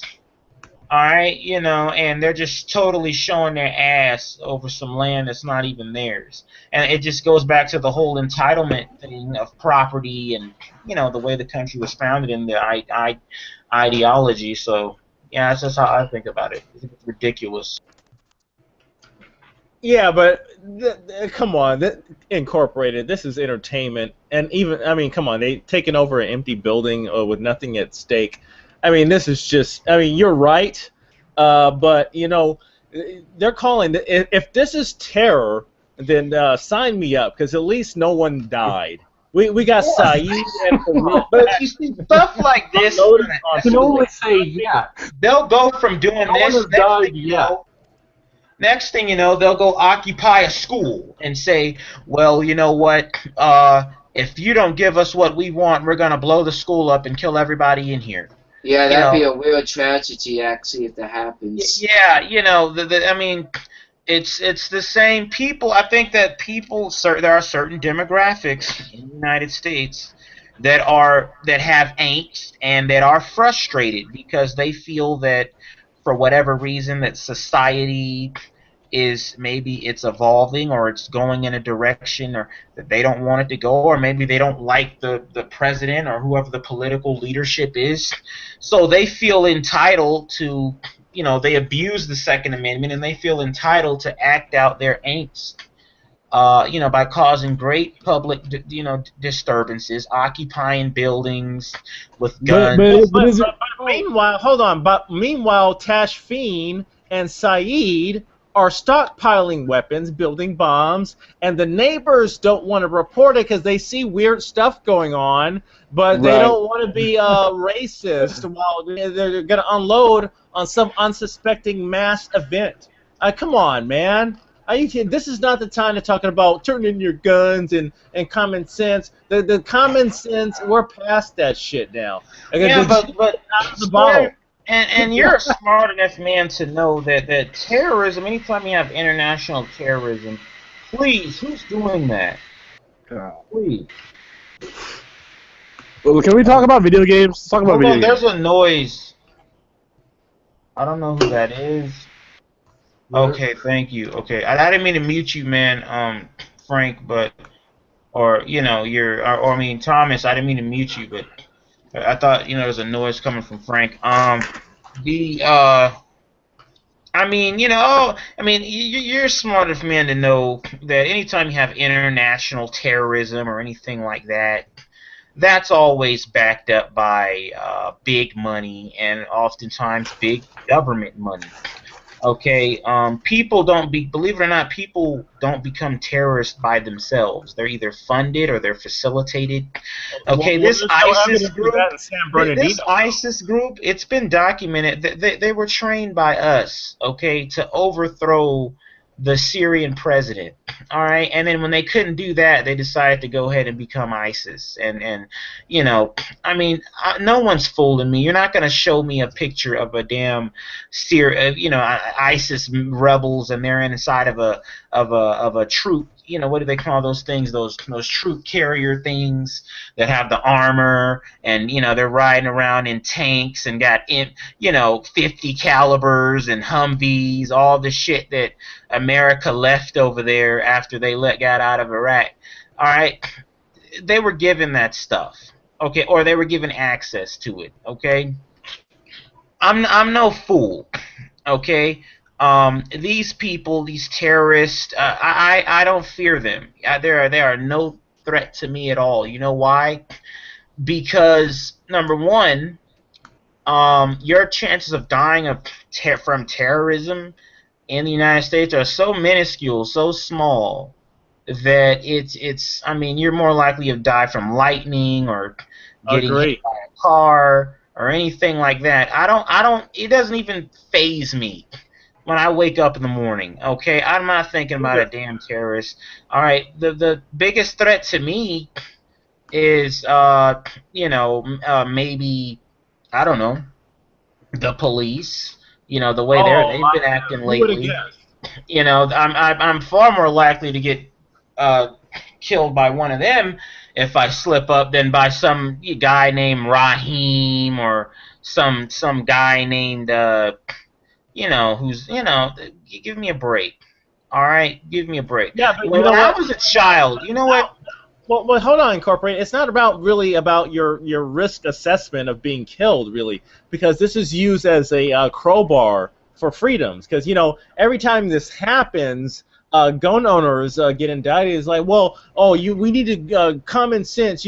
Nobody should have X, Y, Z, and there's no reason for you to have A, B, C. And after a while, because what, only civilized people don't have guns, and anyone who has them's up to no good. You're a fucking potential terrorist. It's really not about who the target is. And then once it's all settled, incorporated, and you're just down to I don't know, whatever martial arts skill you have, or how well you can swing a club. Next thing you know, it's a lot easier. It just is. No one who's looking out for you says, hey, you know what? You really need to disarm. No one. No one. They don't do that. When I was a kid, when I was like a little kid, maybe 4 or 5 years old, there was a legend or a theory going around that people would tell me that you need to be aware of the boogeyman, or if you're bad, the boogeyman's gonna get you. Now, mind you, no one ever showed me a picture of the boogeyman. Okay, no one ever described him. Nobody knew how the boogeyman looked like. Okay, nobody knew where he lived. Okay, there were rumors about, he's in your closet, or maybe he's under your bed, and when I was a kid, one night I was sleeping. I got scared at night or whatever. I woke up in the middle of the night and I looked under my bed because I wanted to see if maybe this boogeyman was there. And I looked under the bed, and lo and behold, nothing was under my bed. Okay, I looked in my closet, and lo and behold, nothing was in my closet. Okay, so eventually I got to the point that, you know what? There's no such thing as a boogeyman. I have nothing to fear. Let me get back in my bed and go to sleep. Okay, these people tell you in the media that there's these men overseas, and they're Muslims, and they hate Americans. They hate us because we're free. Okay, hold on, please, dude. Okay, they want to kill us. They want to do this to us. They want to bomb us. They want to hit us with a dirty bomb in one of our biggest cities and kill millions of people. And they say this stuff. Can you guys hear me? Okay. Yeah, dude, please. Yeah. Mute yourself. Godless Girl might have some interesting ideas about what she thinks they want to do to us. Go ahead. Yeah. And I'm gonna go ahead and end it, but at the end of the day, they tell you to be afraid of these people overseas, and then when you do your research, what I found when I got into high school and stuff, and I started reading about Islamic countries, and I found out that most Islamic countries, most of the people in these countries, don't have anything. They don't have shit. Okay, these people are dirt poor. Can I ask a question of you? Yeah. Do you believe that there are evil people in the world? Meaning to do harm to otherwise innocent people? I believe that there's evil people, there's greedy people, there's diabolic people. Okay. Who use other people for what they want, for their own ends. Mm-hmm. Absolutely. And you would agree that it's reasonable to basically have some level of security against clearly evil people. I would agree. Which one of those would you say I am? All right, hold on. No, you know what, Frank? No, scratch that. I don't believe there's evil people. There's no such thing as an evil person. People are products of their environment. Okay, if you have an Osama bin Laden or an Adolf Hitler, okay, the reason that they're Osama bin Laden and Adolf Hitler is not because they're evil. It's because they are products of their environment. Okay, and their environment sculpted and molded them to be the people that they were and to do the things that they did and have the views that they had. So the environment is evil. No, the environment's not evil. The environment is just a blind force. Okay, if you're gonna, you want me to be afraid of these boogeymen? I'm not afraid of these people. These people aren't doing anything to me. Okay, I'm not even their target. Okay, their target is probably the U.S. economy, the government, the military. That's their target, not me. Okay, So go ahead. Well, I mean, have you considered that the overwhelming majority of people who are killed in terrorist attacks are not ever thinking, "Oh, I'm a target of a terrorist attack." Like everyone at San Bernardino probably thought while they were doing the showing up from work. How many brown people? Sees it coming. How many brown people were killed in San Bernardino Incorporated? What's the deal with that? I don't know. I you. wasn't counting, but one thing that I will say is that the United States, and dude, Frank, please, you gotta either mute yourself because you got some kind of weird thing going on with your audio. Okay, but the San Bernardino I'm gonna shooting. restart. It could be my fan, but I'm gonna. Yeah, please. Yeah, you have a fan. Please mute yourself when you're not talking. The San Bernardino shooting. Well, yeah, they killed some people, but I mean, people die every day. Hold on, man. I have to interrupt you. This is one little Incorporated. You have no clue. You have no clue the division of Islam, do you? Do you understand what's happening here? Yeah, dude. I'm aware of Islam. I'm aware of Islamic lore, and their beliefs. No. Okay, no. Let me. No. But I'm also hold on, Thomas. I'm also aware that you have different wings of Islam. You have moderate Muslims, and you have extremist Muslims who want to force their beliefs on the other people. The Wahhabists. I understand all that, but I'm not afraid of those people. Okay, because those people, if they are doing something, I guarantee you they're being used by someone that's more powerful than them to achieve an end. Okay? People don't go to war over religion anymore. This isn't the Middle Ages anymore. Okay, where Muhammad and the Battle of Tours and that type of stuff. People, if there's conflict, I guarantee you someone's making money off of it. Someone's making money selling guns or drugs or doing something. Okay. Everybody knows that. Everybody knows that. That's not the point. I'm saying what you're saying is you have this idea of there's no evil people. Well, that's not the fucking point. The fact is that there are evil people. There's a study that these two guys, they do podcasts and they actually talk about ISIS videos. I've watched every ISIS video come out for the past maybe 2 months because I actually fight ISIS on Twitter. It's stupid. It's a senseless war, but I do fight it. And what I realized is it doesn't matter if it's for money or not. The way that they look at our country, it's not like, oh, they're free or they envious. That's not it. They want the entire earth to convert to their way of the jihad. That is okay, it. So you're saying there is no other way. Hold on, Tom. You do have to understand they that. want the entire earth, right? Yes. You're saying they want the entire earth. What man doesn't? You're not listening. There's not a man on this planet that doesn't want to get as much as he can get. Okay, it's all about the women, the money, and the guns. That's all what it's about.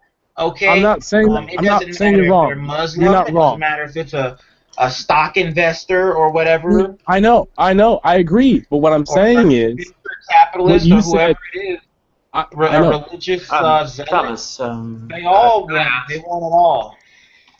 Inspired by Tom,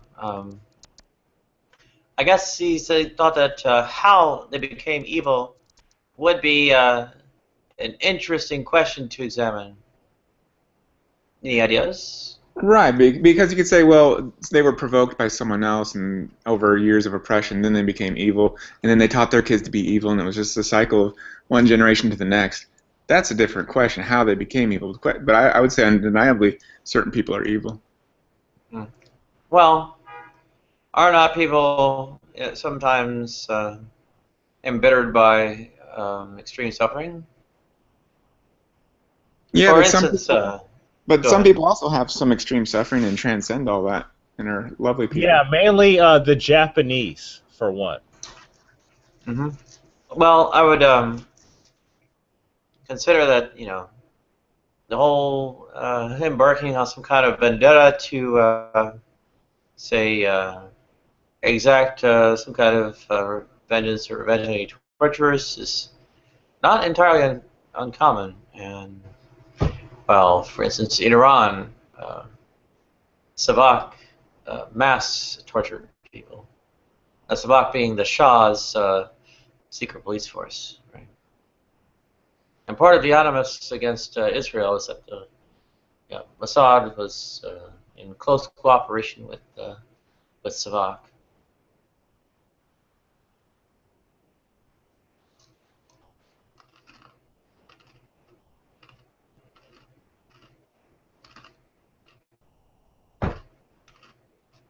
Yeah, they're made that way.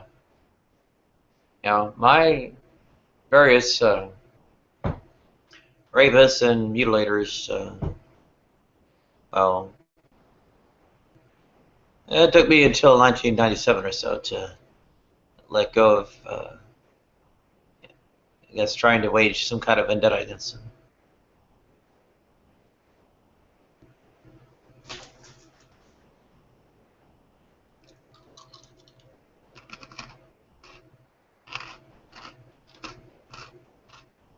Hey, Nadia.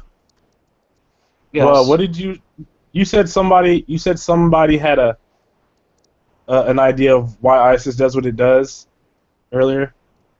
You said Well, somebody. we generally have an understanding of how, you know, people end up Earlier I going thought you said that someone else. No, I thought you said someone else was gonna chime in earlier. I don't know why. I thought you.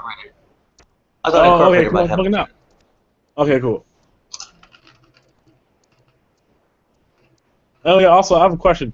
Do you know how to, like, when I'm speaking, I can see on I have another like little device and I can see my face. How do you get it where like it's all the way the logo, my thumbnail logo?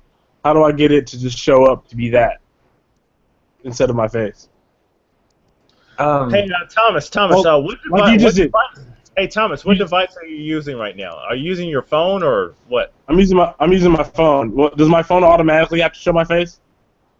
No, I was just curious. Oh, Galaxy. It's a Samsung Galaxy. Yeah, I think the Hangouts app is standardized across the mobile. I guess you know, if it's on Android, it's the same as the other Androids, but I'm not sure exactly what the interface would be for that. I know that if you you know, are running the application in the background, that is a Hangout application.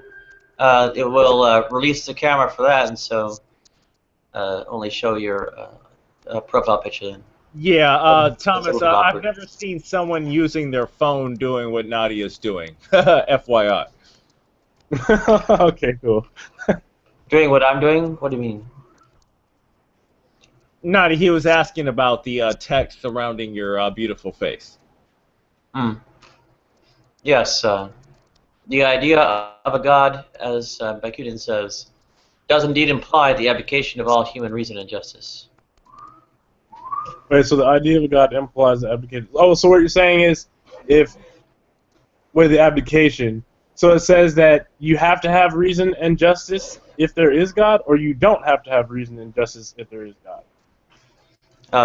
Give me the layman's terms. You have to give up your own reason and justice when there are gods. Oh, okay. Okay, well, yeah, I understand that. I get it. Look, listen, I don't disagree with that to a certain extent, but at the same time, too, you know, the one thing, too, when people talk about conspiracies, they never really talk about, they never talk about how, like, Christianity reformed under civilization, especially with Catholicism. Well, it's within Christianity and Judaism as outright doctrine. Proverbs chapter 3, verse 5. Go ahead. Well, no, I don't mean the Bible itself. I mean the people who allowed and distributed the knowledge. For example, you could say the Catholic Church is a lot like how the Aztecs were. The Aztec people didn't know what is to be sacrificed until someone had told them, who said, "These are our gods. When we do whatever season comes by, and if it doesn't rain, that means we didn't appease our gods. So if we didn't appease our gods and the spirits, and we wanted to rain for the crops, it's the same idea. The early popes, were doing shit that was totally filthy. It has nothing to do with Christianity in the first place, right? I mean, the idea that a guy gets voted in through black smoke and a bunch of cardinals voting him in, the entire idea of Jesus Christ. So the fact that there's no such thing as the vigor of Christ. What's up? Well, I'm not sure how essential that is, but it is essential. This quote has, I think Proverbs chapter 3 verse 5 covers the aspect of reason. Justice might be more. Well, I don't think there's a snappy Bible verse, but Jonathan Edwards discussed how, well, when observing the torment of their family amongst the damned in hell, such would be their. We're still talking. Such will be their sense of justice that they'll actually rejoice. No, I think you're. No, I'm not talking about any kind of Bible verse. Listen, look, what I'm telling you is you have to understand this. I've seen this firsthand because I went to a Jesuit school. I remember the Pope is Jesuit, okay? Listen, it has nothing to do with the Bible. It's the same idea of the globalist. It's the same globalist idea in terms of control. There is not one line in the entire Bible, or any Bible of that matter, that has ever been produced that has ever said, one man shall be the vigor of Christ. That is insanity. You have to realize that. Catholics don't realize that because when civilization allowed it to be, you got to remember, everybody wasn't Christian at the time. Or after Christ dies, it wasn't like everybody's just Christian all of a sudden. They had the Crusades. It was fucking evil, and they forced people to change. It wasn't like this. They looked at the Bible and said, yes, follow the Bible. They said it, but they did another thing. They destroyed people's lives. They looted. They stole gold, for fuck's sake. They stole. I mean, the fact that the vigor of Christ is supposed to live in Rome. That's like saying if the vigor of Christ is supposed to live in Rome, that means that Buddha should live in Southside Chicago. It has nothing to do with the religion at all. It's insanity. Catholicism is insane. People don't think about it that way because it's just the way that the power of Constantinople has a big deal with it. A lot of the early popes, they knew that they were casting blood in order for the idea of the cross supreme to reign. It is the symbology. I mean, it's the symbology of it all. That the Pope can walk around and wave, and if he touches you, your baby's healed. That's fucking insanity. Like people gobble it up. They really do, and it's horrifying. The vigor of Christ. Jesus, the Pope. Oh, God. Well, the sense in which Antichrist was meant? What, for the Pope? Not for the Pope. From the New Testament. Okay, well, let's examine Antichrist. I mean, the problem with the Antichrist is the historical merit is too easy to bring up for anybody. 4 years ago, in 2008, everybody said Obama was the Antichrist. I mean, for fuck's sake, people thought in the 90s, conspiracy theorists thought who were a part of the fucking, all those guys who were in the Prophecy Now and all that, shit, the Prophecy Club, they all thought that George Bush Sr. was a part of it with the Illuminati and the Cabal, and they're a part of the Antichrist. Oh, really? So they all believe that shit? I would note that... No, I don't believe it. I would note that Antichrist is not meant in the sense of opposition to, but rather in the place of. And that, in turn, if you take it in Latin, is vicariousness, or from which derives the term vicar. Okay, but the way that you're saying it, the Catholic lady at my school who was the nun doesn't see it that way. They see it like an army. That's like, you have to understand, it's like a corporation or an army. They really mean soldiers of Christ. But the thing is, it's really soldiers for the Pope. That's why you have sentinel, cardinal, lieutenant. Like, those things are there.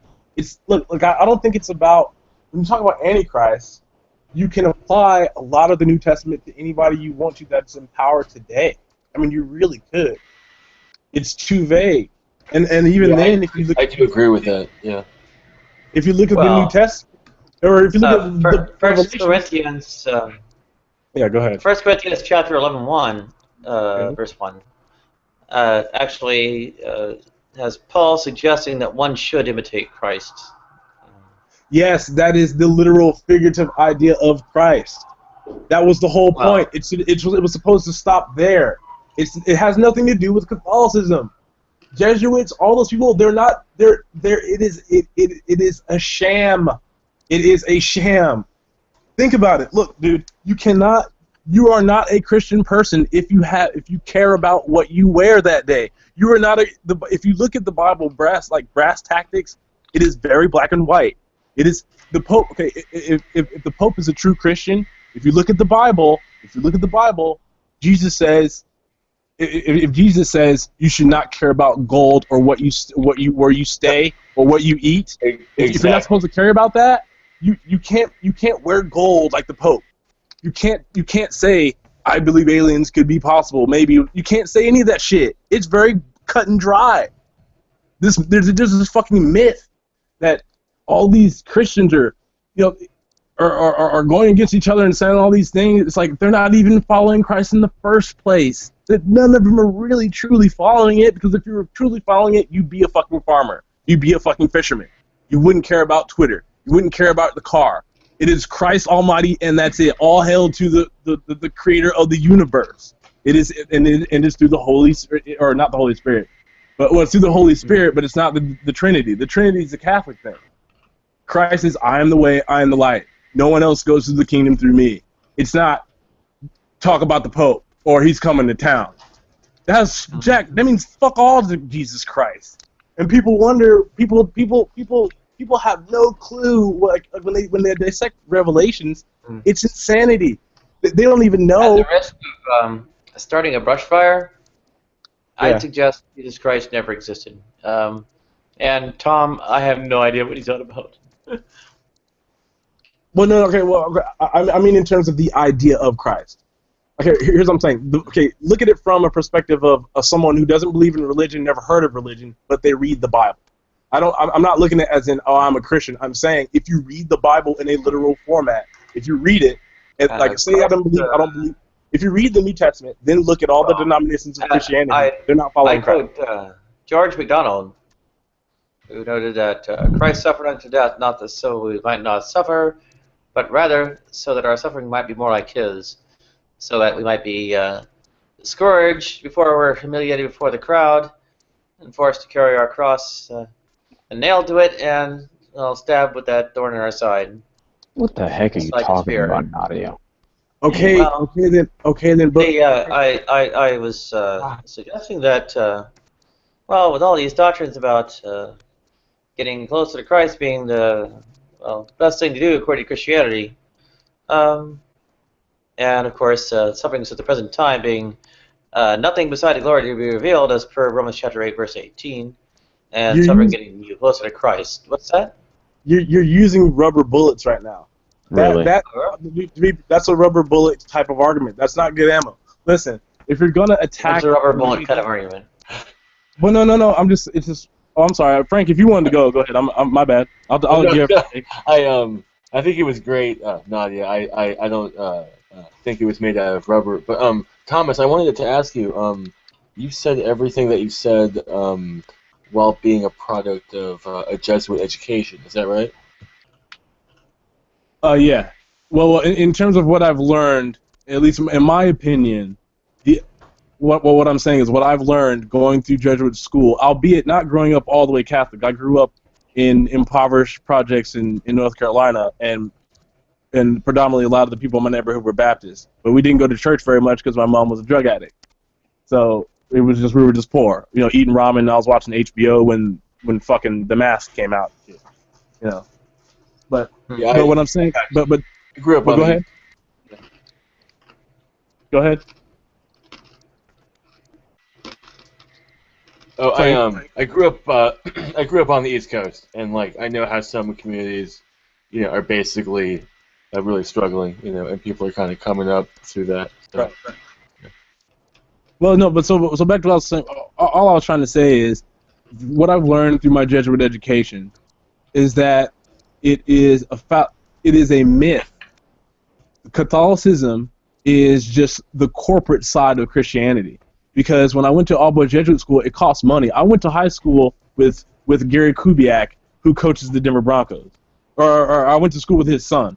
I went to school. There was a kid. One of the kids who went to my school. His father created the E-Trade.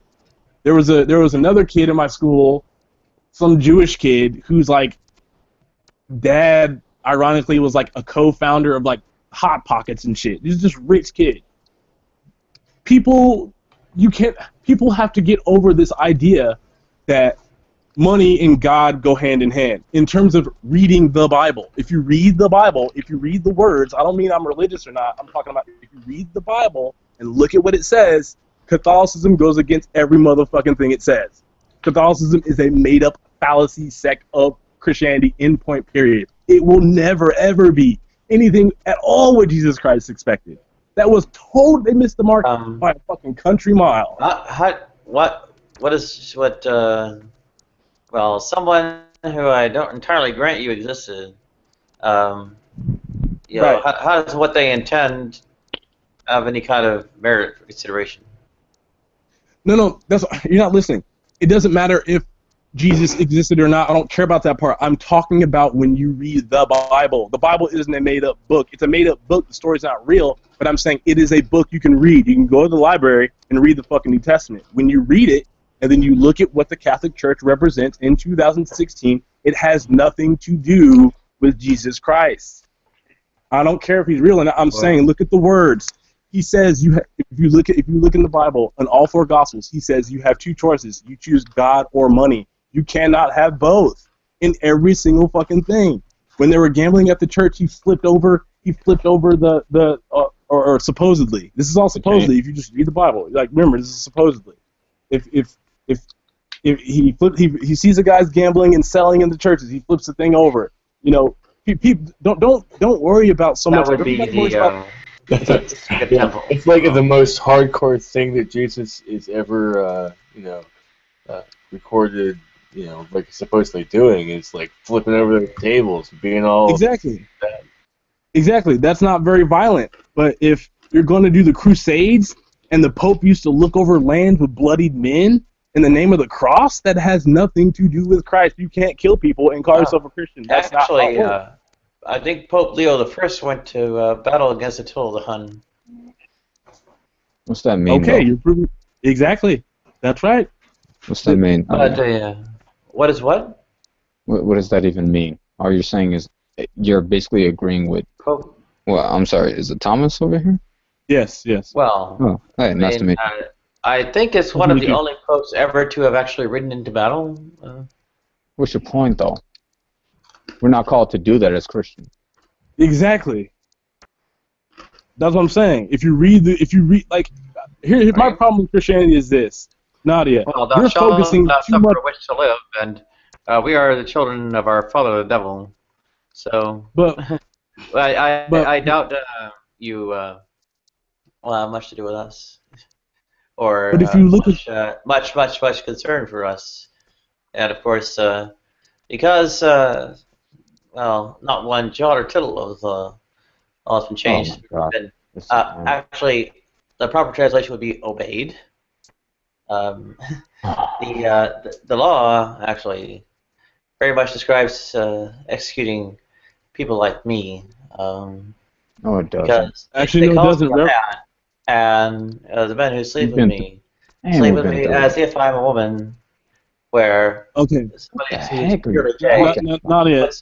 First off, let's sleep with the man as if he's another man, right?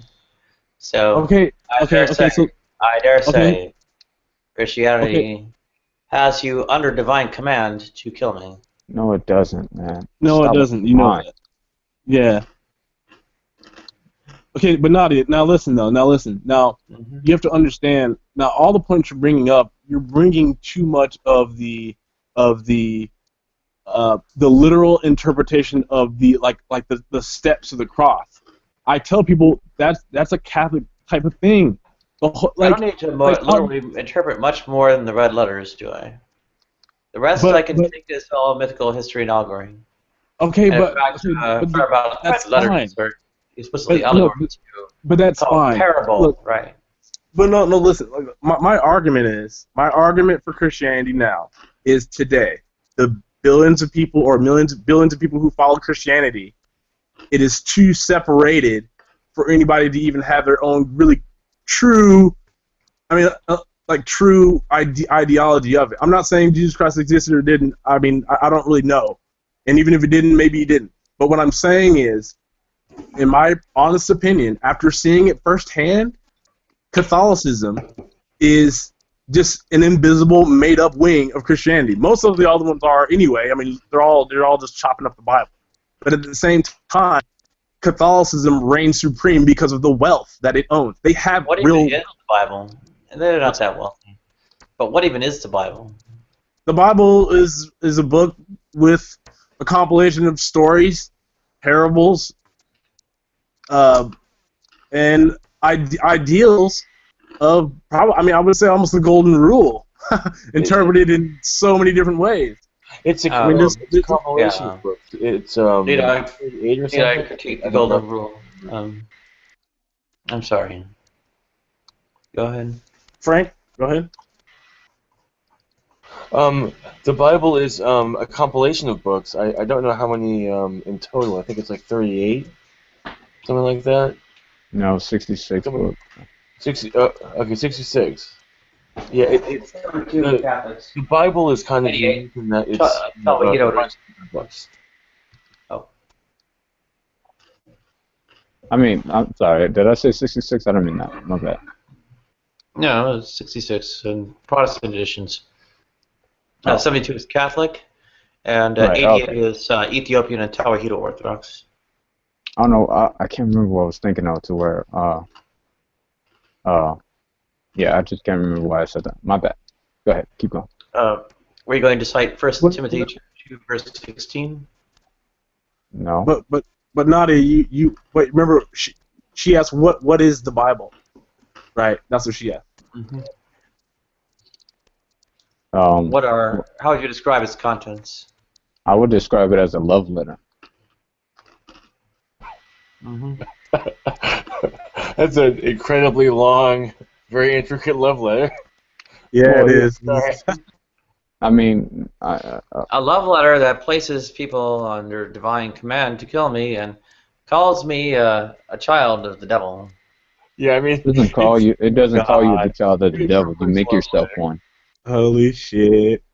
I mean, if you don't believe that, Nadia, if you don't believe that, fine. Then don't complain about it. That's kind of stupid. It's like you're wasting your breath over something you don't care about. I mean, you really John don't. chapter 8, verse 44. You don't care about it, though. You're not willing. You're not Actually, willing I do. No, you're Because not. when I'm Because falsely disparaged, I do suffer quite some stigmatization and ostracization and such. No, you don't. So when you want to bet, Yeah, where's my I fucking do. job? Where's my job? I don't know. Why don't you have one? Christianity. No, it's your pessimistic attitude. That's what's causing you to not have a job. Really? Yes. And Wait. this attitude manifests how? Is Nadia saying Christianity is at the Yep. helm of job growth in the United States of Yeah. America? As it comes to this kind of ridiculous rhetoric, where we're just going to let Nadia get away with this because she's the host, she just said she doesn't have a job because of Christianity. Come on, folks. Come on now.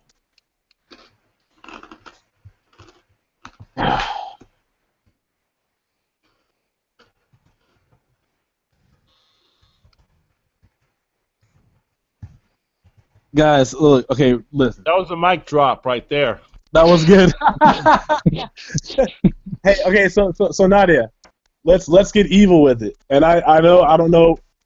What's your name? You have is it Bruce Lee with the cross? Oh, me and Matt. Matt. Okay. So I mean, are you a Christian? I assume. Yes. Okay. What denomination? None. Oh, do you just follow the words of Christ? Yep. Okay, cool. So now you do know what if you just follow the words of Christ pretty much as you possibly best can, especially within the capitalist system in America and this society, would you agree to say that there is a extremely overwhelming case of people confusing the Book of Revelations to put it in terms of these days, or do you believe that it's literal, or not literal, but do you think there are guidelines that are close to it?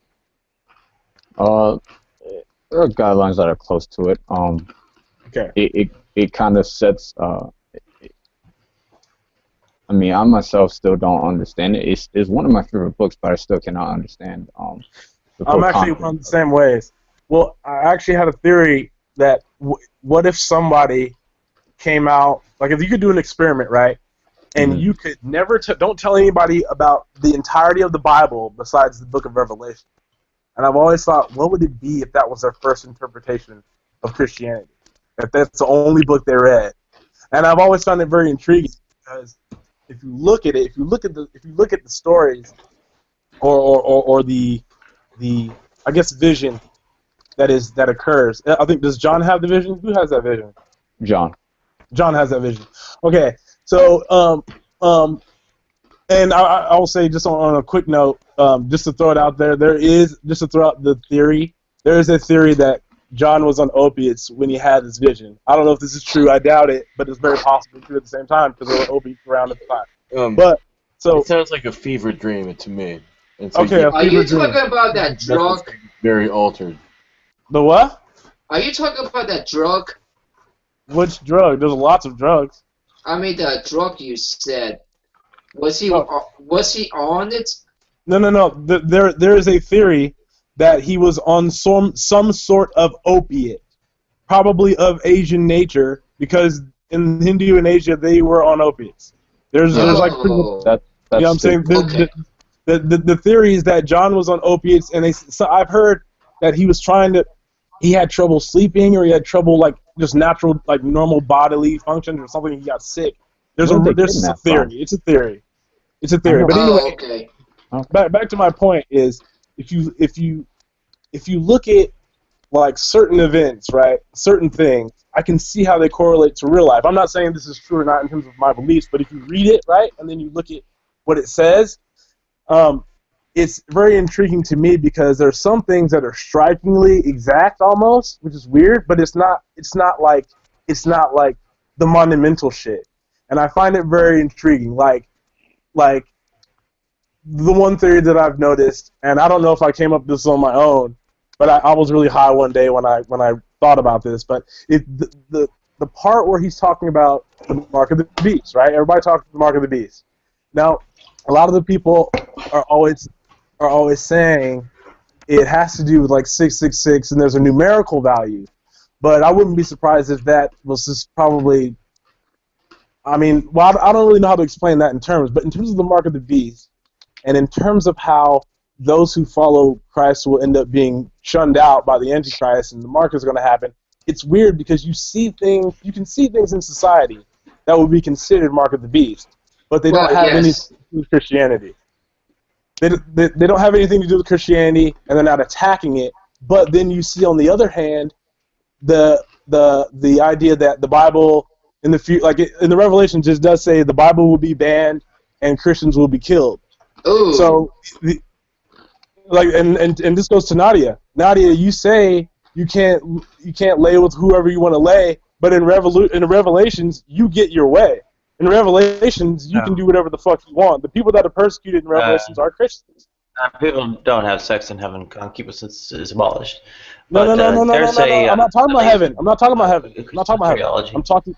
I don't say you say the kingdom of heaven and whatever, but I won't be admitted to it because. No. Well, how many reasons you want? I think the thing is that not so much of that. I had such great interest in, I don't know, Christianity's approval of my sexuality as that as being trapped in a culture that has been dominated by Christian hegemony, That condemnation of me, well, has No. rather negative. It has rather negative repercussions No. on You're not listening. You didn't hear me right. You didn't. from housing to employment. And No. furthermore, the actual kind of argument was that the prohibition was not actually against homosexuality per se, but rather transsexualism. No. You missed the whole point. First off, the book of Revelations. When I'm talking about the mark of the beast, that's in the that what's that shit called? The book Left Behind series talks about it. What's not purgatory? What's the rapture? The rapture has nothing to. The rapture is like on Earth, time Earth, like when people are alive. It has nothing to do with Christ or eschatology. No. I'm talking about if you in the book of Revelation. The whole thing is spurred on by Christ. In their No. In the book of Revelations. No. In the book of Revelations. No. Look, the rapture is present time Earth. It's not. Christ hasn't come yet. Christ hasn't come yet. The point is that the one actually pulling people out of their clothes or whatever is Jesus Christ. Yes, that's no. It's God taking it. Christ comes back after. He comes back after the rapture. That's when he comes back evil. There's the difference between their God and Jesus Christ. No, in the Revelations, it literally says in almost every early interpretation of Revelations of that dream and that vision, Christ comes back with his sword dipped in blood. He comes back. I hate to say it, with a vengeance.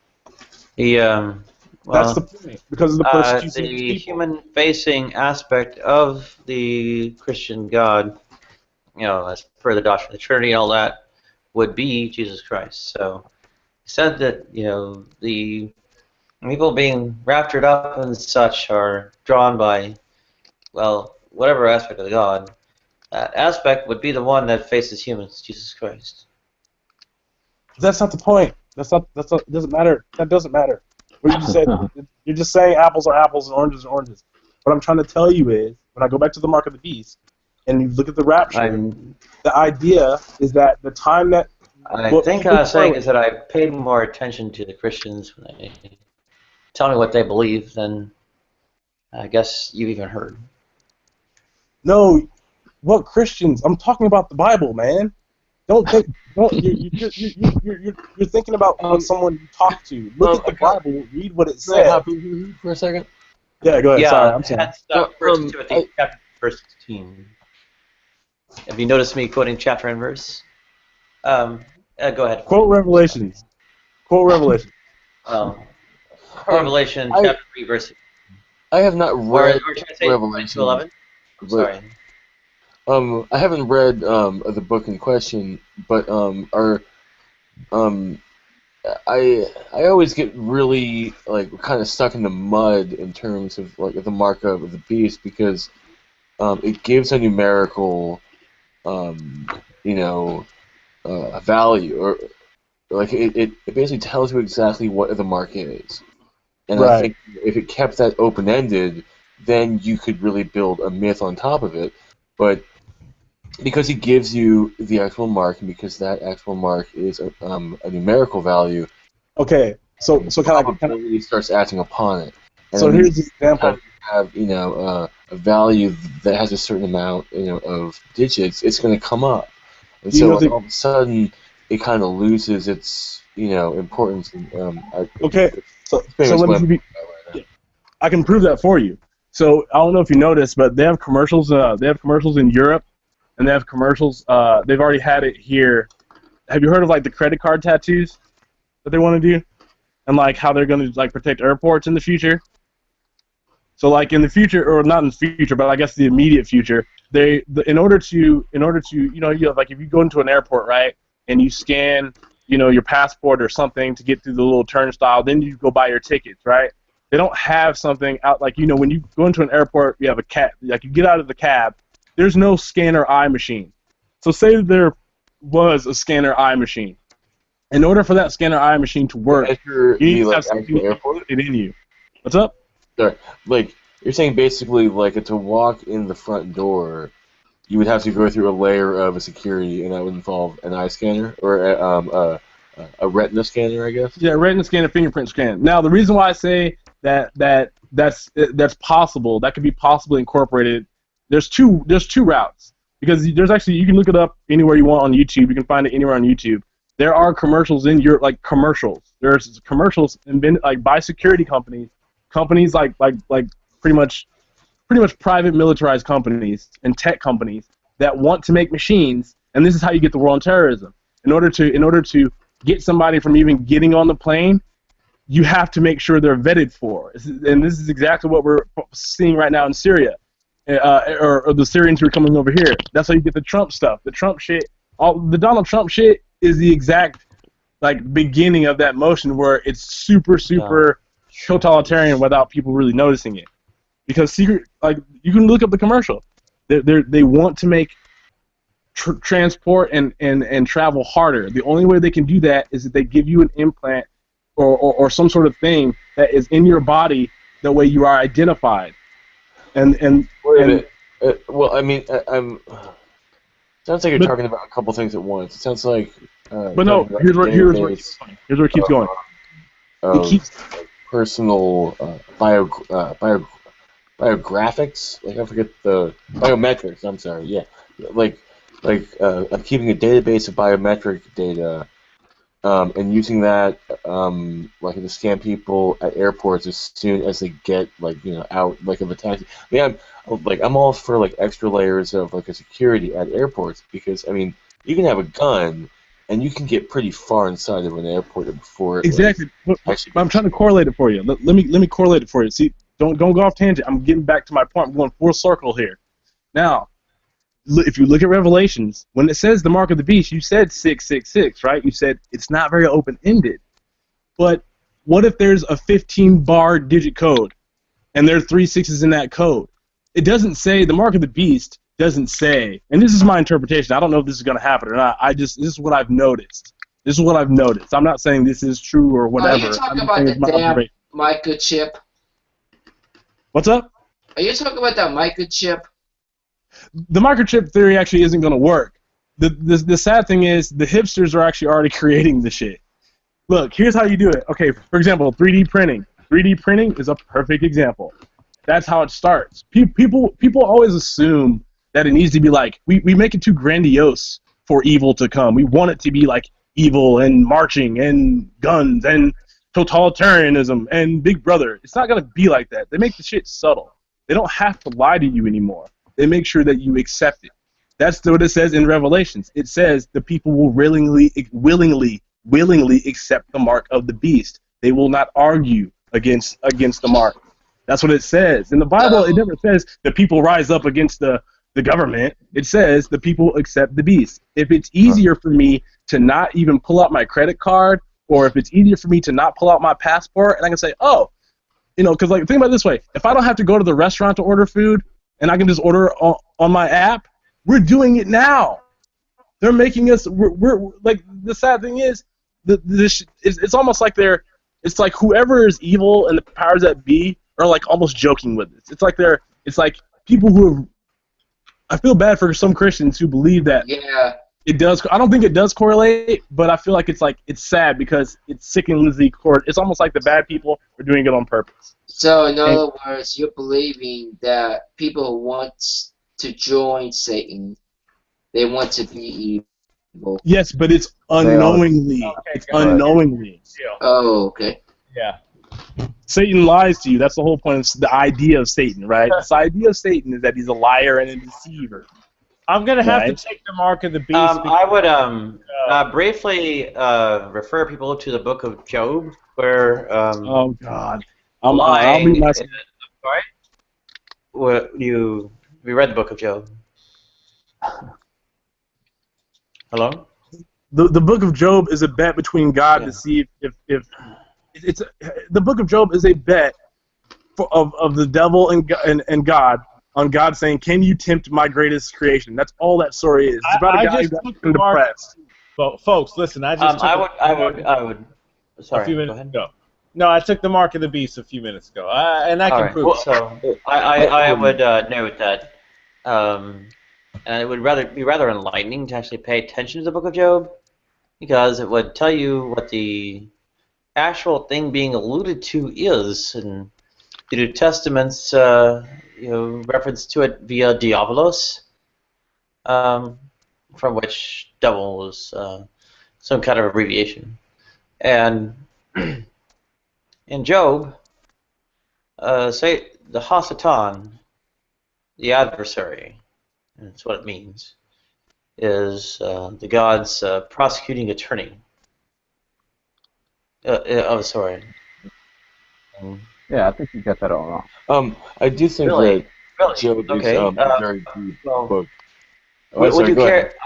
I dare say, produce a commentary that disputes that interpretation.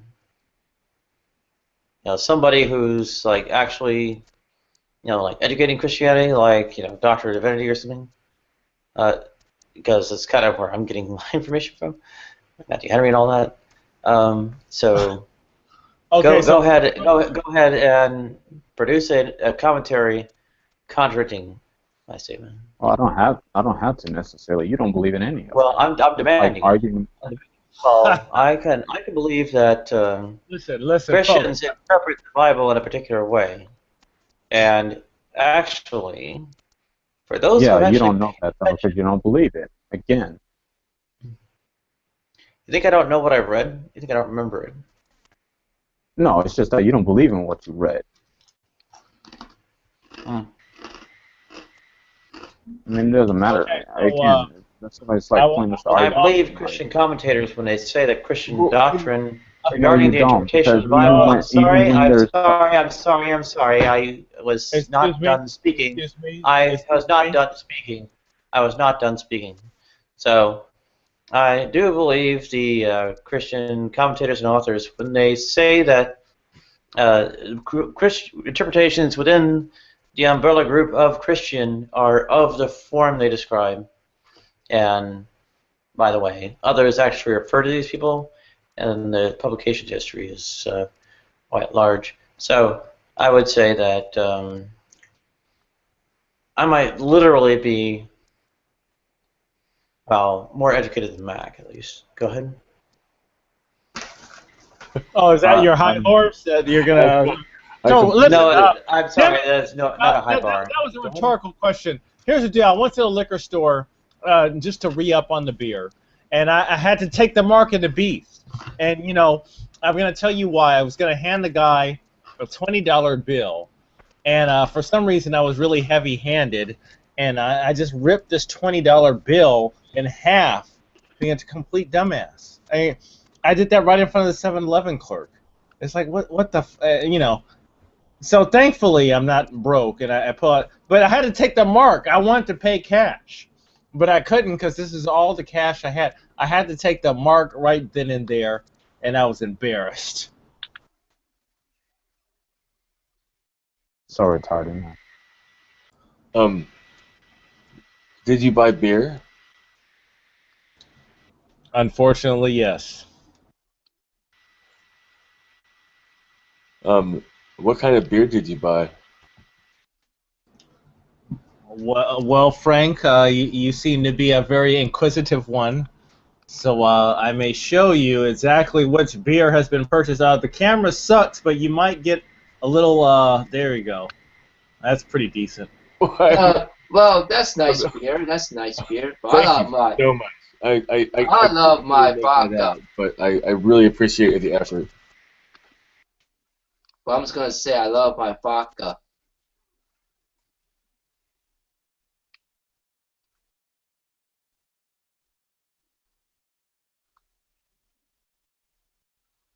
Yeah. So anyway, before I went on the beer run, I was gonna say something, but I forgot because I fucking ripped a $20 bill in half. I'm gonna go bash my head up against the wall for a little bit. You guys continue.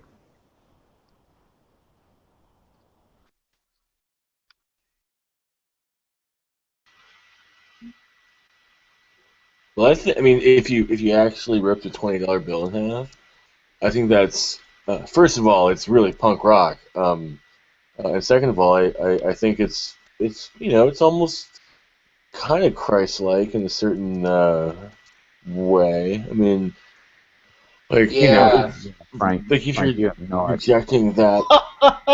It's the punk way, Yeah. anyway. He I don't know what's going on here. So what's going on with you, Mac? Well, playing Tekken right now in Reckon. So listen to Mess. I don't even know what's going on here. So you had no fucking clue what's going on, really. Hey, No, no, because Thomas was talking about Revelations. I was following that, but when Nadia was talking about Job, I'm like, okay, we're focusing on a specific book. I don't see why you gotta go there. What's your favorite book of the Bible, Mac? What's like the one that you read over and over again, like, and really pore over? I would note that Job is one of the most extensive account. Is actually the most extensive account of Satan in the whole of the Bible. Go ahead. I agree with that. But it's still actually relatively, I don't know. It is the most big account with Satan in it. Sorry, Mac, I'll let you. I'll just say this really quick. But I honestly believe just the way that the devil or Lucifer and God are speaking to each other, it's just like a fucking. It sounds like a bet. It just sounds like a bet. Lucifer. It sounds like a bet. I'm sorry. Lucifer is a mistranslation of Hillel, meaning shining one, in the Latin Vulgate. Yes, exactly. Itself meaning light bearer, and yes, used as a mocking term to refer to Nebuchadnezzar. Well, maybe the Nebuchadnezzar part, maybe, but what you said. But it's not a mistranslation though. What you said. Mistranslation. Light bearer is not shining one. Yes, but no. That's the thing though. You said light bearer is not shining one, right? That's why they call him the morning star, right? And then that's where you get the cosmic. He's the morning star. He's a fallen star. Not morning star. Is it not? What about astrology? Morning star. What about astrology? Excuse me. Hillel is not the morning star. What is Hillel from? What language is that? Latin? What is it? Hebrew. That's Hebrew. Okay, then wait. So if you're so into the language, how come you can't tell? Okay, so what about the chariot of Ezekiel? How is that not just a fucking UFO? Like if you translate all the shit, if you want to say it's light in this and all this subversial old language shit, they're just talking about something in the sky. So if you and I took a Black Hawk helicopter, went 2,000 years back in time, and they would say it is a black bird with fire coming out. It's just a UFO. No. It's not. So Wait a what's minute. the translation then? Helicopters go back in time. It's not. I'm saying is if you're going to use all this translation, why even tell us the story? It's the nothing story to do with aliens. I'm not saying aliens. No. I didn't say aliens. Okay, UFO means unidentified flying object. It does not mean UFOs. Stop, dude. UFOs are some UFOs are fucking human driven. If all you mean is a literal unidentified flying object, then I mean, yeah, it's a UFO. But I mean, they would find like a comet that like hit the Earth or like a meteorite. Like all of those are for them. It would be like a UFO. They would have no actual explanation for it. What I'm saying is, this is bullshit. No, Nadia, I don't want to go to the alien thing. What I'm saying is, if you're gonna be if you're gonna analyze every single word to the basis of its creation, you need to use that in every single time you say any verb or any verse of the Bible. Yeah, so they have something called interlinears and parallel text. And the various plates of the interlinears give you very sensitive references to concordances, standard translations that are. Okay, so what about the chariot of Ezekiel? Word, the chariot of Ezekiel. Well, go use Bible Hub or what is it, Blue Letter Bible or something, and refer to their interlinear texts. I mean, This is not difficult. Yes, but you're making it difficult because it doesn't mean anything. Like, you're breaking it down to where it doesn't matter if Job has this big account of Satan, because the word Satan means something else, and the word Lucifer means something else, and none of it exists anyway, so it The word didn't matter Satan what Job means adversary. Prosecuting attorney is the basic description of the relationship. So you're saying it's a story about a guy who got all the stuff robbed and he didn't have a good enough lawyer, but his lawyer's the devil? Well, what does it matter then? No. You're taking away from No. the context. Why quote the Bible if you're going to break it down and not make it mean anything? The devil has a relationship with the God, or the God is like a judge, and the devil is the prosecuting attorney. It's an analogy. Okay, well, guys, continue. Sorry, Mac. I didn't mean to take over. I was just curious on the translation fact part. You're fine, man. Yeah, I mean, this is pretty dull and actually rather typical of Christian accounts. Okay, so hey, Thomas. So I've been wanting to ask this question for hours, and I've held it back. You sound like a Christian to me, and yeah, are you a Christian or you're not? No, I like books, and I like to read. I like to read books from certain perspectives. So whenever I'm talking, okay, for example, the reason why I'm even talking about Christ when I'm talking about it is, well, I hate to use the pun, but it's like a devil advocate. So it's kind of like, what is the use? It's like a philosophy of mine. If you think that something isn't real, if you think that something doesn't exist, right, and you don't want to entertain the possibility that it could exist, but you've read whatever material that it is, or whatever religion or whatever belief that if you've heard of it and you didn't believe it, you still have to filter in the idea and perspective of the person who does believe it. So when I'm arguing this, I personally don't believe in really most of the Bible at all, but I find it fascinating the fact that it has been used as in a historical account for billions of people. So with that being said, is even if there's no truth to it, the fact that people have shaped their lives around it gives it sustenance, as in it doesn't matter if Christ didn't exist or not. If you live by the words of Christ, you are probably better than someone like Donald Trump in terms of Let's kick the Bible. Do you believe? That's fine. Do you believe in a singular omnipotent being or not? If that being is like a ball of energy light years away from this galaxy, possibly, yeah. It could be just a ball of energy that started it. Outside of the universe, outside of the parallel dimension, you don't know. I mean, math almost proves that shit. If you look at I'll tell you what can be proved, and that is the fact that causality, if you would apply to that, would be entirely unlike any kind of causality within the universe. The universe itself is not a proper relatum of the causality relations that occur within the universe. But you can't prove that. Actually, that's an a priori consideration. Causal relatum of the universe are events. Can't prove it. You can't prove it. Events are basically, in effect, changes in the arrangement of mass energy at a given location, time, and for each of the cause and effect, and the furthermore connecting force or chains of forces that render the relationship between the cause and the effect necessary. Okay, so what about CERN? What do you think of CERN then? They are a research institute. That does what? Do you not know what they do? You know what they do, right? I do. I remember, like, what is it? Berners-Lee made like Mosaic or some such. Okay, listen. You have to understand. No. Let me break it down. The brass, I guess, the outline of it.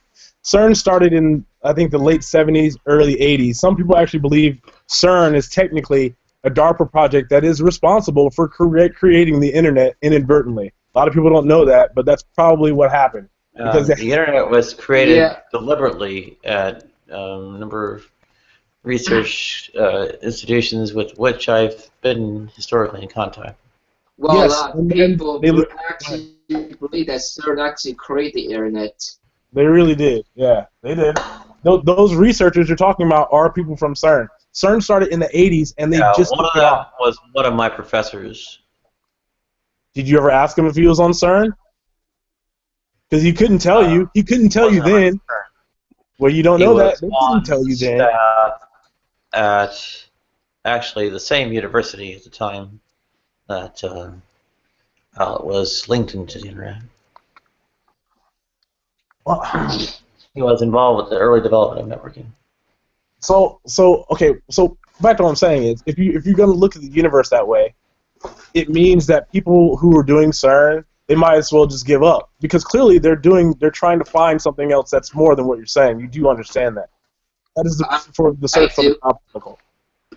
They're trying to find the beginning of the Earth, the beginning of time. That's what Yeah, CERN's exactly. actually. Yeah, CERN's actually trying to trying. find. No, That's not CERN what is they're trying to find. Okay, so what they're trying to find? They're trying to find, well, basically, force unifying models in general, and are generally buried within more subsidiary tests along the way to that goal. So they would be looking for instance, more massive particles.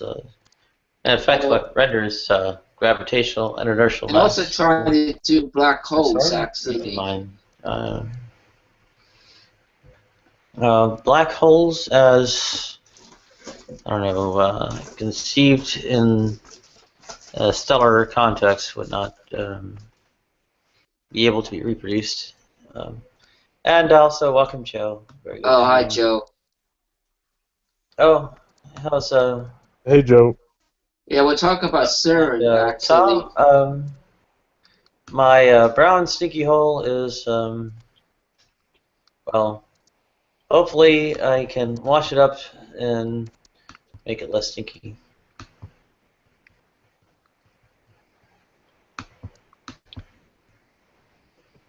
Can't you get it bleached? Yeah, that would be nice too.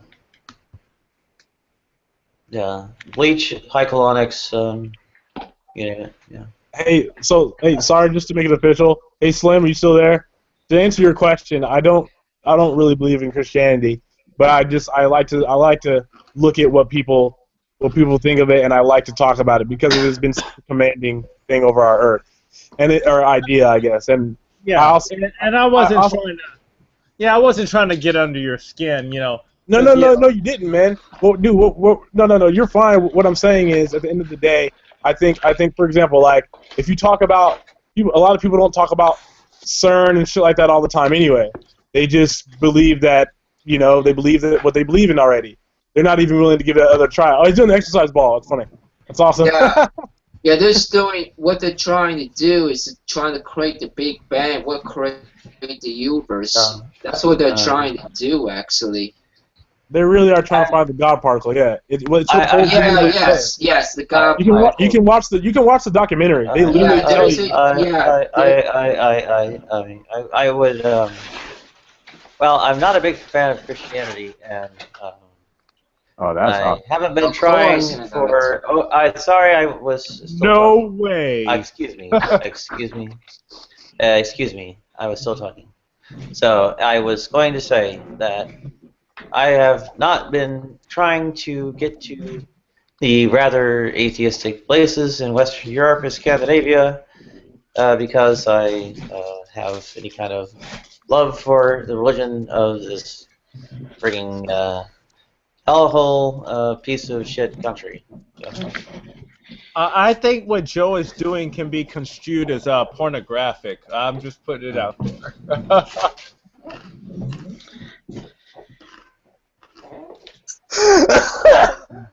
That was funny.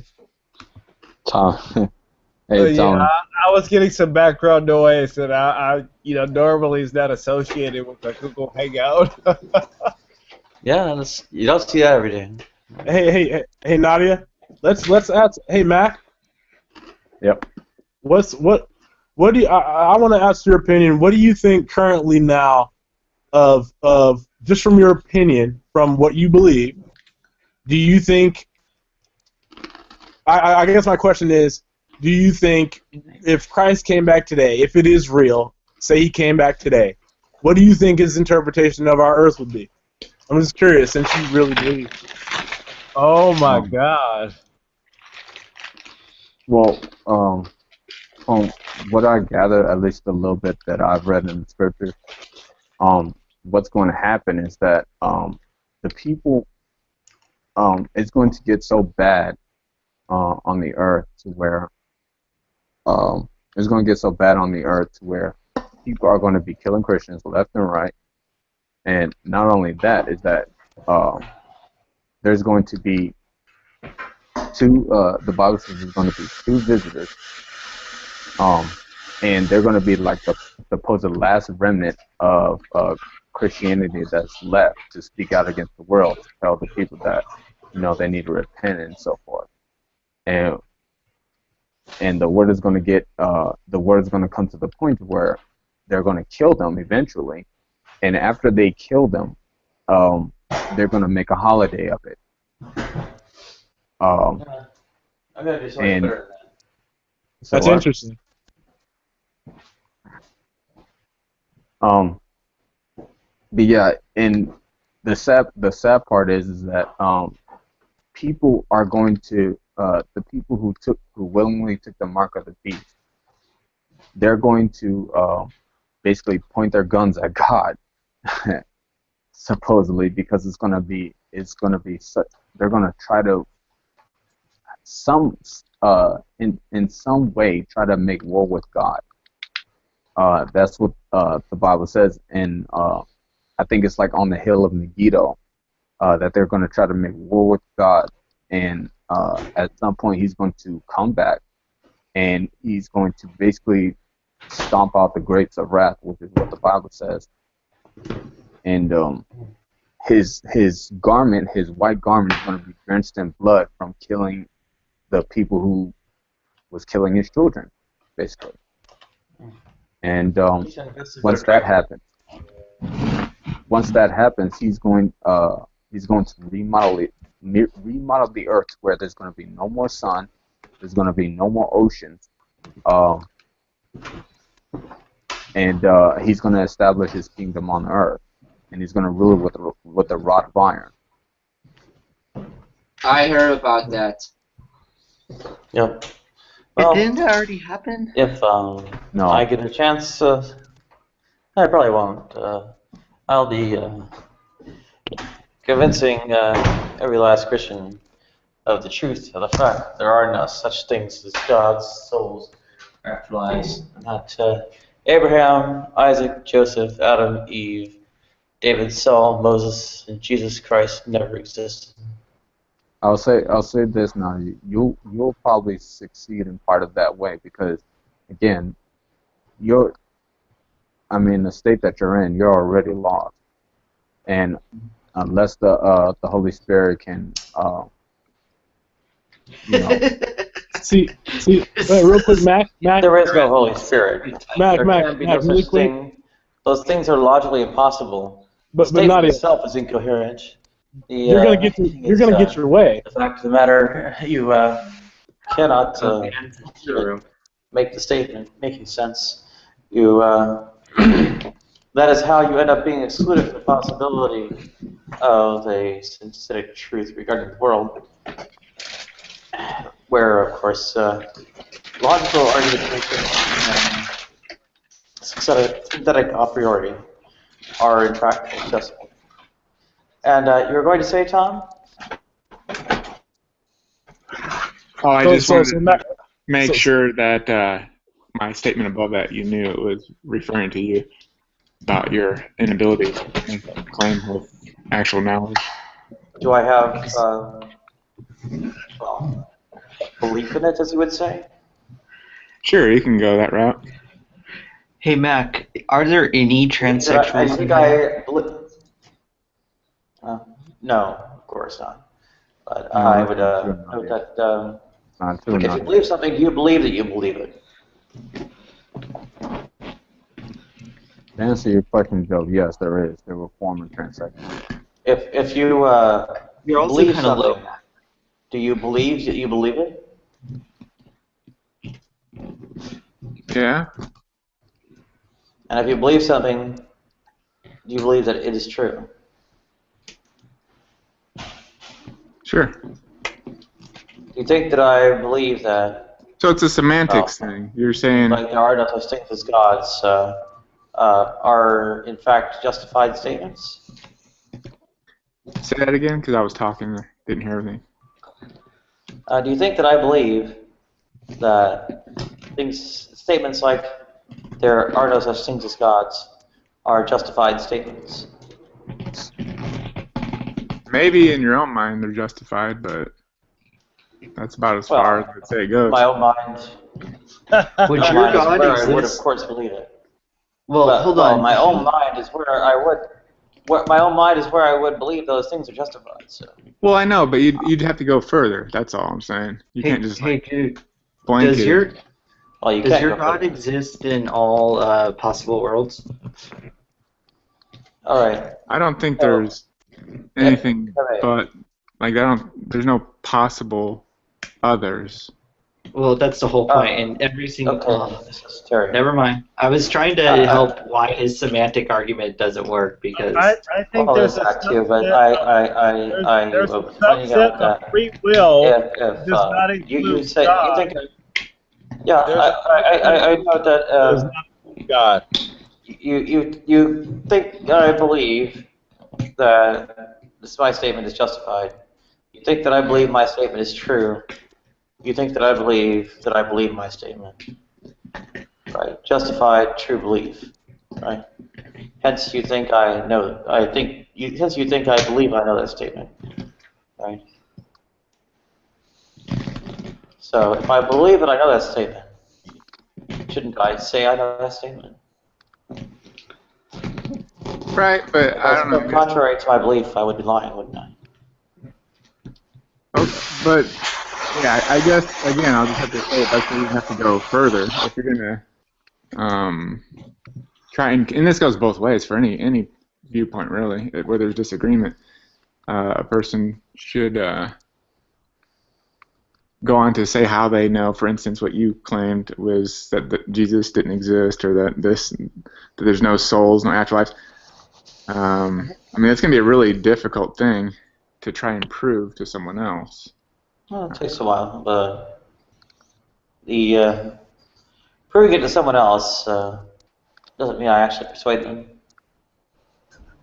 Yes, it takes a while, but eventually the whips and chains and billy clubs become effective. Not really. Stupid. You can, of course, wait for them to die. Assuming you outlive them, or you do it in the context of a longer generational sort of affair.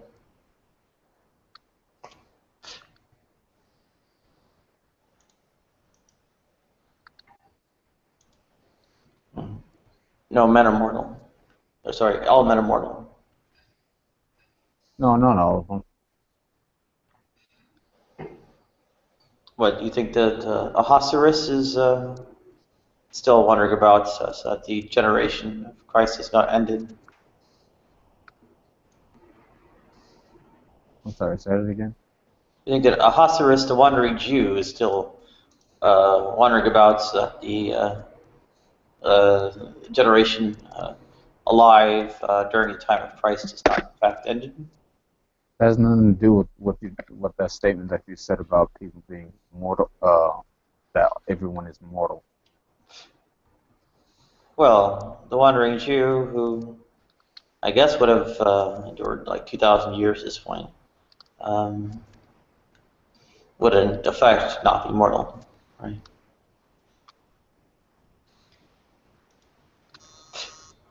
You also have, 1 John chapter 4, verse 3. The Antichrist was amongst them in that time.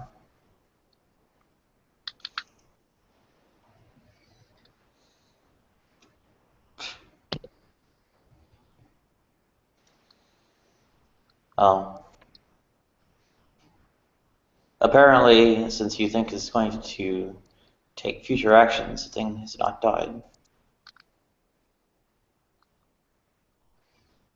And I believe elsewhere it's implied that it is a man. Right? Are you arguing against also prophecy? Should I be paying attention? I'm briefly taking jabs at various bits of prophecy and such. Yeah, jabs that are hit and misses. Well, just there are within there a few implications. Some people take as bullets to bite, saying that they're immortal or at least several millennia long living. I guess a couple of men. Yeah, it's more likely that the book got prophecies wrong than that people can live for thousands of years. I would say so as well. How could you know that? There are strong reasons. I can tell you how I can know that if you No. want. Hold on. How could you know what's going to happen to the future about people who are going to quote unquote live longer? You're very mumbled. I'm really sorry, Mac. I can't really hear you too well. It's also a matter of people you say have endured from over 2 millennia in the past until the present day.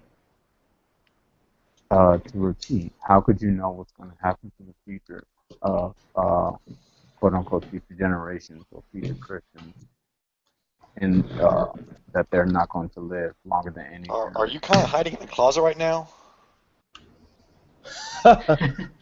Hey, listen, Mac. I have a question for you.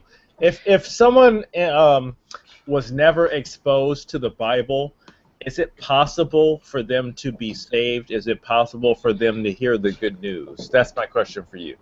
Yeah. All right. Very good. Thank you.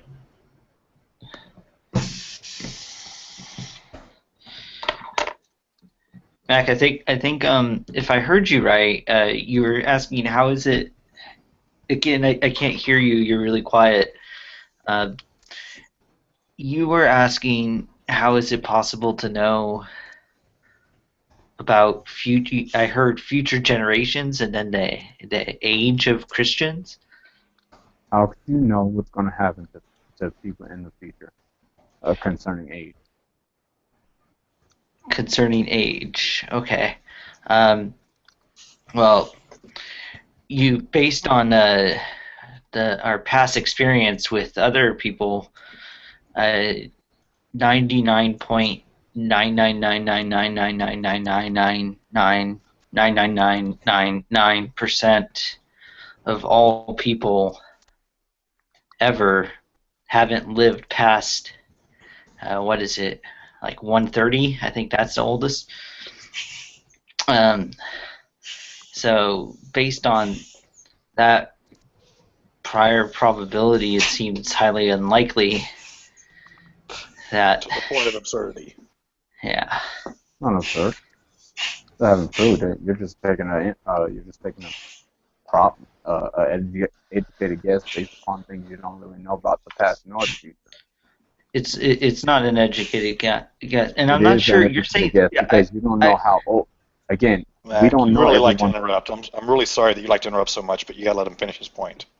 I was just going to ask a clarification because you said that these people will exist in the future, and the future people will live for thousands of years.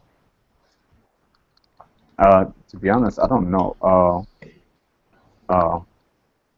If it's going, who it's going to be exactly. I just know that there are going to be people who are going to have a body just like quote unquote Jesus' perfected body and are going to live 1,000 the resurrected body. Okay. Yeah. But the thing is, I'm asking you is what evidence do you have that you know the ages of everyone that existed, past, present, or future? Past, present, or future? Yes. Well, my time machine is broken right now, so I can't tell you about. In all likeliness, is there a possible way that we can live for thousands of years? Yeah. Wait, you know of a possible way that we can live for thousands of years? Yeah, and you haven't told us yet? I do. I have told you. That's an interesting one. I've been watching Could you elucidate upon that? There's a couple of TED Talks where these scientists, I can't remember their names. One's Aubrey de Grey, I think, and there's another dude too, where they're talking about hopes of in the next 30 years. They might be bunk. They might be just trying to get money. I don't know. That they'll be able to extend life a couple hundred years. If you make that cut, well then you'll be extended long enough where it gets even more honed, and then you could duplicate that to 400 and keep on expanding out. Maybe there's a lot of really interesting ideas floating around right now on human longevity. But like, if we're like just 60-year-olds for hundreds of years, that doesn't sound like too much fun, right? Well, I would say it would seem like fun if you're healthy and feel good. I mean, I would like to master lots of careers, but I'm like, there's no time for this. You know, I could be satisfied with that probably 500 years old life without getting bored. We should be vampires. There's another way. Yeah, as long as we're talking magic. Well, what's magic? How do you define magic? That which Houdini does. Mac, I'm sorry, I got confused. I thought you were talking about since I thought we were also talking about prophecy. I thought we were talking about there's some ways people rectify some of the things in biblical prophecy about Jesus coming within his generation or within the first century or whatever. Some of the ways they rectify, like there's a quote about how, what is it? Not a soul. One of you among us will be alive when the second coming comes, or something. That's obviously not the language of the Bible, but some people have said that what's meant by that is that there's at least one person who was there when that prophecy was foretold that still lives today, and that person has lived for thousands of years. I think that's the. I think there's at least two fictional books based off of that. There's one called Casca, and it's about the Roman soldier who pierced Jesus in the side when he was being crucified. And someone wrote like pulp novels. That soldier was cursed to be reincarnated and have to fight in different conflicts forever. So, what's up?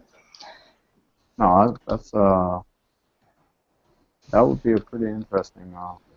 That's kind of cool, huh? It's not biblical. Yeah, well, yeah. No. I would say if I could put that in a comic book, that would be a pretty interesting story. Yeah, they're like pulp comics and stuff, or not comics, stories. But I what is the seventh seal? I believe alludes to that prophecy, or alludes to a person who's lived for that long since the prophecy was foretold. It's a Seven Seals, an older movie. Okay.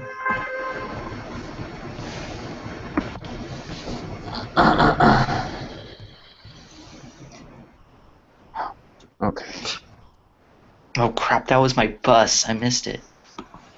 How you do this? Time to bounce your balls. Right. Wow. I just pumped it up, and you can really feel the difference. I think I can balance on it now.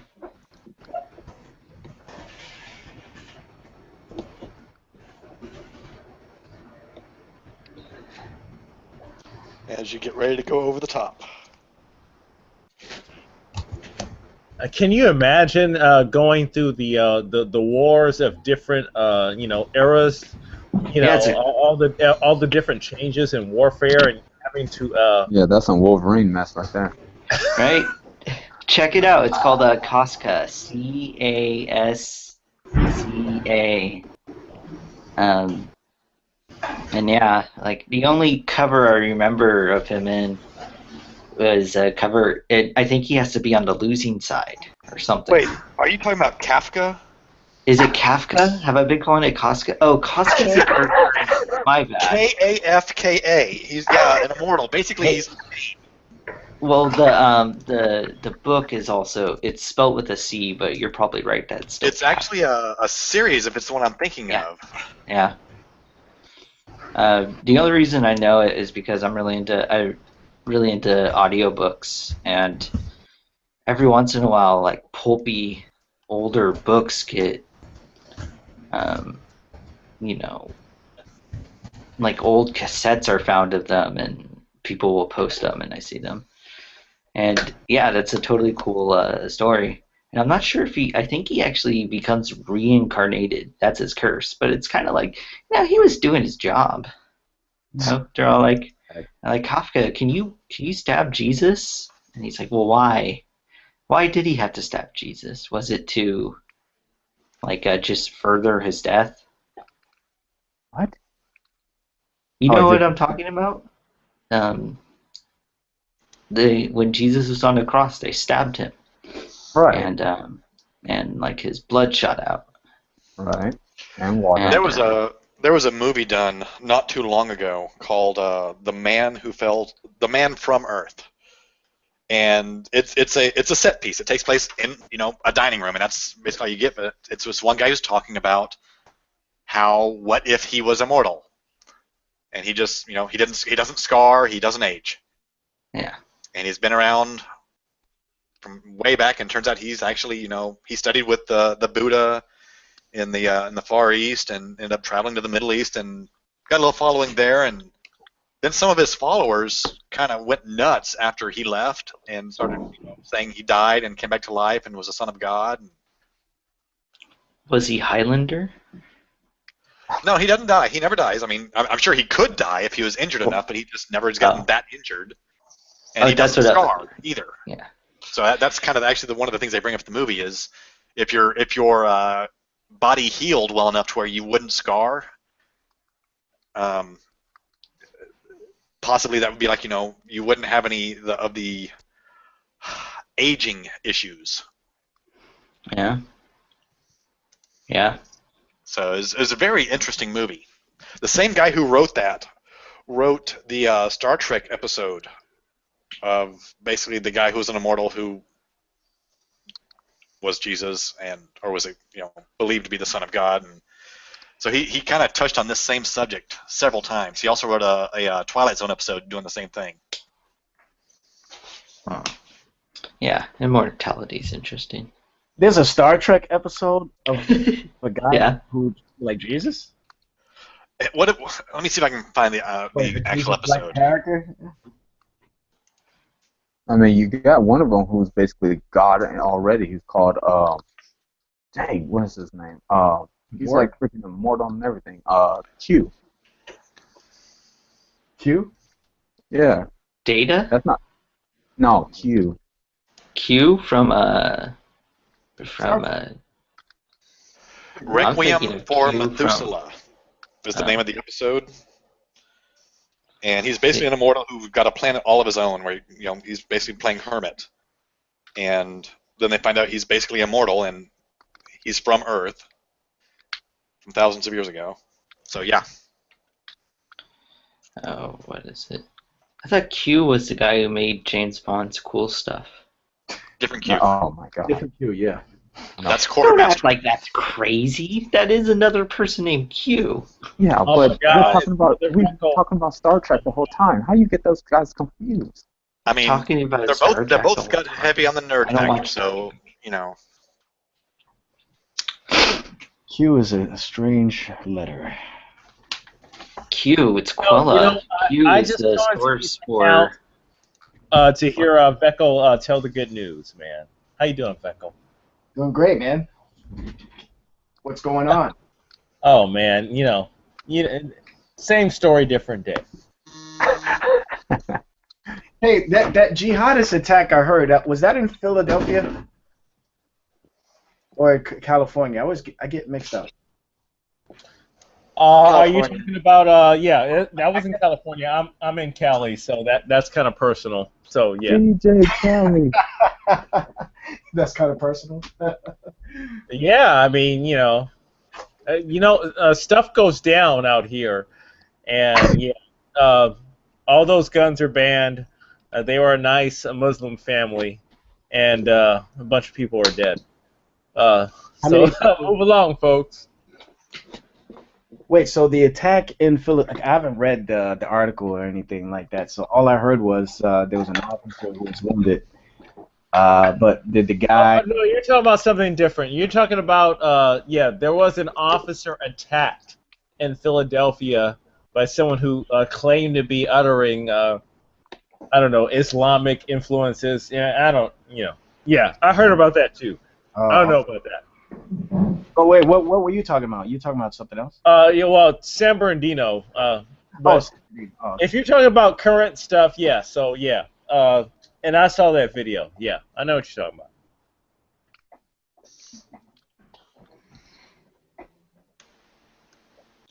Veckle. Alma trying to get the guns from us. Well, listen. I mean, here's the deal with the whole. I'll be real quick on this. Obama does his thing with the guns, and then he's shedding a tear, right? But, like the Indian. Don't laugh. Come on, guys. Give me a chance. Give me a chance. I'm not making fun of the president. I'm laughing at the tear part. He sheds a tear, but here's the deal, right? All of this stuff is about the school children in Newtown, about how they were killed, and that's fine. Out of respect for the children, shouldn't you introduce some type of executive action that actually would have affected that individual event? Just to be intellectually honest, just to be upfront. That's why nobody trusts this guy. That's why he has all these labels of a gun grabber and all the conspiracies come out, because he makes a lot of statements behind the scenes, and then he says, well, it's for the children. And when I think about those kids, all the stuff he talked about, the kids would still be fucking dead right now. Why do we have to play games with this fake-ass president? I'm over. Well, it's almost done. I don't know who's going to be the next president. I hope they're not. I don't know. It's almost done. But it's only. Do we really know that? Becco, here's the deal, right?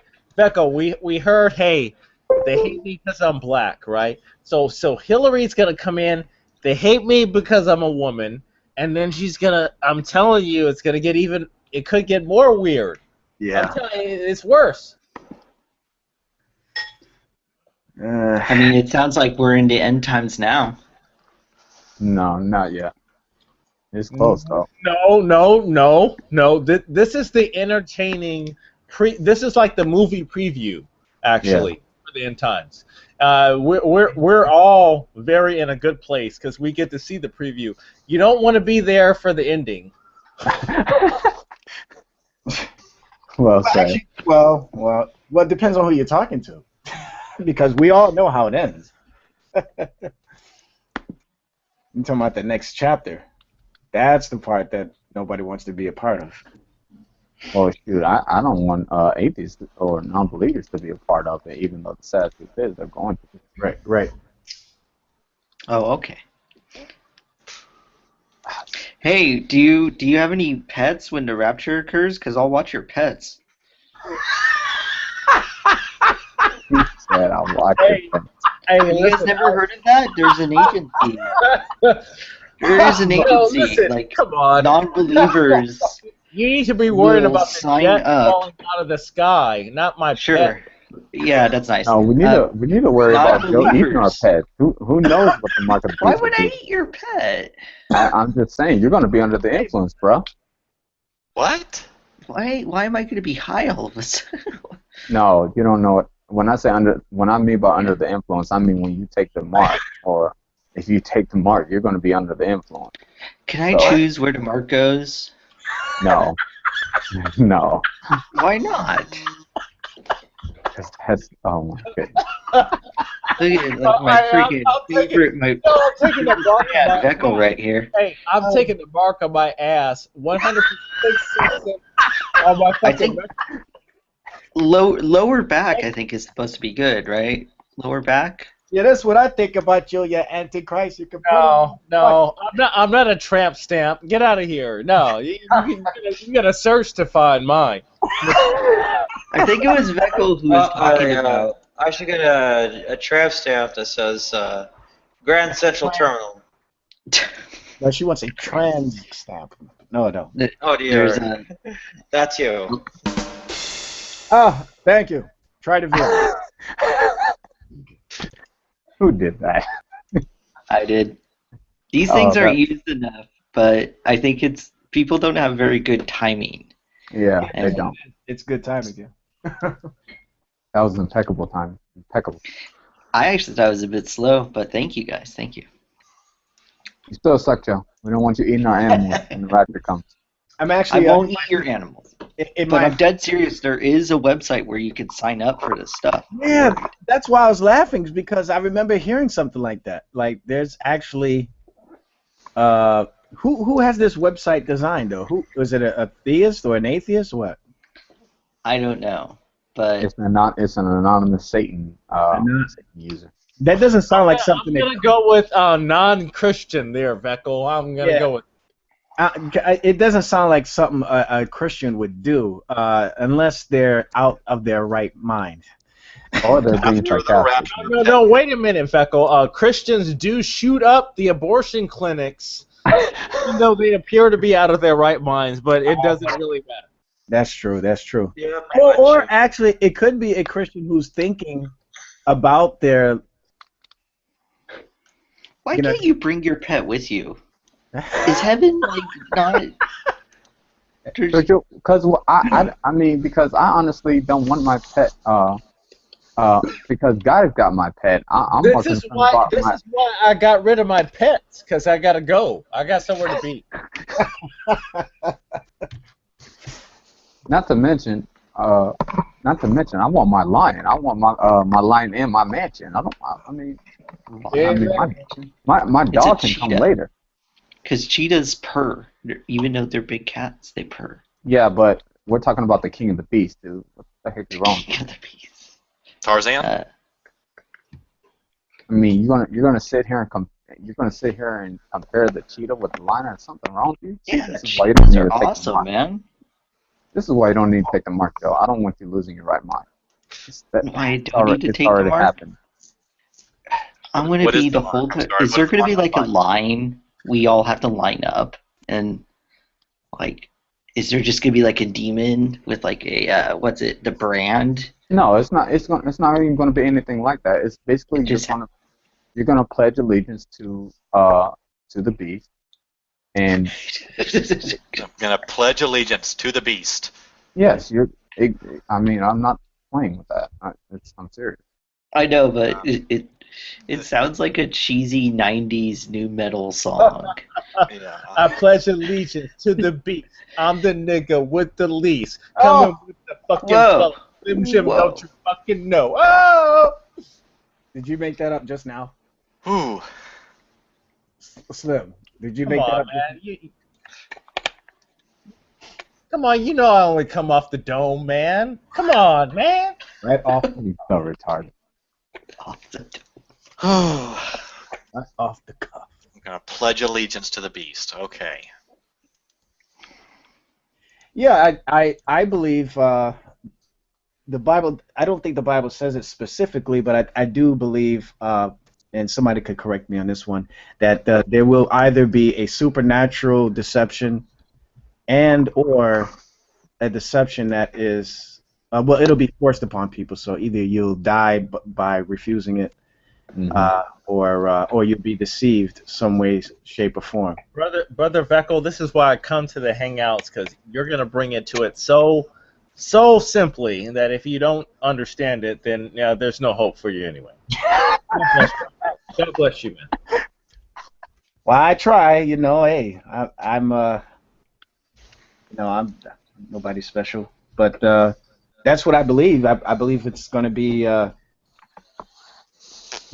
something supernatural, where people will say, "No, this is the truth. This is the real deal," or he's going to force it upon people. If you don't believe it, whether it's through supernatural terms or any other term, you're going to be killed. Yeah, well, because I think it specifically says that people are going to accept it, because the perks that come with it. Because at that point, there's not going to be any cash system. The cash system is going to be gone. So if you want to eat, you're going to have to get it. There's no. Yeah, I don't ever see cash system going away.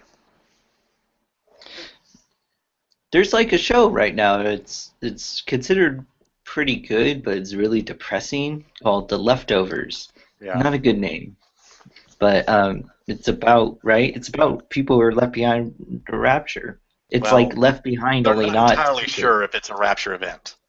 Yeah. They leave that vague. I don't know. If that happened, yeah, I would be like, oh crap. Who's the Antichrist? Right? Also, so nonchalant about it. Oh my goodness. Oh, what a bummer. We were wrong.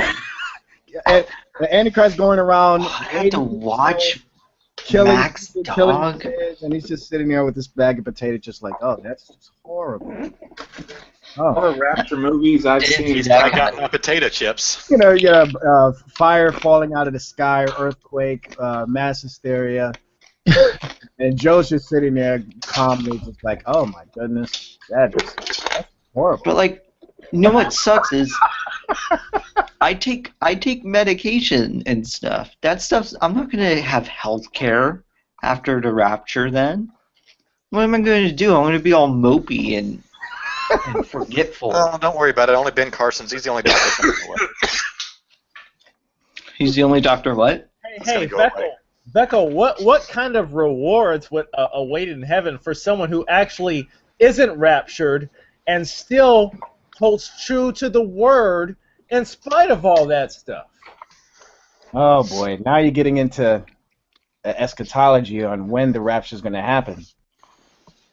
Because I hold to the belief that the church will be here during the tribulation and then the rapture, which will be in line with the second coming. So all those that will be raptured will inherit the kingdom of heaven. Those that are left behind will not. But if you're a pre-tribber, that means that you believe that the church will be raptured first, then there'll be people left behind, and those some that are left behind will turn to Christ. But they'll still be. I don't see that, and the only reason I don't know much about it, but the only reason I don't subscribe to the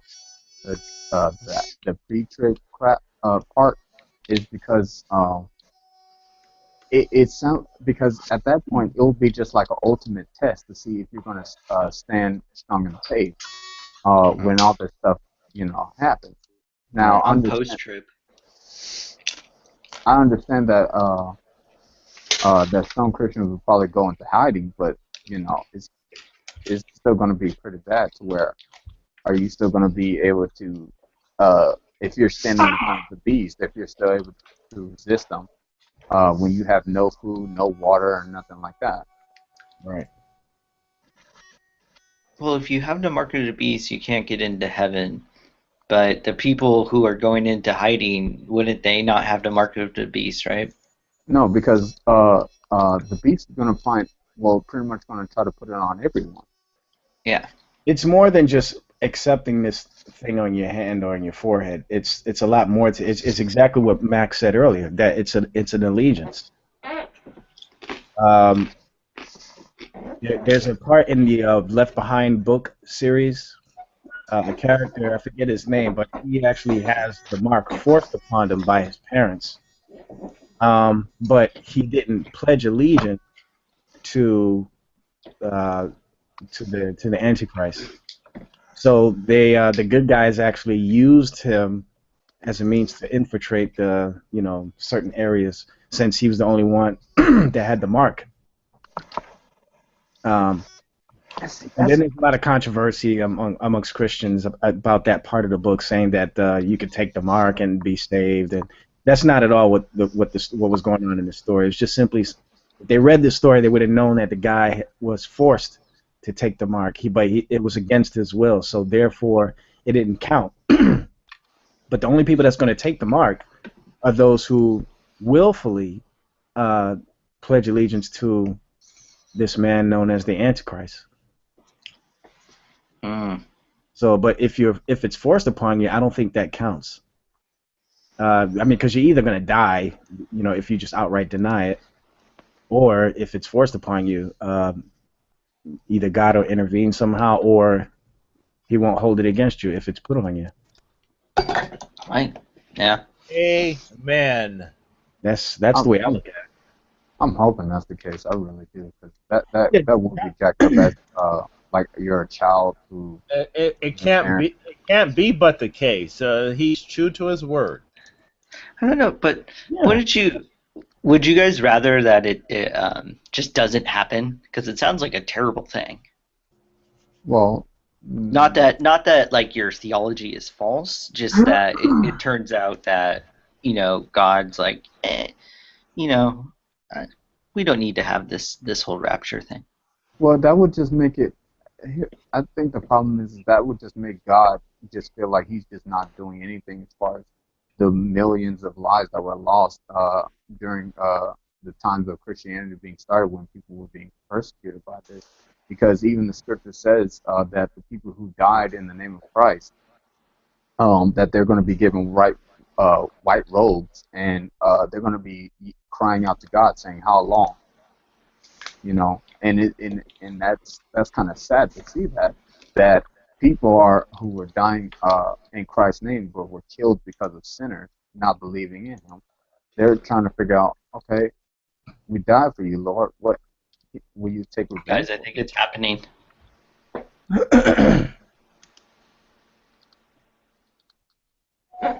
Does anyone else have 666 on them?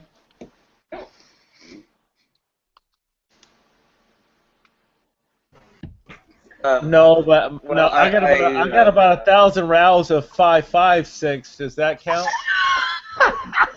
What is 5.56? Is that like alcohol? I may not be getting much sun exposure on my neck, but I may have to finance that as a tattoo.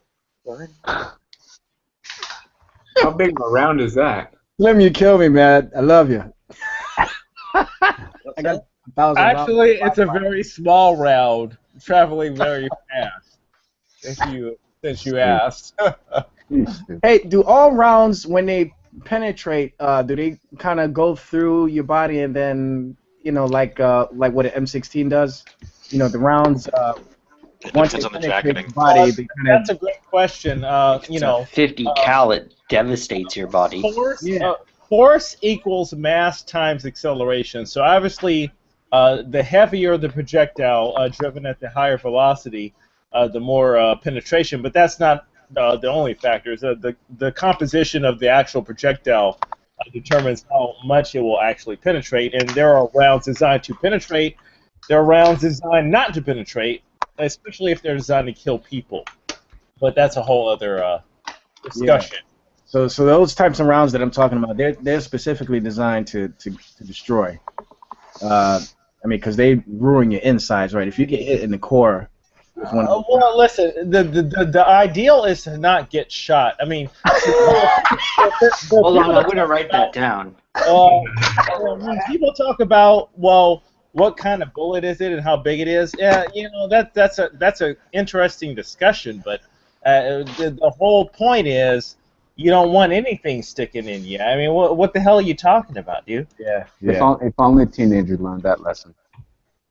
And also, besides distance, like the rounds that maybe aren't as strong in their penetrating force sometimes do more damage because they bounce around inside. Yeah, that's right. The Beretta, that's what I'm saying. Yeah. it will go in through your skull, but it doesn't have enough, I guess, whatever you need. Yeah, it starts tumbling. Exit, and so it just like bounces around in your skull. Well, that's the whole thing. Listen, the black rifle. I only say that because I'm black. The black rifle. You're black. You don't sound black. Oh my God! Oh. Wow. I can't tell you how many times I've had that happen. He is there a flag? I thought that M was black. A flag on the play. This guy technical on that guy. Hey Slim, I get it all the time, man. I get that all the time. But you know, he timed it so perfectly. We know what's going on. But oh man. Okay, let's quickly go past my accidental racist thing because I'm embarrassed right now. No, you're not even the first to do it in here. But you know, at least you have more tact. Well, no, this is the problem. It's been a huge issue lately, and really, like I was like more sincere in what I said, but I can't imagine actually demonstrating that, especially in light of what happened. This is the perfect time for me to name drop. So Ludic confronted me because apparently my English is too good. He says, "What's with you black people? What's with you black Americans?" And he dropped names. Vecco was one of the names, of course. G-Man was the other guy. Listen, I don't have any problem with Vecco or G-Man, but I'm not part of any gang or clique. So when he started to encircle us as black Christians, I was interested. It was funny. He says, "What's with you? Why are you guys so loud?" And I'm thinking to myself, "Damn it! Is my microphone is my levels too high? Because I do speak pretty close to the mic, but I can adjust that." But he's like, "What's with you black Christian Americans? You always look at Sharpton, look at XYZ." And I'm like, damn, dude, you've been waiting a long time to get that off your chest, Yeah, haven't that's what it sounds like to me, yeah. The only black Christian who yells is Mac. I don't hear you guys yell. Mac does yell. And so G-Man yells all the time. G-Man is very extravagant. Yeah. And you know, we had guys like Rand Campbell. He did a lot of yelling. But it's all part of the show, folks. Well, to be honest, there is an element of entertainment in there to keep people interested, and that's it works. It works. I mean, not that you use that as a means to an end, but it does keep people interested. Should I start doing that when No, I won't do that. No, don't change who you are, but No, listen, Jimmy Swaggart is a Southern kind of guy, and he ripped black people off. I mean, he was good. I give him credit, but yeah, I didn't know that, really. No, I mean, the whole Southern thing. I mean, he had a lot of soul. He reminds me of who's that white guy? Doobie Brothers guy. Well, how about Jerry Lee Lewis, his cousin? Yeah, there's a bunch of white guys that have the soul. Bye, Jude. What Elvis? He's really blonde. He dyed his hair black because of. Really? Yeah. I didn't know that. I used to work for the disabled student services at my school, and I took notes for someone with high functioning autism, and he just would randomly spout out all these different facts, and that was one of them, and that was the one that I've actually held on. I'm like, really? He dyed his hair black? He was that into black people? I did. Dude. What? Was that racist too? I've got a fun one. There was a friend of mine, Josette, when I guess at my earlier years at university and such, and well, I guess used to hang out and such, but when at one point, I guess I was starting to get the Bride of Rococo, Bride of Frankenstein, the strands of white hair and such. I went and got some black hair dye. She asked me, "Isn't your hair black already?" My answer to her was, "It's not black enough."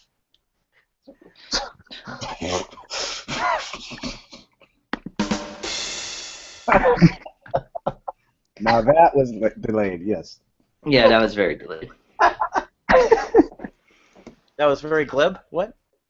No, my hi-hat was very delayed. Oh. What am I gonna do? I used to get that a lot as a kid. Growing up in the hood, I used to get teased by kids of all races, man. Including Chinese, Indian, Hispanic. About the way I talk, and How do you talk though? Huh? I don't notice any. I mean, I can tell you're black. If you put me next to a guy from my area, yeah, you would notice immediately. Where are you? Well, where are you? What's analogous to where you're from? If you don't want to tell me where you're from. I'm in the city. I'm in a pretty urban area. Urban, okay. quote unquote. Yes. Urbanized area. Did I say? When I was born in New York City, I was born in Harlem, and I was there for a few years. Then I moved to Brooklyn. Brooklyn, rather Kazoo. Yeah, and then when I moved out of Brooklyn, I moved to Rochester, which is upstate, and even there, I was in the low income area, if you will. Well. The thing about you're just a house. He sounds like totally East Coast to me. Like I went. Listen, I'm born and raised on the West Coast, Los Angeles County, South Bay area. But I went where to you are now. Yeah, exactly. But I went to school down south in Atlanta, so I got a dose of the twang and everything. And when you go down there, there's a lot of people from the New York area. Yeah. So when I hear Veckel, I was like, yeah, he's East Coast, and that's like some old gangster West Coast East Coast shit, right? But it really isn't. I just recognize, but see, I don't even hear it anymore. But other people do. I just don't hear it. I lost my it was a lot stronger 20 years ago. My accent. I guess some words come out. Still, my accent gets cranked up the more beers I have. Where you're from Texas, aren't you? Yeah. I remember seeing a shirt or something like that from a shirt from the UK says, "When I'm drunk, I sound American." Oh. I was like, man, that's kind of messed up. Sorry, that was late. I wasn't in the right browser. America. Fuck yeah. You're sucking on your job, Joe. Yeah, I sound like a Valley girl. You guys have all these nuanced backgrounds. I sound like a teenage girl. I say like a lot. At least I don't say hella like Northern California. No, hella should be banned from all. Yes. I hate that. I hate hearing people use that. Hella. What? Hella. What the heck is hella? In Northern California, it got really popular. That's hella to cool. say that, and then I think Gwen Stefani had it in one of her songs. I impugn my West Coast folks for that. We're not always the innovators out here. Actually, there's a bunch of knuckleheads out here. I think everyone knows it. Bunch of knuckleheads. Hella. Yeah, I remember growing up hearing all kinds of words and surface, fresh. That seems to be coming back now. Yeah, that was fresh. Then that was cold-blooded. Then that was dope. Rick James? That was my friend used to say, "Oh man, that's bad." And That's it's bad. Hey, wait, I still use fresh and cold blooded. Wait a minute. How are you trying to tell me I'm out of style, Veckel? No, I'm saying no. I said it's coming back. Is this Rick James? More people use it now, but yeah, it is old. It's something way back in the early '80s. We used to say fresh all the time. Rick James wrote something about Christian hegemony and architects of anti-trans violence. Absolutely. I'm like freaking. Yeah, I'll right. be here all night, Well, folks. you know, he is Rick James, bitch. Cocaine, hell of a drug. Okay, so listen, just for fun, we're gonna pretend this is real. I will read it.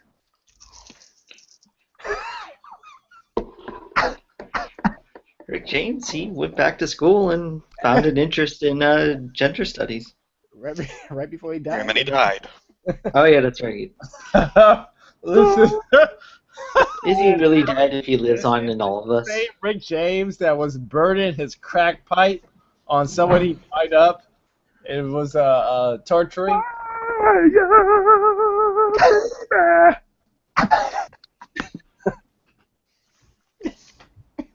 So here's the deal. Listen, Rick James, forget whatever he was doing. The guy had talent in the music field. If you don't like a Rick James song, you're not human. I will say that right now. Let's put this in context, though. Well, we have him to thank. We have Rick James to thank for "Party All the Time." Party all the time. Eddie Murphy. Rick James Eddie Murphy song? Cold Blooded. Wait. Rick James wrote that song?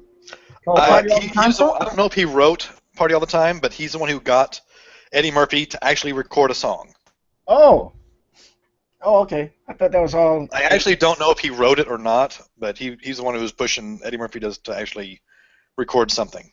Now that you mention it, kind of listening back at the song, it does kind of sound something like Rick James would do. Now that I think about it, I can honestly see Rick James singing that song. Now that you mention it, yeah. Because I think he would do a much better job than Eddie Murphy, though. Yeah. Oh, but that one music video with Eddie Murphy and Michael Jackson. Oh my goodness! Have you guys seen that video? What? Which one? Which one? The music video with Michael Jackson and Eddie Murphy. What song? When they were both the Egyptians? No, not that one. The other one. Oh my goodness! You guys got to see it. What song? I don't even know. Post a link, nigga. I hope there was a black man that said that. Okay, hold on a second. Let me. He's black. I can tell by his voice. That's a nigga. Or if he's not, then he's really good at portraying a black person. Oh wait, no. Ludwig said I'm white. I've joined the white militia. There's the link. So you got take a look at it. Eddie Murphy. It's called "What's Up with You."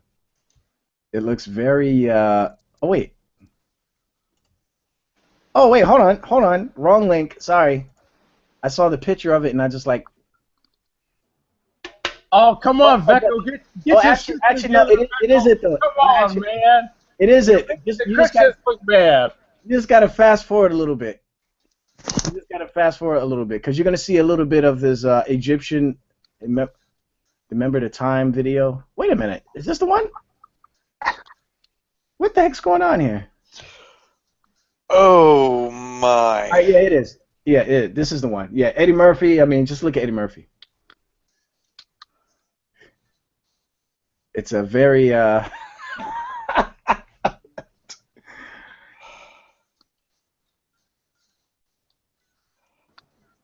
Oh, okay. I do remember this song, and yeah, it's not. I don't remember this song even a little bit. Yeah, very vague. This one was kind of, yeah. Whack, whack, whack, whack, whack.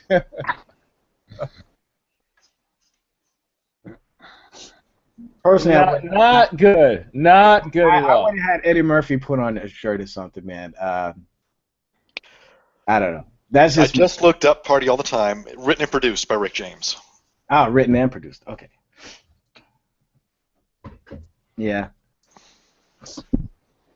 I can. girl likes Listen, to if you look at the super freak and you're not down, I mean, you're not human. I don't know. This is the difference between humans and animals. Yeah, I You did like. listen to super freak and you move your ass. That's the bottom line. I did like Super Freak. Yes. Do do do do do do do do. The most one of the most infamous bass lines. Hey guys, real quick, I have to ask you guys something because I want to join whatever faction of atheism this is. What is the form of atheism where like it doesn't really matter, just do what you want? Which one is that? Yeah, I want that one too. I'm interested in that. Which one is that? I don't know. I don't know enough about atheism. That sounds like nihilism. Like what I'm saying is, if I just want to watch soccer, fuck bitches, and drink beer, can I just do that and not believe in anything? Is that all right? Because it really doesn't matter. Clearly, nothing really matters. I mean, we're talking I don't about think there's anything wrong with that. Like actually. I mean, yes. Satanism, actually. On you know, Well, always another banger, and you know, when I go out to clubs. Hey, Mecco, you're the man, Mecco. Oh. Huh? Am I echoing? No, I say no. Vecco says it's Satanism. Well, it is. He was all That kind of sounds similar to Levian Satanism, yeah. But that is what it is. That's what Satanism is. Watching soccer is Satanism? What? Well, no, No, when guys, he's talking guys, about guys. doing whatever you want, he is his own god. And yada, yada, yada. No, I didn't say that. I didn't say that shit. I'm He's saying his own god. Do I look like a Viking? Well, you can't see me, but if you saw me, I'm not a Viking. You almost sound like I'm saying, guys, calm down. Don't be so over analytical.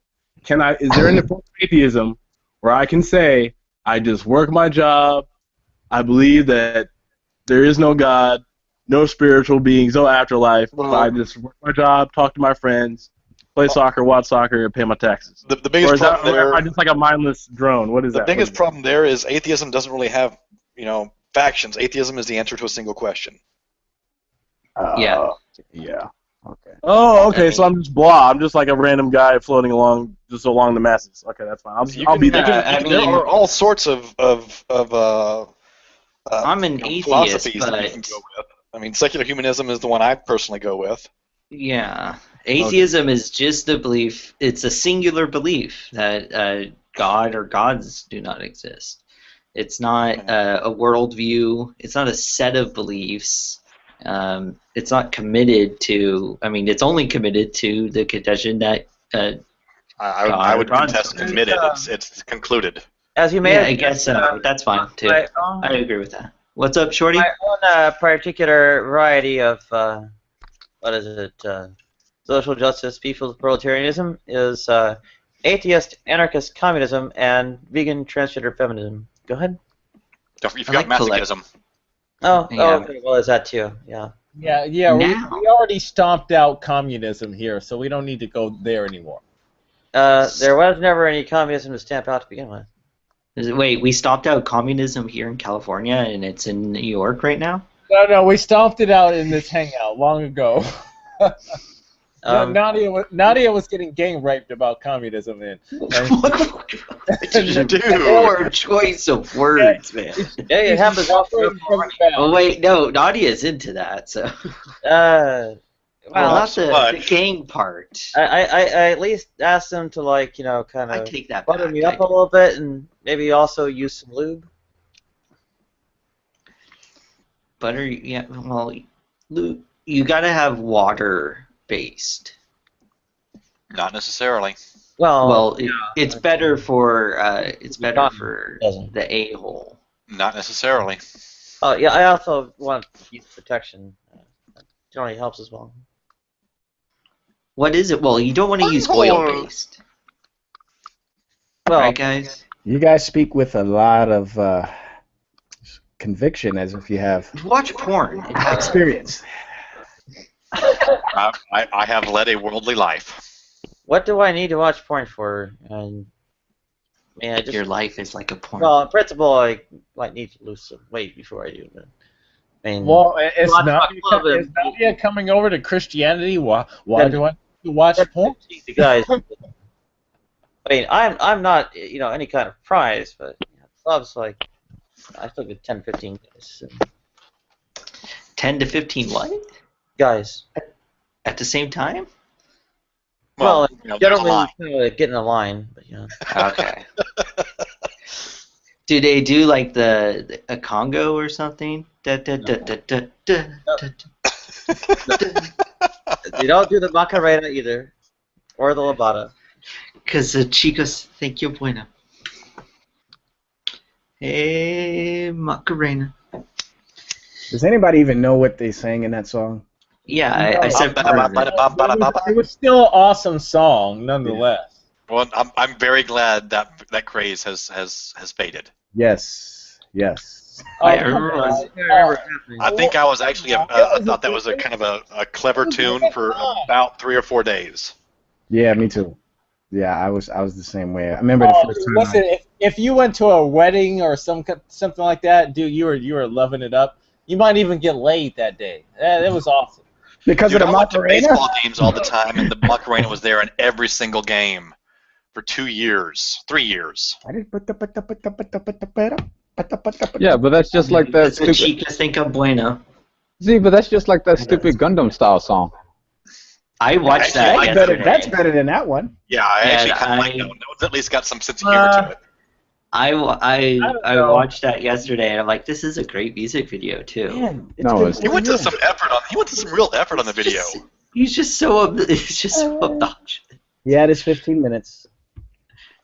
He's like the biggest K-pop star. I think he was famous before. Yeah, too, he was right? significantly famous. And He's a also- bit of trivia with the guy. He actually went to school in the U.S. He speaks English without an accent. Yeah, that's right. He actually went to UV. Yeah, I forget that. Yeah. Buffalo. Yeah, which is not far from where I live. Yeah. And he's been a big pop star in Korea for a while, and every time he does a video, he goes to get he makes a new dance for the video. That's like kind of his little shtick. Oh. So that's where the dance in the man Gangnam works Style hard. came from. Tries to keep it. Yeah, he works hard. Open Gangnam Style. I was a teaching assistant in a biology class when that song was popular, and so we kept on watching parodies of that song made by other biology teachers to teach science. There's one, it's Molecules Gone Wild. And that was probably the best one. Like, you know how he's in the music video, he's either in the jet plane standing on like the chairs and in the middle of the aisle, like yelling at or like singing to the camera, or in the music video for Molecules Gone Wild, he's in one of the yellow buses at a high school. And he's singing it inside the yellow bus instead, and it's like, aw. So I don't want to silly. become a high school teacher, you guys. That's going to be such a bummer. When is Rapture coming? Hopefully that comes before I become a high school teacher. Then you'll get to go to school with all the cool kids. Yeah, right. Don't know. What is I don't want to be raptured. I like the vermin and slime. You can find out more about what kind of lube to use. Oh. Oh crap. Okay. Are you trying to show us where the lube should be used? Yes. Let me see if I can use it. I wanted to do the rim shot, but well. See, we wonder why God is destroying the earth. Mm-hmm. Whoa, this actually feels kind of good now on the back. No, Are you yourself? This is X-rated. I'm gonna go ahead and turn my head 90 degrees. He's stimulating the rapture. You guys are just a bunch of perverts. It's just ridiculous.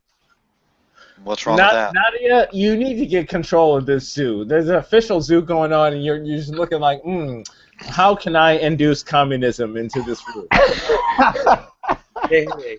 Not merely communism, but anarcho-communism. Furthermore, I bring Soviet sexual chaos to America. Soviet sexual.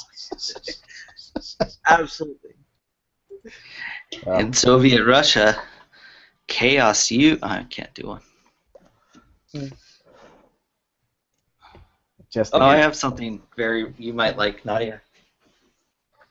Have you completely Keep your pants on. all religion on Earth? I'd like to transgender hatred and such, or hatred of transgender people, would be minuscule afterward. Go ahead.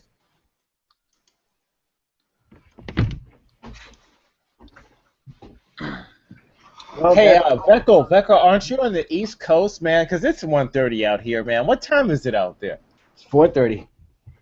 4:30 here too. Okay. Oh, man, this man is dedicated, man. At 4:30, I need to have I work at stimulants involved. I work at night, so I'm usually wide awake around this time.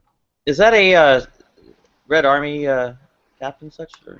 Yeah, my parents went to Russia a couple months ago, and absolutely, I recognize that right. Zdrashin. No. And I got a lot of respect for the Russians. I like Putin. I think Putin's the fucking man. You like Pooty Poot? Pooty Poot. Why do you like Pooty Poot?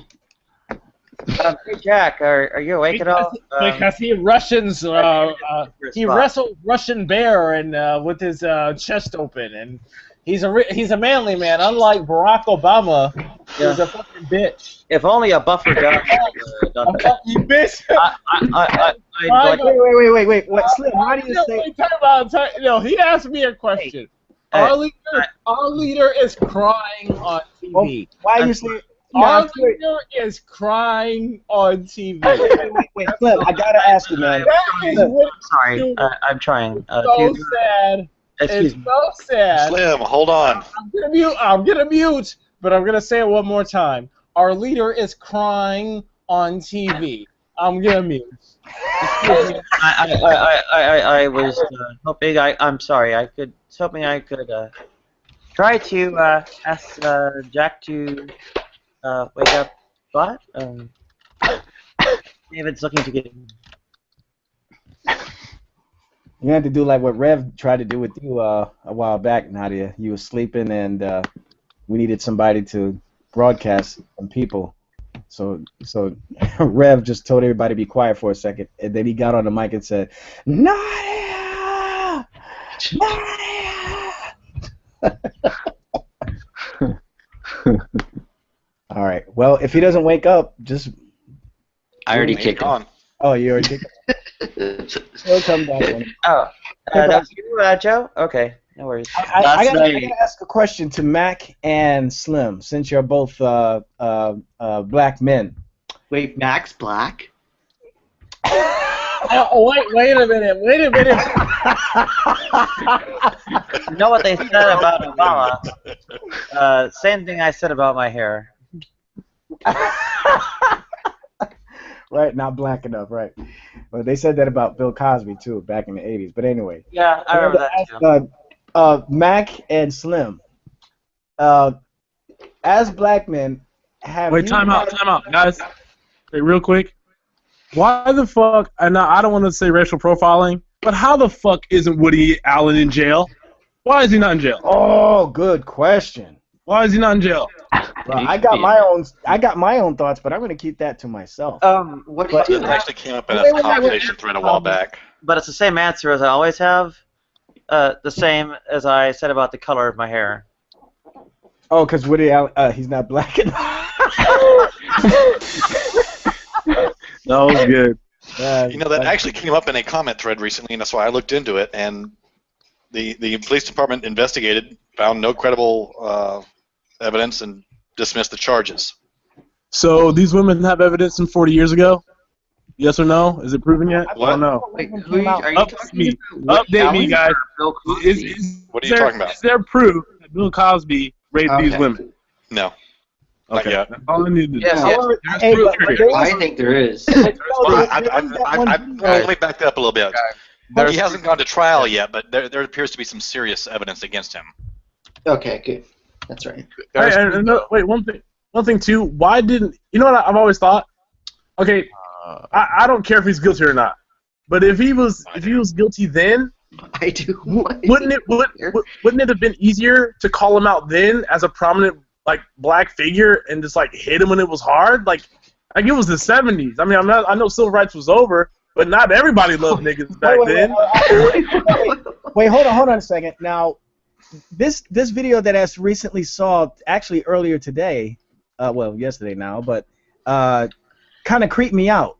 It's Bill Cosby talking to Sofia Vergara.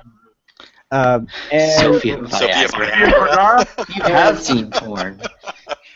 And here's the clip. Here, I'm gonna send you the link so you guys can see it. Bill Cosby's kind of creeping me out in this discussion with her, man, on this national show. If he's like this with her in front of people, could you imagine? There's a video of someone asked him just about the allegations, and then they stopped the interview, and he thought it was done rolling. But in the video, he's like, I thought you would have, Beckel, professional speculation. Strike this from the record, please. What's that? Speculation. I object. Strike it from the record, please. Who? Anyway, he did it, and the proof's in the pudding. Jello pudding. Bam. Oh, that was good. Joe, you missed the rim shot, man. You missed it. Well, no, what I'm saying is, guys, all I'm saying You don't have the power to rim shot.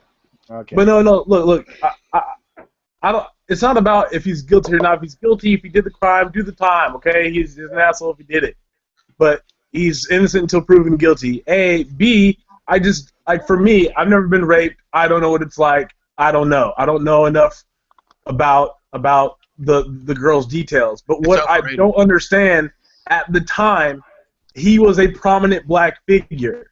Yeah. Why wait that long? That's a very long fuck. You started a family? Years have passed. I think it's a lot easier than early 90s. Against your will, they don't use lube. Girls driving me crazy. Hell no more. I was sore. Slim Jim, come on. Wait. Let Nadia talk. Very obnoxious. Wait, Nadia.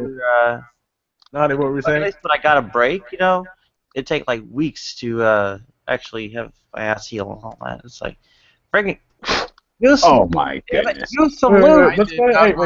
Got they at least use some freaking lube? They've got me pinned down. I did not want to have that mental picture at all. I know. Well, I imagine she didn't want that experience. Yeah. Well, tough cookie. Is Bill Cosby really a risk to the public right now? Are we making all to do about nothing? Come on, guys. I'm not saying that's true. What are you talking about? I'm not saying that he's guilty, but this video, man, I mean, it freaks me out, man. I still think Woody Allen is guilty. That's all I'm saying. I think he's guilty too. Woody Allen's guilty. How many women have come out against Bill Cosby? Cosby? He makes good movies though. It's sad because I still watch his fucking movies. But just like I watch I'd be willing to have this conversation with you, Veckel. Why do you think he's guilty? What did he do? It's like I'll have to watch episode 8, but I don't want to. What are you talking about? What did Woody do? He married his daughter, man. No. No way. Really? No, he didn't. Yes, he did. No, he didn't. He did. It is proof he really did. He never adopted her. He raised her before Wait, he was there with her before she turned He never 18. adopted her? Where did he meet her at then?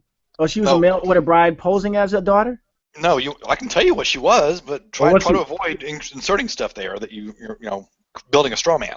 All right, continue. She was the adopted daughter of his girlfriend. Oh man! Get the fuck out of here! You know what? Because the paperwork wasn't right. Because the paperwork wasn't right. Fuck out of here! No, Jesus Christ! You said he married his daughter. Not his daughter. He didn't raise her. See, I don't mean he didn't. Beckel, hold on. Great debate hold issue, on. man. But this is exactly the type of tactic I see atheists, man. You guys got so freaking Beckel. stupid stuff, man. Okay, then how about you actually let me finish? I mean, you're just destroying a straw man right now. What? He didn't raise her. Yeah, Did he raise her? No. Hey, for the record, I didn't mean to laugh like that. I just thought that was funny. When you worded it so correctly and perfectly, it was just funny how you worded it because it just sounded so like, oh my God, how did you get away with it? It was It's paperwork. It's all semantics. It's paperwork. It really is. It's not really rape because the paperwork. Okay, so continue. I know she's 50 years younger than me, but there's no blood relations, huh? No. Hold on, Becco, let him finish though. Yeah. What were you saying? Continue about it. You said after that the daughter thing, and what else? He didn't raise the girl. Okay. She was the adopted daughter that ended up having an affair with, and then got married to, and has been married to her now for 23, 24 years. Oh my God! With her because ain't nobody gonna want to marry a guy like that after seeing what he just did. It's gonna be hard for him to find another woman to marry. He probably Hold on. Wait. You got to start up again because I didn't hear the first thing you said. You started. All right. All I'm saying is that if you're on there's some crazy people out there, but I just think the reason why he's been with her for this long is because he has to try to fix his tarnished reputation. So you don't want to look like both a pedophile and a swinger at the same time. I mean, it's not a swinger thing.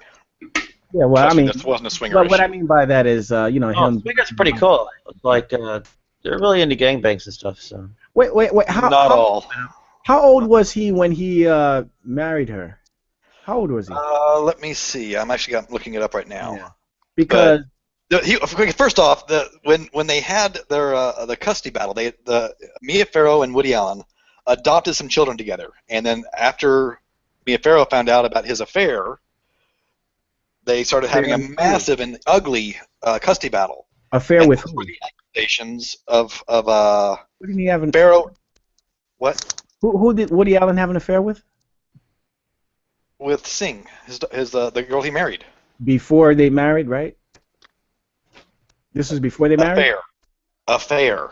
Yes, but this is before they got married. Okay. That would be an affair. Right. So he had. They were married and they were having a relationship. Right, so he had an affair with this girl who's I guess we just have to find out how much younger she was than him at that time. Soon-Yi Previn, let's see, they got married in 1997. Let me see if I can find her age. And then Atheist whine about Muhammad marrying a young lady. I love my daughter. Listen, it's cool. The fact of the matter they're not genetically related. It's cool.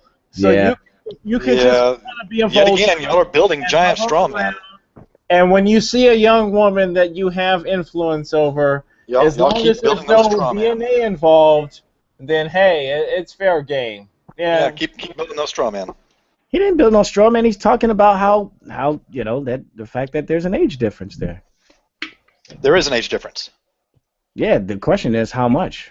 Well, she was an adult. Let's see. But he was 21 when they had an affair. Yeah. Okay, and how old was she? No, that's how old she was. Oh, okay. How long was he with Mia Farrow when she had the girl? He had a 10-year relationship with her, 82 to 92. They never married or lived together.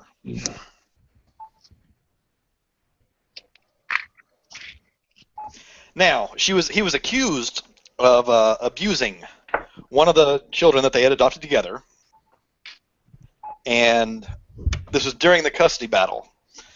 And the daughter that he was accused of molesting has a brother, and every time that he visited, when all these accusations were placed for, he was there and said there were other people there, and they were always in the same room with other people. So it appears to have been just a massive kerfuffle over the custody battle. They're trying to make accusations.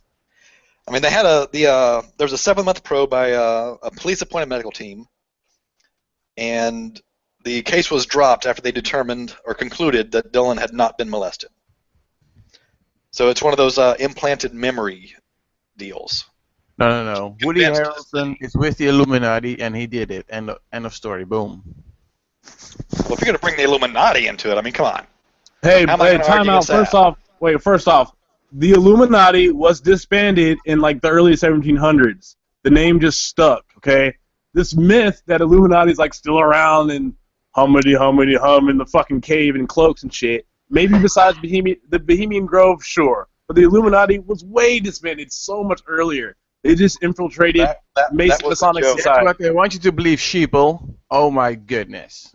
Don't you know Beyonce and Jay-Z are really werewolves? What's wrong with you people? Yeah, that's insane. That's insane. To believe that Jay-Z is in the Illuminati is retarded. I'm not one of the sheeple. I'm more like one of the nanny goat people. I don't get it. Well, sheeps and goats, right? Oh yeah. You better watch out for some Muslims. I don't think like for example, I think the theory that all UFOs are human piloted, like humans just flying it around like just pilots from the Air Force and special ops, is more realistic than the Illuminati and the secret, devil worshipping group is ever going to be. The Illuminati thing was brought up as a joke. Oh, okay. Yeah. I don't think, okay. The way people say sheeple, we should just stop saying Illuminati. Just stop saying it, because it's. I thought it was pretty apparent that I was kidding, right? Oh, okay. I got it.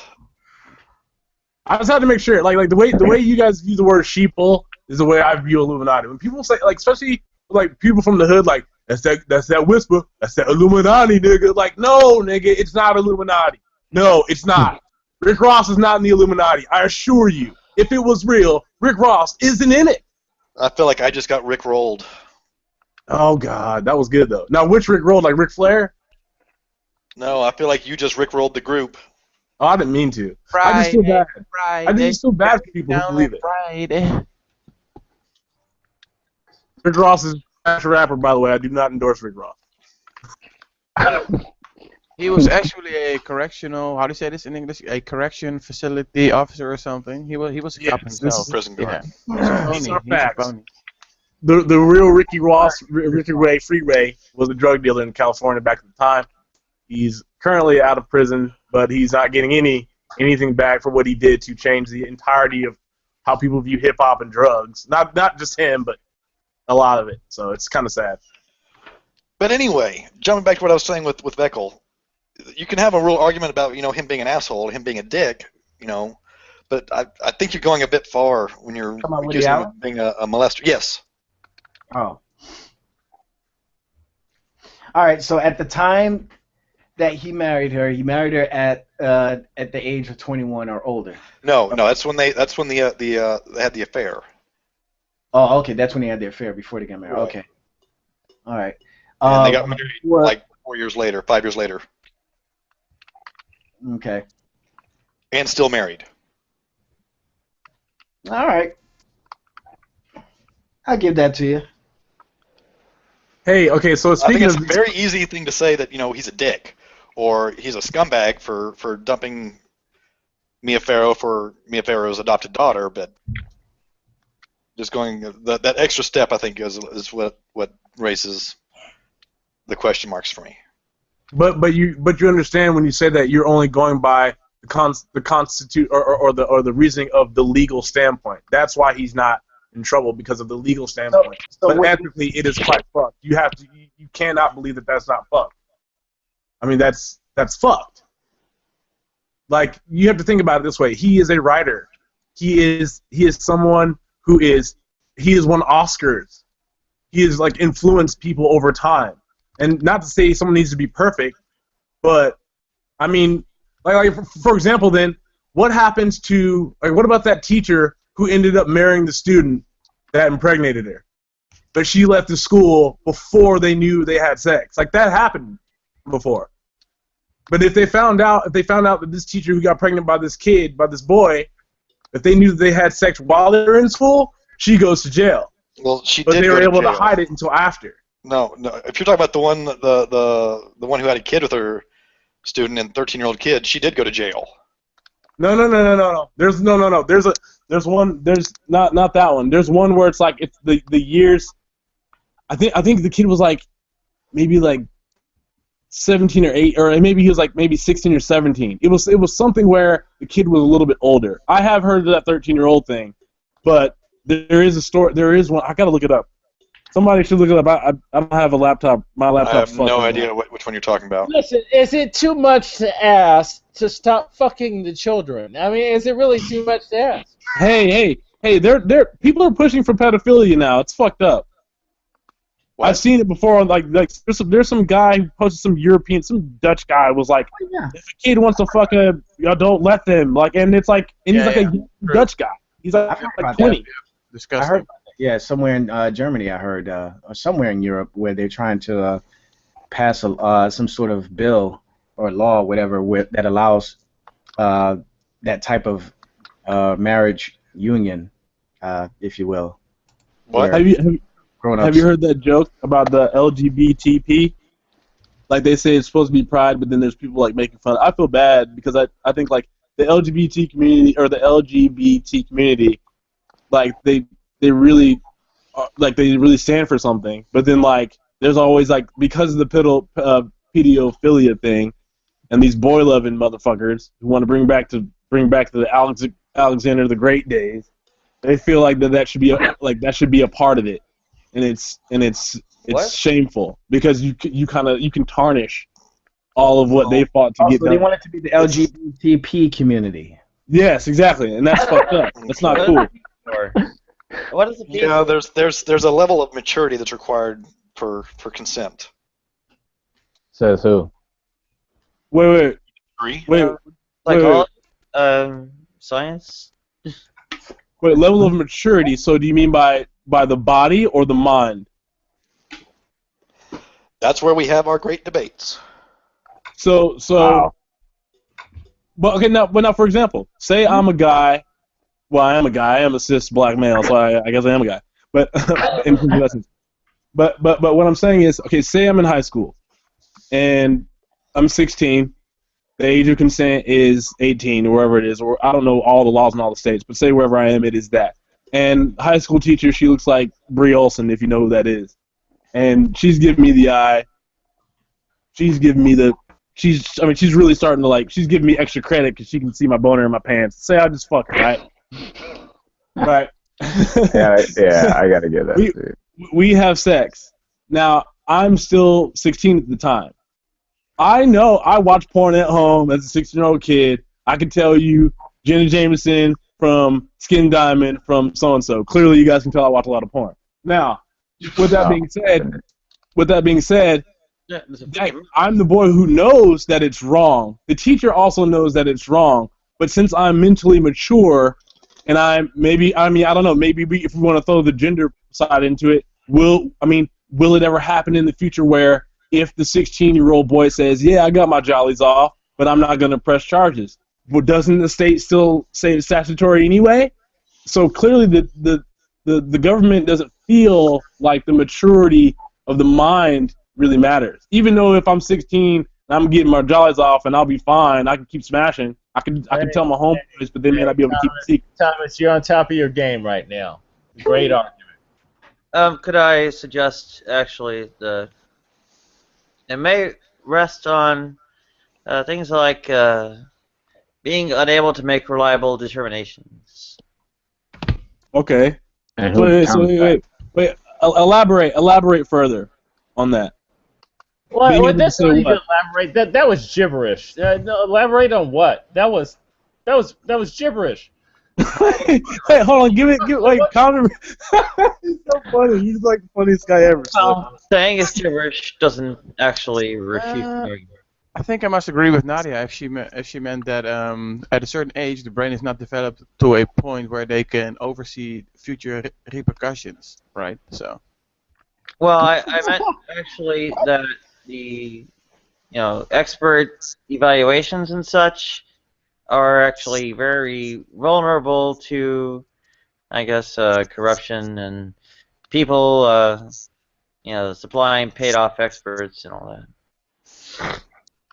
I just say if there's no free will, then all we can say, well, they have these preferences, they have no choice in the matter. We don't like pedophiles, we should lock them up because we don't want to live in that type of world, and that's all you can say. But what they also, I mean, the guy was right. In my country, there's this group called Martijn, right? Where they basically say, well, just like homosexuals have their preferences acknowledged, they should acknowledge and respect our preferences, even though it's against the law, and we won't act on it, but we want to be accepted. You know? That's not the basis. No, not fucking accept pedophiles. Get the fuck out of here. I'm not even interested, dude. Not even interested. That's the actual basis of the argument is informed, consenting adults should not be barred from, doing what they informedly consent to. Well, you said adults, though, right? No. I was not talking about adults. You said adults. Furthermore, are informed enough to consent and consent. The argument we have is where adulthood starts, and that's where we get the arbitrary ages that our states and whatnot put in. But that's where we can have an argument. So with that being said, and I don't know this, but what is the youngest age of consent in the United States, or actually in the Western Hemisphere? Well, in the U.S. I mean, is it like in Belize? Can I marry a 10-year-old, or what's up? In Europe, that's actually I can tell you what that is in the U.S. There's a wiki on it. Hang on a second. Okay. Probably like 15 or 16. Yeah, 16. Age of consent by state. Be right back. So wait a second. So why is Tyga in trouble? I mean, she lied, said she was 17. He only wanted the music. I don't like his music, but that whole debacle, it's a Black Twitter thing. Sorry. It's a Black Twitter thing. Sorry, I don't know why I brought it up.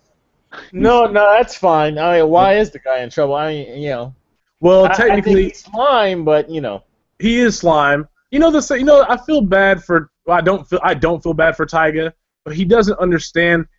Now you can say whatever you want about Kanye, but you're not at Kanye level, and that the mom of the family. She doesn't want him around. Well, that lady Chris or whatever her name is. I mean, I don't follow that stuff, but just Black Twitter informs me. Like, I don't even have to watch a show. Black people are just like, oh, this and this and this. I'm like, okay. But it seems like this girl who is 14 has not extremely sexual pictures on Instagram, but very sensual pictures on Instagram. Lots of makeup. She does look around 21. But it makes no excuse of sliding into her DMs, as they say. But she's 14. Lied and said she was 17.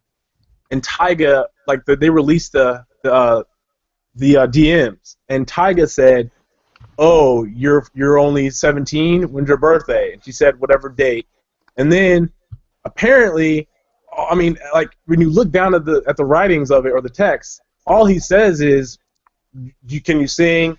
She let him hear his music via internet, and he said, "You're dope." That was it. But she went on the press conference with that one Caucasian or maybe Jewish lawyer lady who, crucifies any black person with money for the money. Whoever that lawyer is, she just finds out any black man that's straight that can figure out a way to get him for money for rape or just anything that involves white women. So anyway, that lawyer lady. Are you talking about lawyer Allred? What lawyer are you talking about? Exactly. That's exactly who it was. Oh my God, that woman is the Antichrist right there. That's literally who it was. And then the girl lied on TV and said they did FaceTime and she felt uncomfortable, but she didn't document how she felt uncomfortable.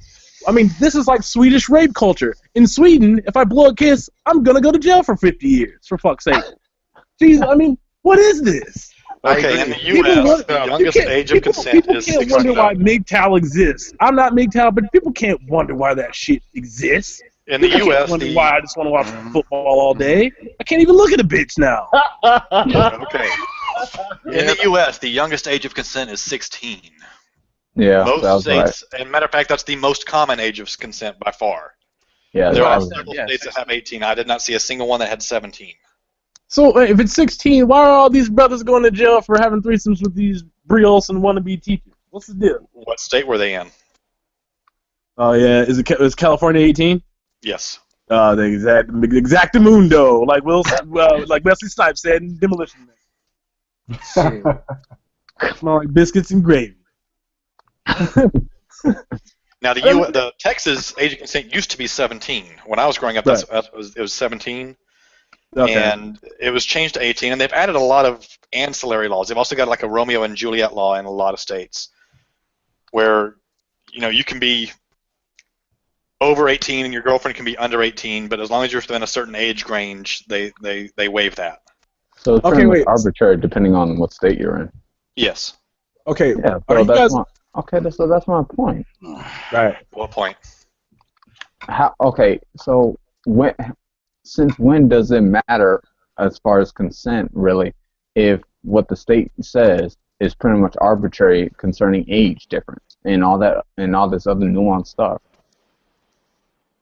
You're gonna have to try that again. Okay, the state decides, hey, in this state, you can be 16 and be together and have sex.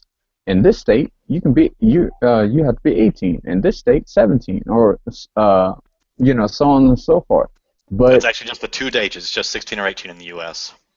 Oh well, okay. Well, okay, so real quick, with that being said, and Nadia, this is directed towards you. Just because because I originally, I've been here for quite a few hours, but I don't know if you guys know, but I originally joined this stream because a friend of mine said you should just look for streams and type in certain words, and it was kind of weird. At first, I didn't believe him, but he's like, type in atheism, he's like type in atheist, type in communism, and you'll find something. And I was like, okay. And so, but I saw the transgender part of it, but Nadia, what I want to ask is, what do you feel about like how age of consent in terms of the trans community? Hey, Ocean. I'm sorry? I was saying hello to someone who just joined. Oh, hey. Yeah, I think we should be allowed to consent to transgender treatments and surgeries and such at earlier ages. Okay, cool. I was just curious. Yeah. Okay, cool. And I actually do agree as well. I think the hardest part. I think the one thing about the LGBT community I've actually always had a theory on, and this is a theory. I don't know if it's true. It's one that I actually made up in my head because it seemed like they would do that, or whoever they are. I don't know who they are. It could be the UN, Trilateral Commission, whoever the fuck gets the shit done, because we see it get done on TV on C-SPAN. Okay.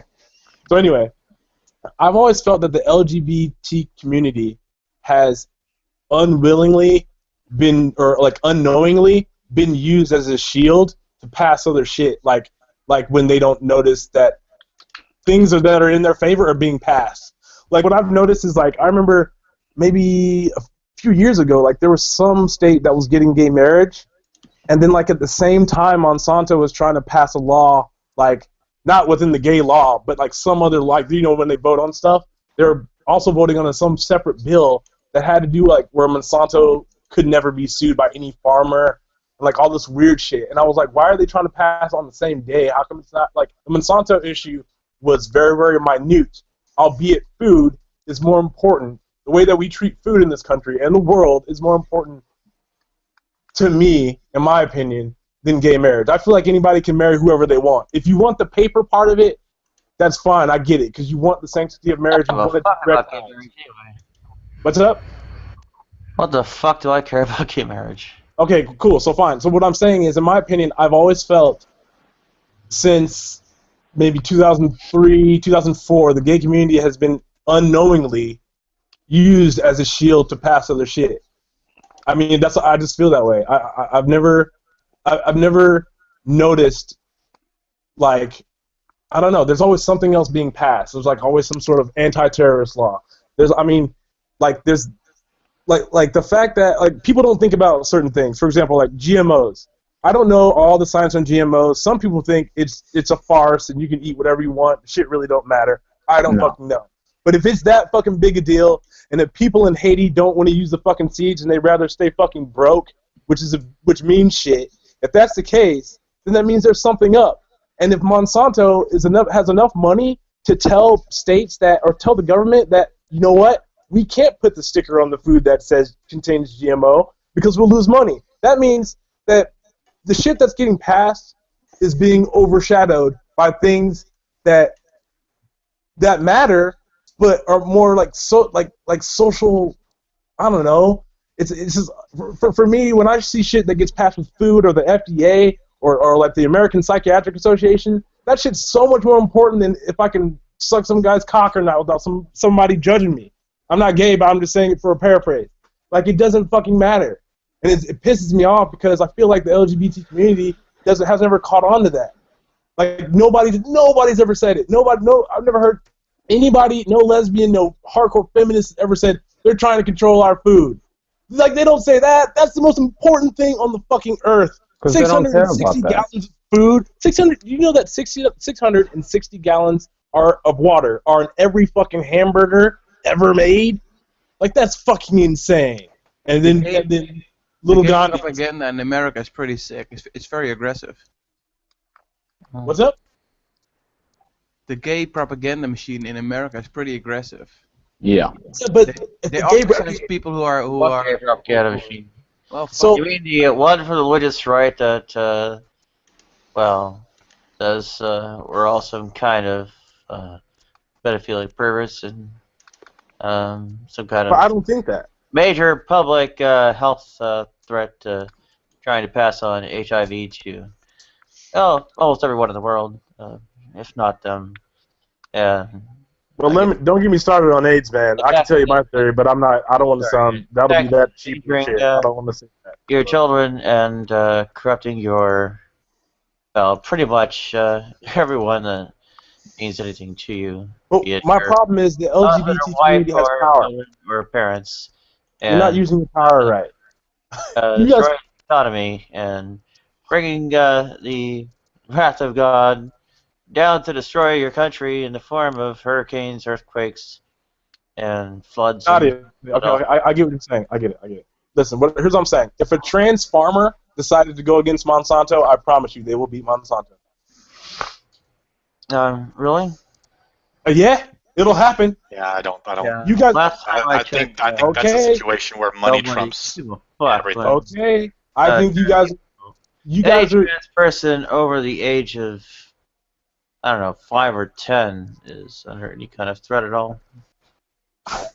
I honestly, I think you guys are not really paying attention to the way that people can use certain movements, and I hate saying it this way, and actually, it's actually a really bad thing to do. I don't think that there should be somebody who purposely says they're trans and purposely goes against Monsanto. But what I'm saying is, as much as you're saying that we're the enemy and all this other stuff, I see more and more evidence that your side, or not your side, but the LGBT community will get what they want. I know you doubt that, but I honestly don't. I think more and more people are going to be so afraid of voicing their opinions because of political correctness, because they're afraid to offend people. That's why I got on the stream in the first place, because I was so afraid to offend people because I don't know all the wordage and usage. I don't know how to say, if I say cis something, then someone's like, what do you mean of this and this and this? And people are so afraid to get it caught up in it, even if they have their own belief, which you're allowed to do. I really think the LGBT community could use their power in way different forms to get way more shit done for everybody than they really could actually do. I know you guys doubt it, but I could totally see that shit happening. I could totally see 30 years from now a transgendered farming association that can almost like, why not? Why can't that be possible? Like, yeah, okay, aliens not possible, fine, but a transgender farming association is very feasible. I rather seriously doubt any trans people who didn't transition in the, I don't know, 40, 50 years or some such prior are going to be able to transition medically 50 years from now.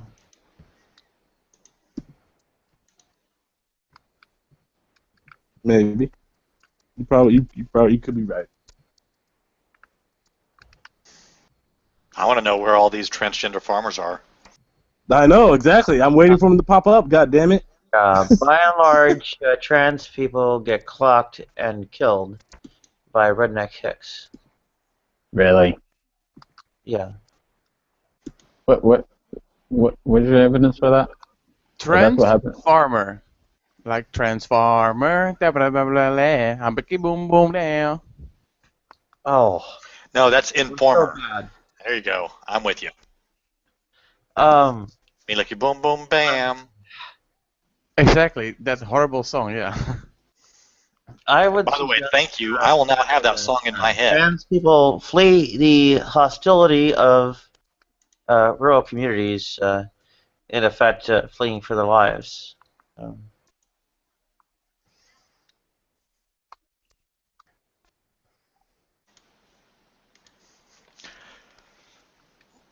Yeah, we don't stay there because we know we get killed there.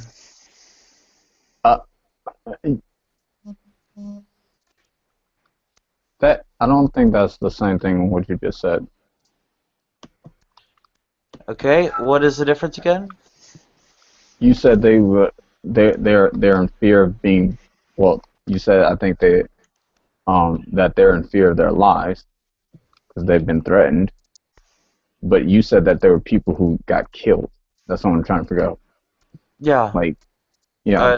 Say that all those things are compatible, and all have happened. Yeah, that's what I'm looking for. The part where it says it has happened, to where it was some redneck hicks that killed trans farmers. I wouldn't say they were necessarily farmers, but residents of communities. Go ahead. Well, that's then you got to change that because that doesn't make any sense when you say that. How do you think it doesn't make sense? Because you said specifically these people were trans farmers and that rednecks hicks killed them. Oh, she was saying trans people, not trans farmers. No, that's what I originally asked, though. Yeah, I've never heard of a trans farmer. Oh, my goodness, that's kind of... So obviously that's not what she meant. Okay, fine, but I mean that's the part I was confused about. Because I asked the question again. I want to see what happened. Yeah, the reason why you don't hear about trans farmers is because rural communities are rather hostile to LGBT people. So not a hell of a lot of them stay there. Hence, a lot of the LGBT population are in urban areas. LA, Atlanta, New York. And we have now meandered quite far from Woody Allen. Well, Woody Allen's a boring conversation topic. Well, I thought it was Woody Harrelson from White Men Can't Jump. Yeah, I've heard of Transformers. Transformers, it's more than meets the eye. Oh God! Do you remember those ads, the toys? That's what it's about. I love the Decepticons. I love them. You Decepticons. I would laugh Ludic, but I don't like jokes. Yeah, I'm not much into jokes or humor either. Yeah, I hope David knows he's the Decepticon scum. Is this a joke-free zone? And then I have to get out. Yeah, it's a joke-free zone. Unfortunately, you're a joke. So so I can't help myself. I'm a joke myself. I just don't want my parade to be rained on. I don't want no party poopers in my circle. You know, y'all. Hey, turn it into Ethel Merman. It'll be fine. And there was a joke. Real quick.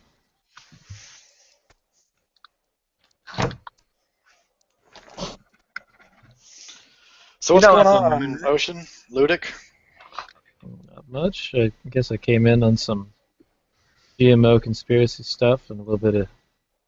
Your thoughts on the Illuminati, Ocean? Enlighten us. Illuminati. This organization died a long time ago. It did not die. That's what I said. See, holy fucking sake! This guy comes in and says he's a saint. I said it like 20 minutes ago. Oh no, it's a lie. For fuck's sake! No, all we said when you brought it up was, yeah, he was joking. So naive. Oh, okay. Okay, I'm sorry about that. My bad. The Illuminati's been dead. See, goddamn it. I wish I had a beard like his, and maybe you guys would listen. Beard carries authority. Yeah, I am a more intelligent person because I can grow a beard. I'm fucked. True. Yeah. Yeah. You. Well, what do you think about GMOs? Do you think they're? I mean, one of the people that are insulting me on the type chat, they said it's good for people who don't have food, but then Haiti, if that's the case, if Haiti doesn't want to grow it and they're in fucking horrible mess, then, I mean, I guess you just force it on them, make them grow it. I don't know. If a country decides to ban it, then a country decides to ban it. I don't really care. It's if they are against good answer. technologies, I don't care. See, that's fine. Well, I think they're stupid for banning it. Wow. Like, really stupid. Wow. But maybe they just want to grow food that's not poisonous. I'm also pro-labeling. Oh, okay, Mac. You're that's. Well, there's no evidence that it's poisonous, Mac. Really? There's none? Zero. None. Zero evidence. I If you beg to have some, differ. by all means, feel free to show us. Yeah, if you want to show me the study with the cancer rats, go for it, but that's not a good one. Oh, Mac, I got a question. I don't know if it was a joke, but you're black, right? Yep. So, I'm obviously... Is that the joke? Right? Yeah, I'm obviously Caucasian, so there was this discussion, not to spark that fire again, but there was a discussion about saying the N-word. So, I love Tupac. Damn! Right? Whoa, that's a segue. Let me tell you the fuck what. While we're talking about GMO GMOs, to the N-word. let me just natural segue to talking about the N-word. Yeah. I mean, I guess we are talking about letters of the alphabet. Well, in my noodle soup... Instead of talking about the GMO word, let's talk about the N-word. I wanted to ask him, like, so I hope he trusts me when I say that, as a Christian, that so when I'm singing out loud by myself and say the N-word when Tupac is on, would you have an issue with that? No. Oh, okay, cool. That's all I was wondering. Mac speaks for all black men. It's all in the content, man. It's all in the context, I should say. Yeah. Cool. Because the N word, which is kind of dumb, it's not. It doesn't necessarily mean a color. It just means someone who's ignorant. And sadly, endearment actually. So. Yeah, well, but the etymology of the word does refer to color. Yeah, I think it does. Yeah. It's a bastardization of Negro, which is which is Mexican for black, or Spanish for black. Which is Mexican for black. I'm sorry. Hey, why are you talking about Mexicans, man? I am the. Whoa! Go dying on us. God! Wow! Oh, I'm sorry. Don't go dying on us. I man. was coughing because I got the giggles. I shared you got some water. Lay off that soda. Wow. Now he has a demon. Like, That was incredible. for instance, I have some heritage in Cuba. Oh, so you might have some black in you? Your mom has some heritage. Well, my genealogy, by and large, extends to Spain, but I wish you. the island overall, I think, does have quite a bit of African roots. Go ahead. I remember the first time I ever met a Cuban. Why'd you have to use the word roots, huh? That's racist. Yeah, I'm offended. I'm kidding. Well, genealogical. We all know the movie. No, I'm not referring to LeVar Burton. Just accidentally. Dripping with white privilege. Stupid. Just white privilege does not exist. Okay. Oh, defend that. I'm just going to post something by Sharpino, and that's it. Well, no, defend that. I want to hear you defend that. From white, so yeah, by and large, I benefit from it. Can you defend that statement? No, I was just sparking up the conversation. Oh, you said you made a claim though. I want to hear you back it up. He wasn't even trying to make a legit claim. He was just trying to fire up the room. I think he's just stirring up the pot, but I still want to hear him. I want to hear him say something. I ain't got to. I don't got. I'm just. What do you have? Like, I don't know. PC Tourette's or something? Tourette's. Yeah. It's like, oh, I have the I good. gotta say something minorly offensive if I can. Let me do it. I have the good type of threats. I can only say good things. Have a good day. Your mom's gonna have a good day. You know what I mean? Wink, wink. Nudge, nudge. Know what I mean? I know, right? Aye, not so good as a wink to a blind bat. Ocean, be quiet. Just shut up. Oh boy. Now you have to talk. What I sometimes do is, I think if somebody makes a mama joke, then I try to say with a straight face, well, she died 2 months ago, and then I feel all bad. So I love to do that shit. What did you say? No, people still don't feel bad. I would suggest that yeah. I mean, when ideas of sexual overtures to her are suggested, I generally put it on the order of something like, while there are some women her age who are in shape, they are few and far between, and she is not one of them. Probably are not interested in someone of her age.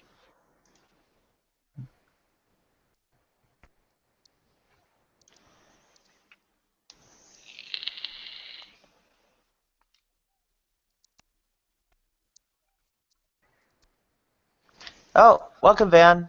You finally turned on the webcam or video camera or whatever. Have I given you courage, Van? No, you have not. What gave him courage was the thing that he's sucking on. I think it's a pipe, right, or a bong. It's a faggot. No. Oh, Yeah. good lord. Yeah. This is a fag. The man is vaping. Lots of fag. Hold on a second, Van. Let me join you up. This is a vape. It's all about. on a Here we minute. go. It's all about context. If you say I'm going to smoke a fag in the UK, you're going to smoke a cigarette. If you say that in America, you're going to shoot a homosexual. You know. I actually say I'm going to go smoke a fag all the time. Well, if you're in Compton and you say that, There's a double meaning in that. you're going to do a drive-by on a homosexual. I'm going to smoke a fag. Do a drive-by on. Well, yeah, back when Smoke your I hookah. was, That's I'm gonna be vaping with Van over here. You'll be vaping with Van. the days when I was more, I don't know, plausibly feminine or something, I Ocean. Yeah. well went on about something of if I can perhaps use a bit of a vulgar word, fag hagging.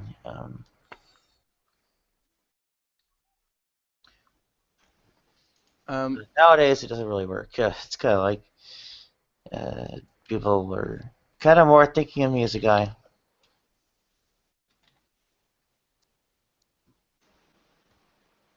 Did you say I want to vamp with Van? As in Vape.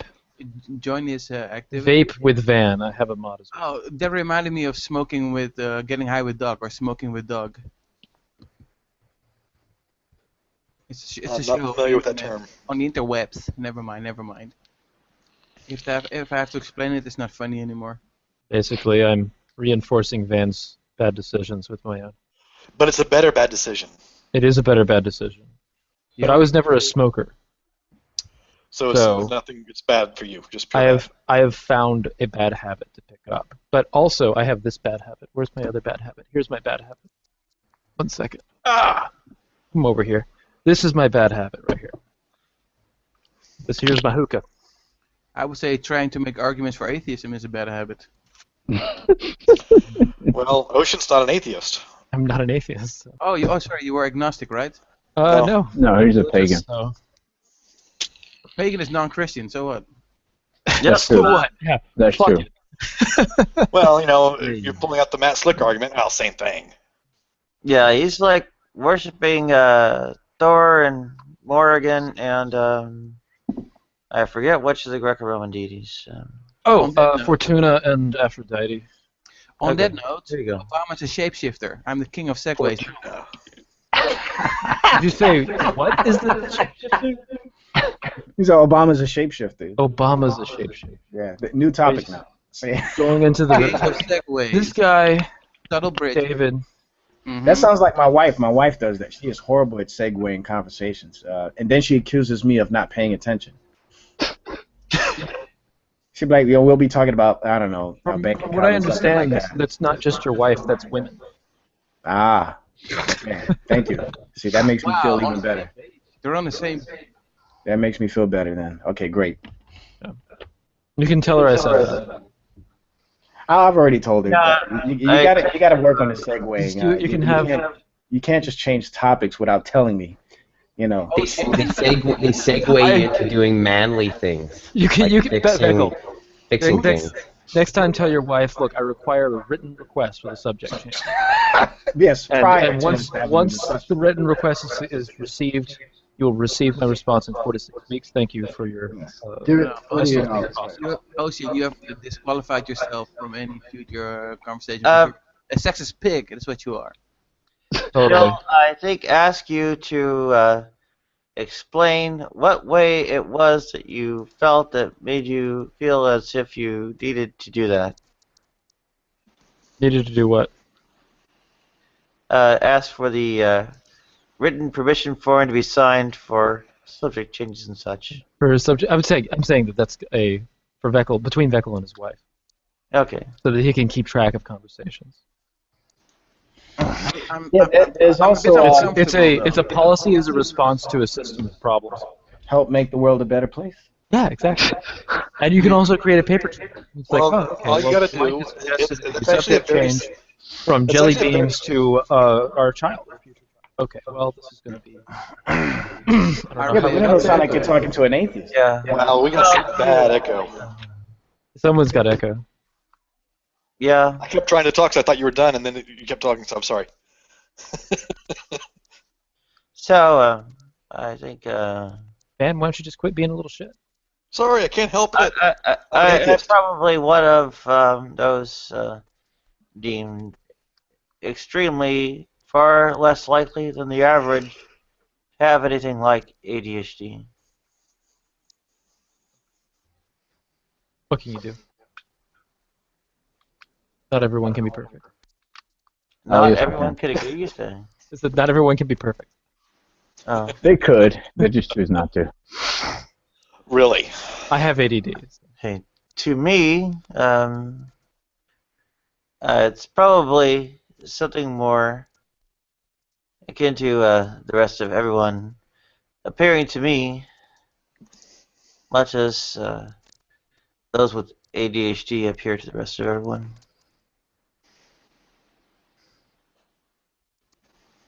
I have a very short attention span, but I'm not sure if I have ADD. So.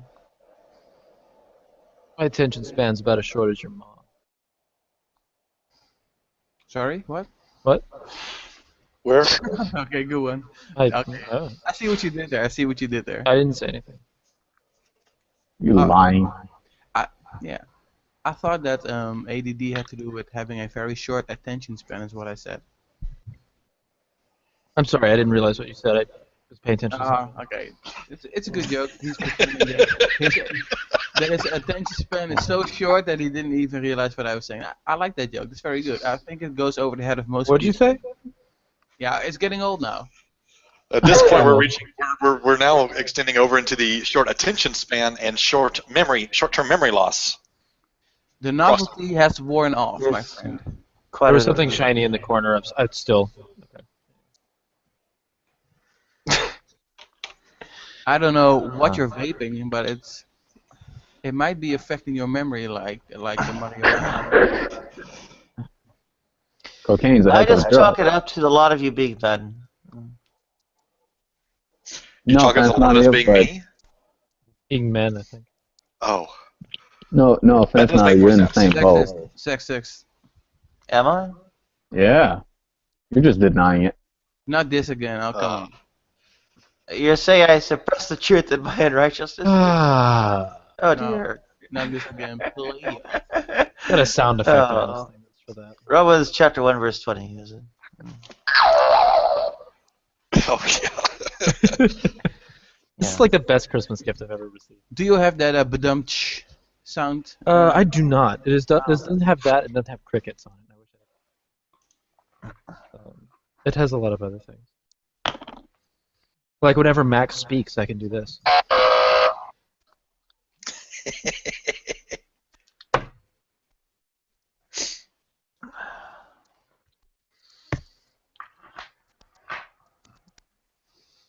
So, how do you know how someone besides yourself believes something or not? What do you mean? Okay, she's talking about intentionality, aboutness. What can we say about other minds, right, Nadia? Well, in some respects. What about the Mexicans? The Mexicans, eh? Are they, as Rick James called them, very cold-blooded and such? Or a super freak? Ah! I think it's the Dave Chappelle, right? The Dave oh, what's that? That's. Yeah. So I think it was more of a question of how Mac assesses what others besides himself believe. Ludic. What is that? A computer game? What is that?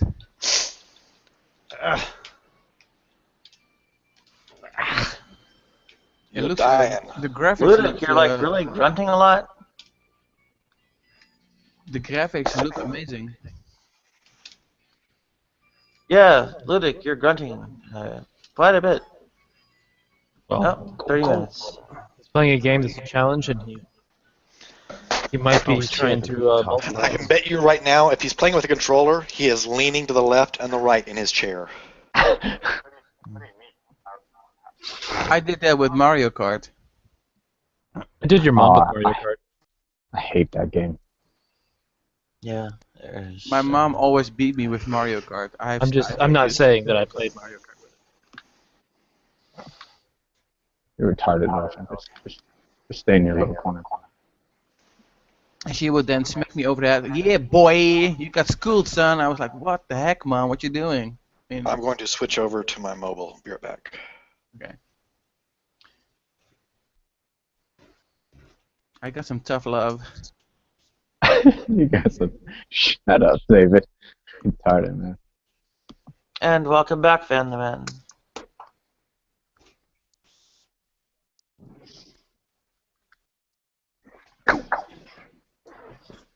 All these names in America, from Vanderbilt and Vander this, Vander that, they all originate from the Netherlands, from my country. Hey, oh, really? You feel what do you want?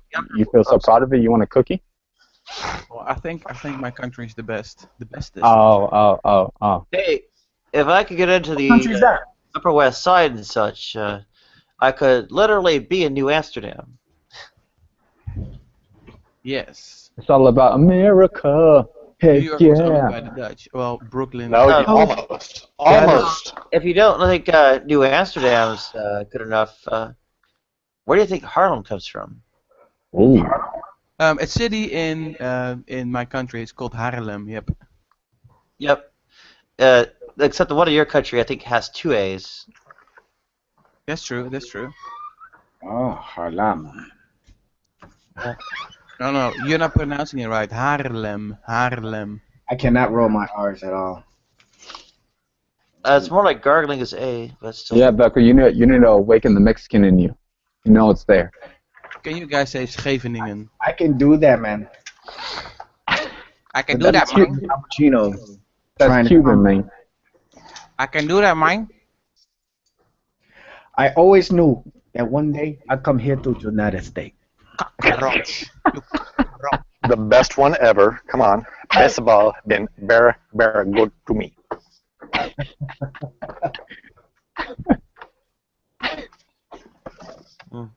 Chico Escuela. Scarface, that's a classic.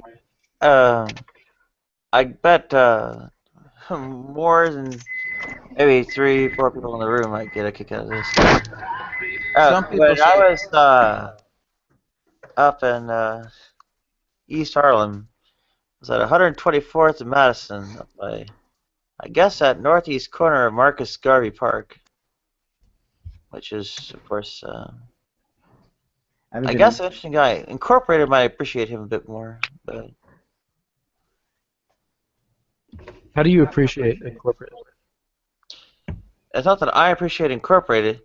It's that Incorporated might be a bigger fan of Marcus Garvey than others now in the hangout. That guy? Incorporated? Incorporated? Yeah, it's, as far as I I know, was he's a hoping big she fan of wasn't Marcus talking Garvey. about the actual person. What's that? I was hoping you wasn't talking about the actual person. Incorporated? Yes. Oh, well. I thought you was just talking about a corporate, like something No. incorporated. I was Nope, hoping. I was talking about the person. Weird. I understand that he is something of a fan of Marcus Garvey. Oh no, that he's racist? Wait, no. You know, I That haven't done guy. anything on Marcus Garvey. I don't know anything about him. That Except guy has a list of problems. Yes, but Incorporated likes him. And I live by a park named after him. Actually, Mac, you and I might be able to agree on several things regarding Incorporated. Ocean. I mean, like, dude, we're like the Yin Yang twins when it comes to Incorporated. I mean, what the heck? I think I'm not sure Incorporated actually has that many fans. I wonder why. Nope. And I'm one of them. I do only Wait, are you're saying you're a fan of Incorporated, Beckel? No, I meant to say I'm not one of his fans. Oh, okay. I mean, if we're gonna look at this logically speaking, Right. Incorporated is on the how do you say the Need of medication line? Yes. besides that, Beckel, you know, you're getting way ahead He's there. at the top of several shit lists. Is he sitting on the what could perhaps be called Incorporated, man. I never like him, man. I never like him. I mean, he's like one of those, like, it doesn't matter how black you may look, he'll still think, like, unless you date a white woman, you're not black enough. Wait, unless you date a white woman? Wait, say that again? I thought he was Unless you- insistent that black men date black women. No, he's like, I think it was, If you don't, if you're a black man and don't date white women, you're not black enough? Is that what he said? no, because he's asked Faith, like, what women have you dated? I And he heard asked he him was if like he a dated huge white tennis. women.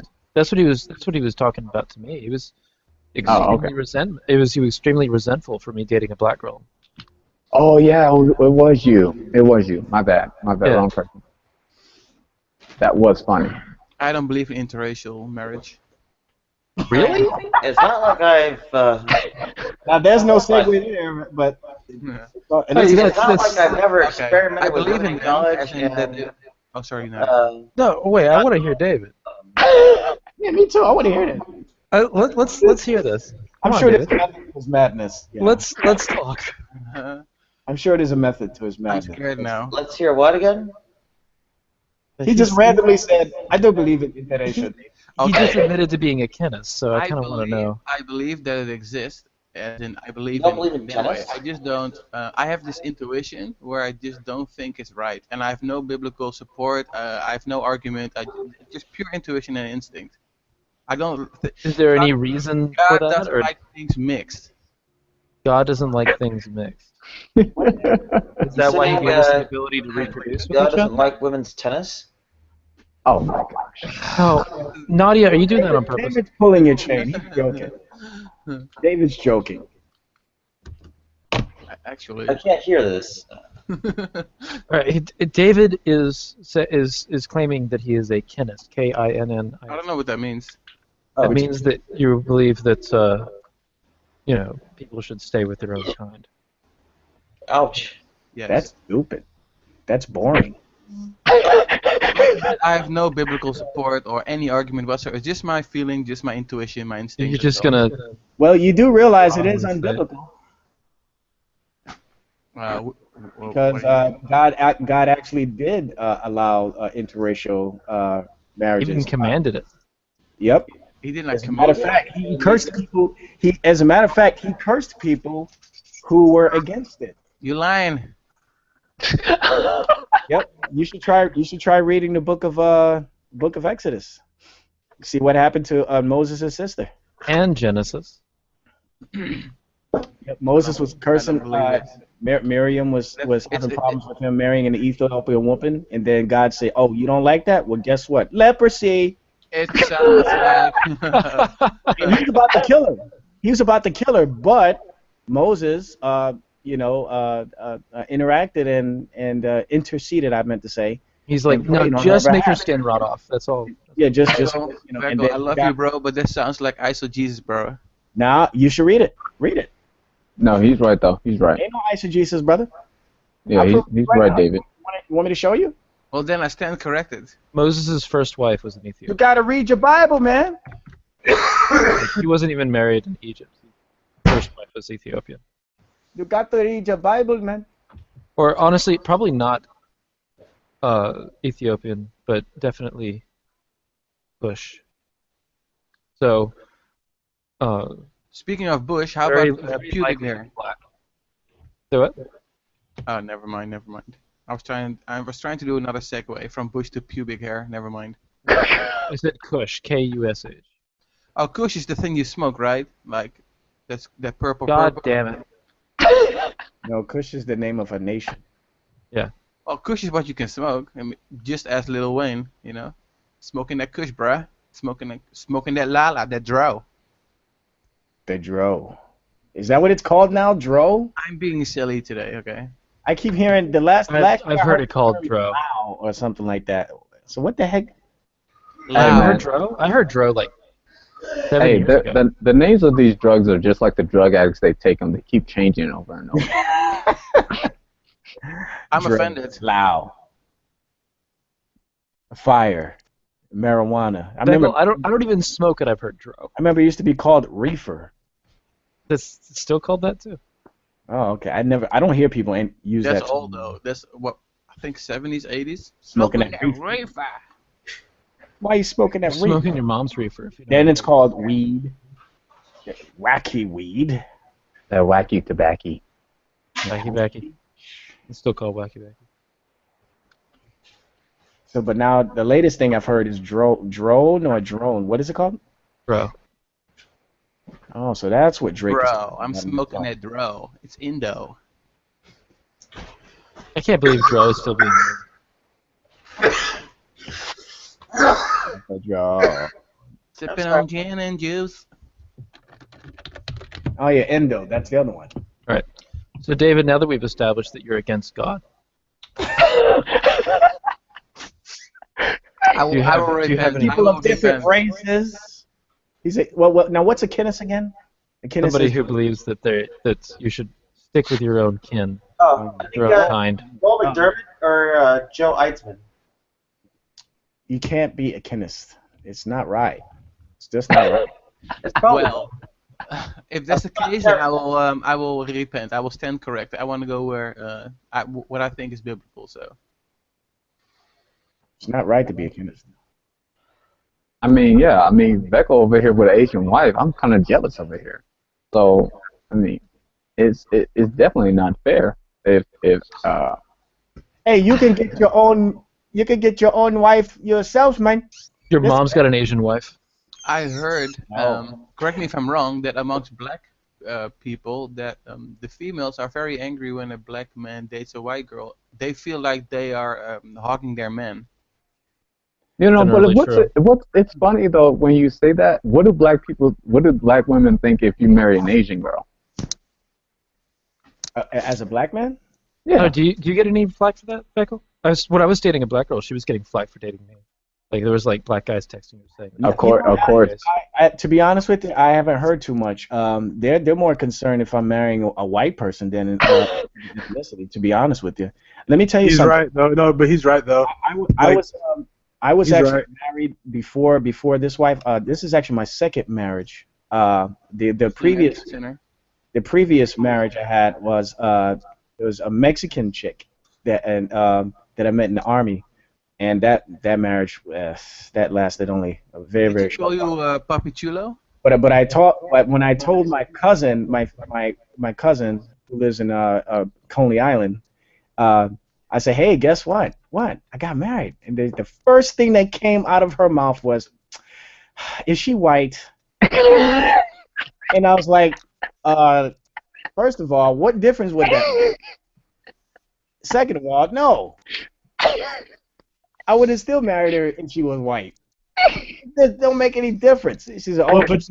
but you have to understand. Hey, What race is she? I said she's Mexican. She's like, okay, that's better. look, What? So if she but was of listen, though. Asian, wait. So if she was of Asian persuasion, it would be better. According to her, better than white, apparently. according to her, yeah. I mean, yeah, it would have been. I'm not saying I agree. I'm just saying, according to her, it'd probably be more preferable if her cousin married a non-white person. What the heck does she mean by that? I don't know. That's racist. That's racist. Yeah, it is. It is. I've gotten a little bit of flack from my dating history. Yeah, because you don't deserve black women. That's what fake. Oh snap! That's what that's what Incorporated would have said. Women for every. Actually, no. Dude, no. To be honest, if I saw you, Ocean, walking down the street with a black girl, I'd be like, "Yeah, get that chocolate, dog!" Like I promote it all the time. Like when I see a black woman, with a white guy, I'm like, "Oh shit, she got that Justin." Or like, "Oh, yes, she got what? She got that Justin? She got that Justin." What does that mean? So that means that's it kind of came from like Twitter and Instagram. So it means like if you see a black girl with a white guy and you hear somebody say, "Oh, she got a Justin," she ain't got a Jerome. You have to name incorporated. I love that. I love that. Wow. What the hell does that mean? Oh yeah. What the hell does that mean? It's an association of stereotypical names that are considered black or white. Like for example, my name is Thomas, right? But I'm black. It doesn't matter. My name really doesn't matter, but it's the cultural appropriation that blacks have put onto names. So if I'm black and I'm dating a white girl, some guy will be like, "Oh, he ain't dating Taquisha. He got a Tiffany." LaQuisha, Shaniqua. That's what they'll say. They'll say, drop the Talifa, get yourself a Tiffany. That's what it is. It's racist. It's super racist. It's horrible. But that's unfortunately the way the black community has justified making fun of or getting angry about interracial relationships. Yeah. Hey, have you guys heard of that TV show Key and Peele when they was doing those football players and their name? Which show? Oh, Key and Peele. Oh yeah, that was funny. Yeah. Like my name is my name is Jerome. Hashtag JT J-Dubs. Yeah. My name is parentheses. So what the hell do you make of Nadia? Wow. I don't know what. I'm curious. I've been meaning to look that up because I feel bad when people give them, even if they give them names for themselves or their parents give them names, they don't understand the meaning of what their name implies. Remember, I actually was very consciously choosing it for its meaning. Okay. Yeah, and I'll probably look that up. Because I think you said what the meaning was before. Yes. Yeah, it was like in Russian. You said it was in Russian. It meant something. It's and hope. then it means what? Means hope. Hope. Yeah. Oh, okay. And you said the other one it meant moist. In Arabic, apparently, it means moist. Yes. Wow, that's Arabic. That was not my intended effect. It was your intention, Nadia. We all know. Nadia, we're looking at some moist hope here. Is what you're looking at. I love that. I love interracial. I was not interested in. That's beautiful. A bunch of Arab men jacking off on camera at me. Oh, that's great. That's what wound up happening. Something for the whole family to watch. Yeah, Osha was there for it. Seriously, hey Nadia. I remember having to kick him out of the room over and over. It's just like, oh wait, here's Alaa Bamdeem. I'm gonna have to take this guy. As soon as god, we can see like the faded out camera. There's a penis. Let's get out of here. Like Ocean, you are describing how Ocean, you're describing how I troll ISIS on Twitter. It's kind of fucked up. That's pretty much what we do. We put up instead of the flag of Tawhid, we put up like a rubber ducky flag, and then we just have we put up all these memes of Arab dudes in a circle jerk, and we put it on their shit, and then we do our best to get them blocked, but Twitter likes ISIS apparently, so it's kind of hard to get them I know, it's weird that they do. Have you seen the ISIS flag made out of dildos? Oh, that'd be fucking awesome. It's excellent. Yeah, I've seen it. Hold on a second, let me pull it up. You guys are I'll put a terrible. link to it in you the guys, site. you guys just want to die. Dildo ISIS. You guys just. I'm not exactly pro-ISIS. Like the idea of the dildo flag is that it, Like, is not necessarily speaking Becco, all you- that well. Like somebody made this thing and it is fucking glorious. I'm gonna put a link to it in the site. Becco, have you seen Man of Fire, right? With Denzel? Yeah. 2 times. Remember when he says, remember when he was in that old couple's apartment, and while he was pulling the gun out, they said, God tells us to forgive. And he says, that's between them and God. My job is to arrange the meeting. That's exactly what they're doing with this right now. Oh, they just want to arrange a meeting with God so much quicker than they're supposed to. Here is a story that the Guardian did on the dildo flag. See, that's what I'm talking about. So there's a lot of. You guys, you know they're printing coins now, right? It's crazy. The ISIS's? Yeah. So this is They've why gotten to coinage. That's really crazy. Yeah. So I actually, like I was trying to say earlier, there's a website. There's a website where these 2 guys, they do studies on ISIS videos, and one of their videos, it's called the Gold Dinar, and I mean it's the video is in Arabic, but they do an English version too, and the English version is very weird because it's like they are trying to almost like pitch it to you like it's a good thing. It's very peculiar, and the way that they have it is, imagine like they have like a gold coin, but there's 3 different types, or like maybe 2 or 3 different types, and they weigh a certain amount. And then there's silver coins, and then there's 3 different types, and they weigh a certain amount, and the sizes are different. So imagine if you had a quarter, nickel, and a dime, but you had 3 different types of quarters, 3 different types of nickels, 3 different types of dimes. Like so it's kind of like that. It's really weird. But at least one of your dimes isn't a quarter. But check this out though. The reason why I keep trying to tell people like if you watch the propaganda videos, it's fucked up because someone said it earlier. There's money to be made from it, and that's actually really true. I mean, as much as they are jihadists, they still care about the money. I mean, that's how they're recruiting people. A lot of people don't know they've recruited so many poor Al Qaeda members and made them convert to ISIS. I mean, Al Qaeda can only give you $50, and ISIS can give you $700 a month. More than $50 a month or whatever wage it is, it's a clear gap in money that ISIS has over all Good those. part-time job, I guess. I really hope that right now College Girl comes into this room. That would be so awesome. It's a bit of a side note here. Looking at the coins, they have not actually made any of these coins yet. I wonder if ISIS has a. The ones they've shown are plastic. Right. Well, okay, wait. But so now what I was told is. I was told they were plastic. So they were like. I was told they were fake, but not plastic. They were metal, but just not real gold. That's what I was told.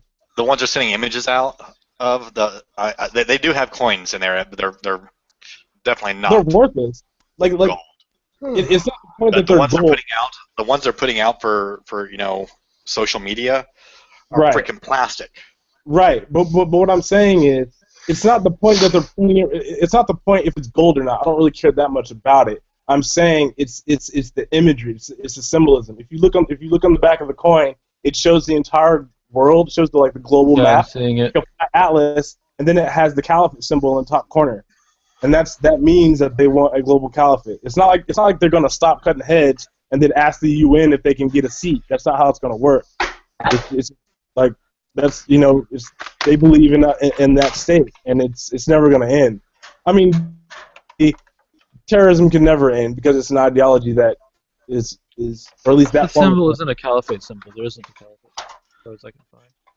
A lot of What's up? Say it again. There's no such thing as a caliphate symbol, as far as I can find. No. Look on the coin. Just look up on the coin that they're passing out as a symbology. Yeah, no, I see that there's a symbol there, but I don't know what its connection is with the caliphate. I've been looking it up, and I see. Oh, okay. Like there's a flag for the Umayyads, but there's not. I don't see a caliphate symbol. I hate to say it. I don't want to tell you to watch the movie, but the only way I saw it was when I watched the movie, and they're in Arabic and they're doing all. Watch what movie? You have to watch the propaganda video to see all that shit. I've seen some of the propaganda videos. I don't know which one you're talking about. Okay, so go to heavy.com and type in gold dinar ISIS. It's like a 45-minute documentary about this coin shit, and then they actually give you the measurements, like they show you in, they give you the measurements and all that stuff. It's kind of, you have to watch the documentary. I don't know it verbatim exactly. What's the name of the film again? Just type, if you go to ISIS gold dinar DINAR, and just look up video or propaganda video, and they talk about the coin.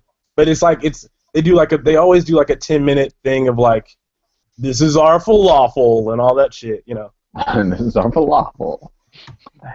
Oh, my. They do have falafel contests. I think it's a friendly thing between Israel and Lebanon. You know what? Heads will roll for this. Let me just tell you that straight up. Heads will roll. If they were giving out free falafels, they might get my attention. I've seen a few of their propaganda videos, and what I can say about being somebody who works in film, they're not joking around with their propaganda videos. Exactly. Yeah. There is clearly somebody who knows exactly what they're doing in charge of that. Well, they have a separate. What do you mean, like indoctrination? Like Hitler? No.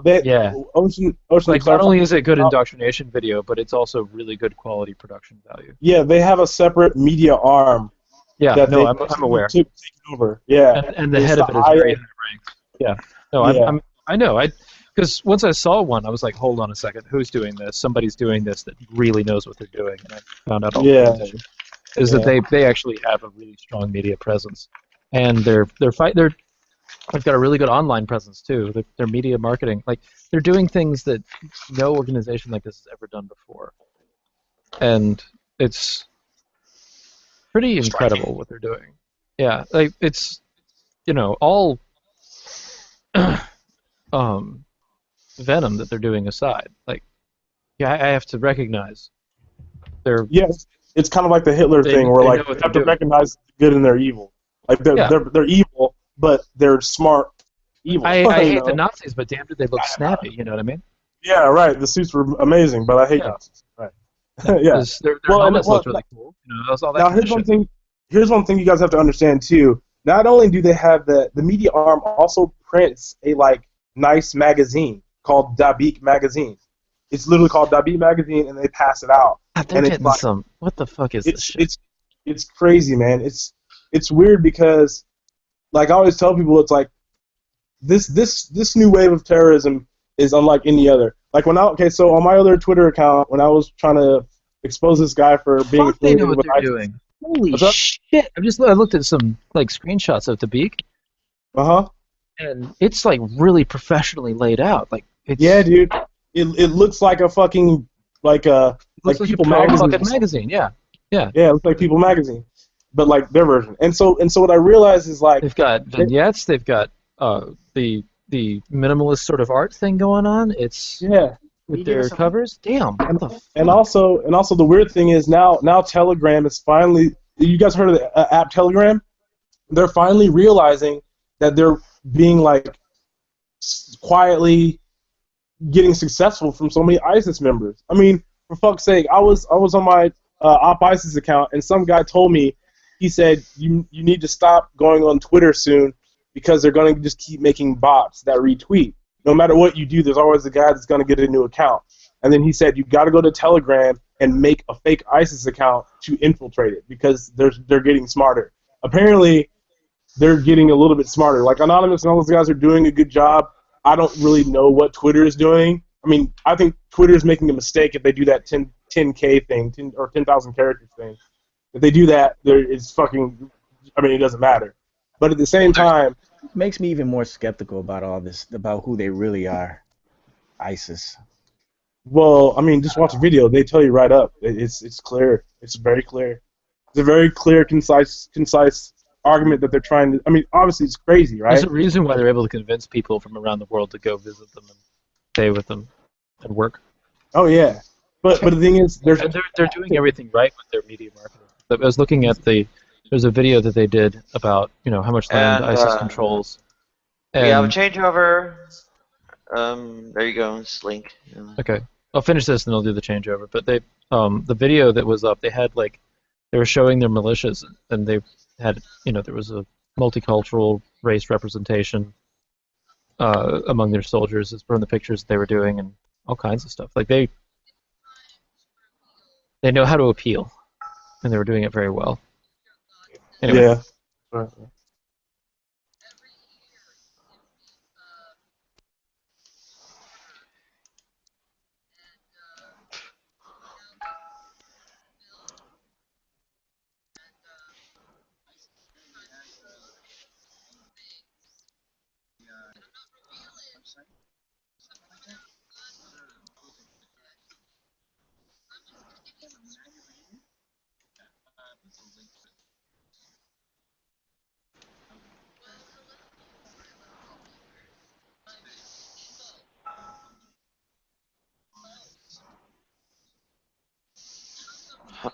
Where is Thomas Shelley? But are we the only ones left or what? Okay, Thomas. Hey,